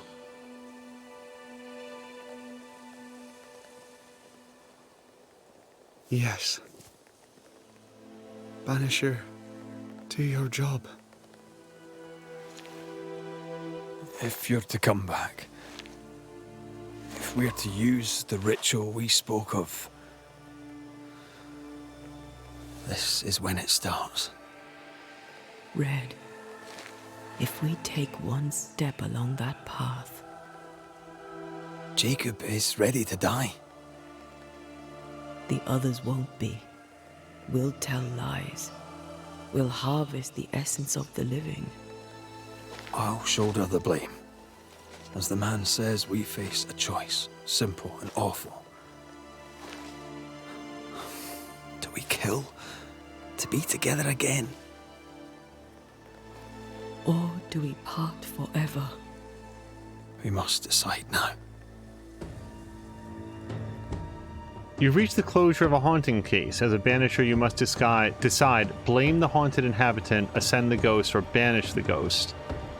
Each choice will have consequences, specifically in the way that Red and Antea evolve as a couple.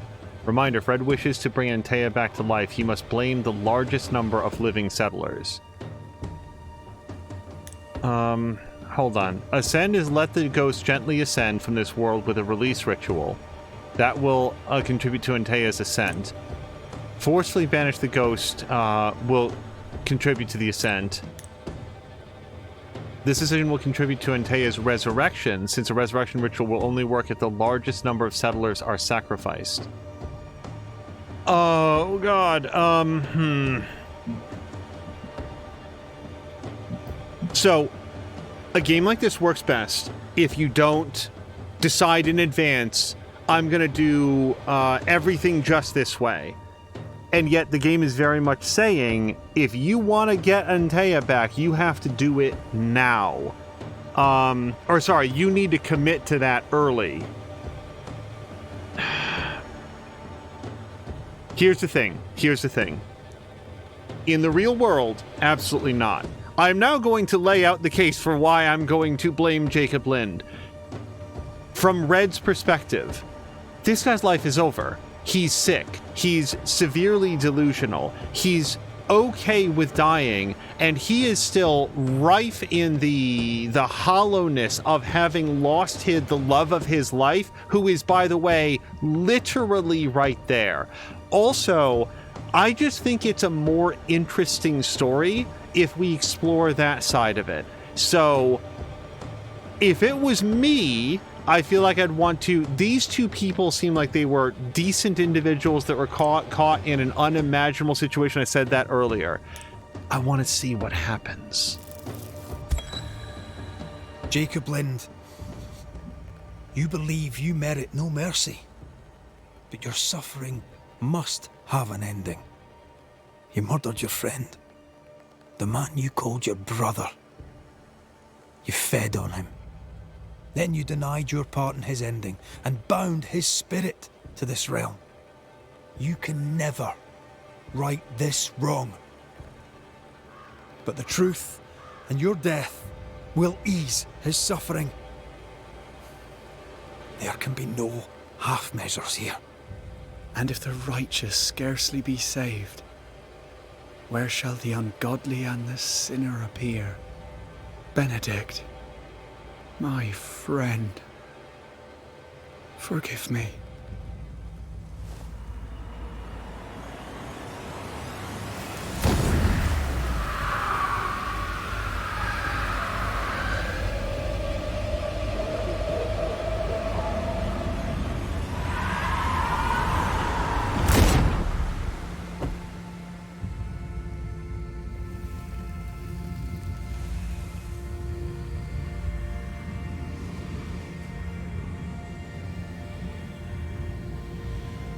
I took the life of a man I loved and ate his flesh. This I deserve.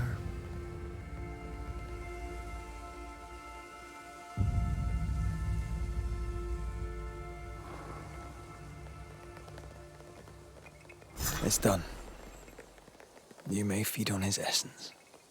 I think I need a moment. You can rest inside. Sorry, I could also rest any other place. Literally any other location. Really? The maggot pit is where we're gonna lay our head? Oof. Hello to Samalander. Sorry, a much simpler way to put what I said earlier is, what would the character do? Like, I know what I would do. But what would Red do? What kind of a person is he? How badly is he hurting? How bad is he hurting? And that's why I feel like he could justify this to himself. No more maggots. Ben is gone for good.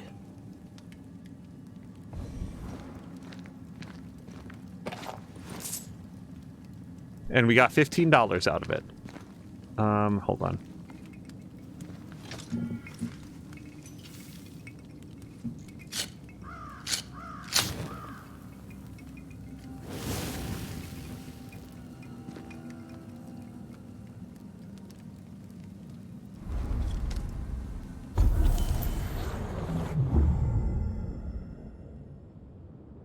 A whole new thing. And I probably want to do some stuff here. I'm just noting that we could also go back to here, but let's look at Leap. Antea can cross... Did I say hello to Samalander? I hope that I did. Antea can cross ethereal portals that act like shortcuts through the invisible into the incarnate. In combat, Antea can dash towards enemies, dealing small amounts of damage. The Leap manifestation has been unlocked after the consumption of the essence soaking Benedict's tie. Okay, so what do we have? Parrying restores 15 spirit points. I assume that's Red, not Antea. Charged heavy attacks increased by 20%. The fourth heavy attack triggers a punch attack that ignores resistance. I don't do a lot of heavy attacks though. Damage dealt by Red is increased by 30% against full health. So that's only like the first hit. Like the first hit you do a lot more damage, but then again, we might encounter enemies that heal themselves. Or each enemy hit by punch attack, not the punch attack, increases the damage of punch attacks by 7%. Ooh, recess after a switch. Oh, boy. But then again, it's just like Red's. Using leap while the banish gauge is full increases leap damage by 500%, but consumes all damage, all banish points. Oh, wait, I don't have any electro spirits. Look, that's what I have 0 of. Okay. So, hold on. Let me just look at all of my options, because I didn't even look at these before. Banish points are gained, increased by 20%, but banish damage is reduced by 20%. I don't like that at all. I'm never going to take that one. Charge heavy attacks trigger an area of effect dealing physical damage. I actually like that one a lot. Assault, switch to Antea right after a front dodge to trigger a melee attack. Wait, what is this? That seems cool! Look, she does like a drop kick.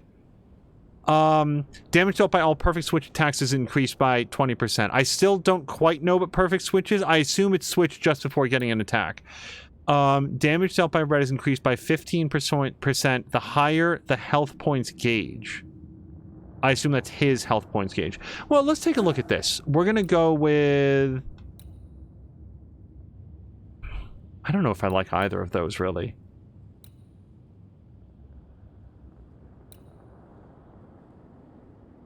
I'm not very good at parrying. I don't know if I need to restore spirit points. Let's go with charged heavy attacks. So I actually do those. And then we've got... Oh, perfect switch. Switch to Antea right after you block an attack. So it's after you block to trigger a punch attack. So I like that.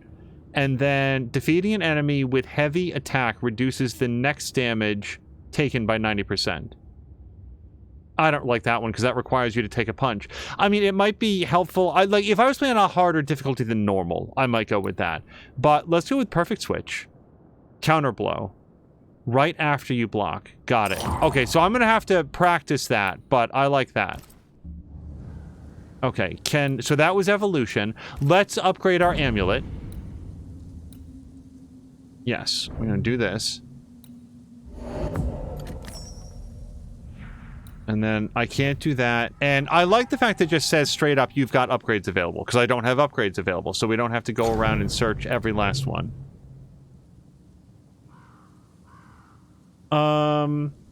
Grumpy is done being an adult today, which is awesome. Douglas asking Sam Melander, have you ever sent an email into Happy Jacks? I do not know what Happy Jacks is. Thought about it, but never had a worthwhile question. So apparently Happy Jacks is a known thing. I apparently have all of my decoction charges. Yeah, okay. I don't feel like I need to rest. Maybe I should, but... That man killed and ate his friend. When I was a soldier, I heard many stories of those besieged eating their own. Some were true. Famine is a ferocious master. Jacob was hungry. Yeah, just like you. Just like me. I never thought I'd blame anyone. I've not killed since I quit the army. I swore I'd never kill again. It's not too late to change our minds. We made the right choice. And we made it together. No turning back. Then, so I may have my resurrection, we'll steal human essence. We'll kill people for our own ends. Living, breathing people. We'll be banishers no longer. Red is about to swear an oath to Antea, and together they will choose her fate. Choices you make when bringing closure impact your chances to fulfill the promise made to one another. Remember, you remain free to make any choice you want when bringing closure, no matter the oath you have sworn, as long as you are ready to face the consequences.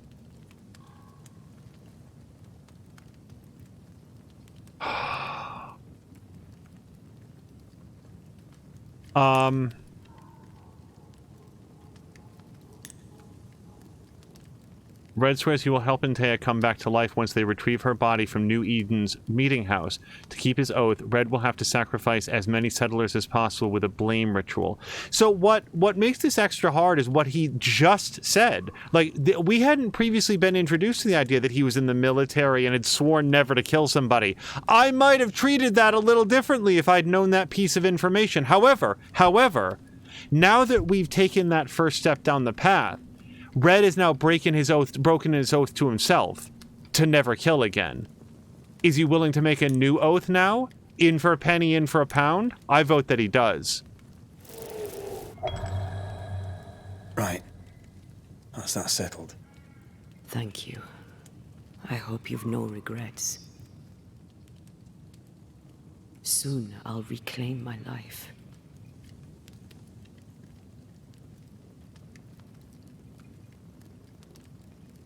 We will pay the highest of prices.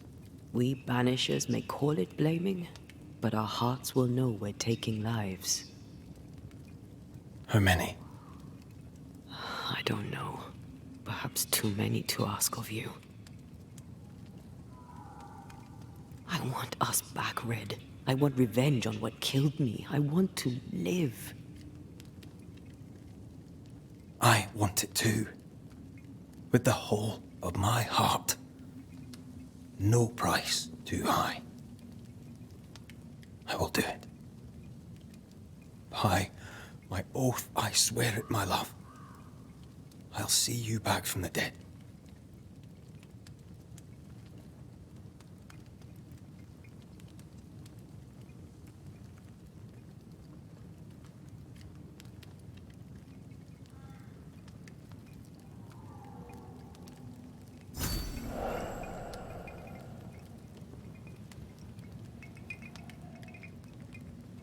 Okay, and it just autosaved, so I'm going to say that we're going to call it there. This was a very, very strong opening for Banishers. Coming into this game, I knew that it had reviewed well, and now that I've played it, at least for these first few hours, I can certainly see why. Yeah, the way that I'm going to approach this is... what is Red willing to do for the love of his life? Because to me, I'm meeting these characters for the very first time. So the fact that Antea has passed away and is right there, it's very easy for me to sit on my chair here and say, well, if you look at it from the abstract, it would be awfully immoral for him to take anybody else's life in this act of selfishness. But Red doesn't have that luxury. Red is fresh in the heartache and pain of watching his beloved killed right in front of him, and there was nothing he could do about it, and he woke up right after that. Sorry, that's just a weird thing up there. Whatever. He wakes up and has to come to grips with that just a very, very short time before he is back with her face to face. Not a memory of her, the actual human being, the actual spirit of the woman that he loved so much. Could he then bear to say goodbye?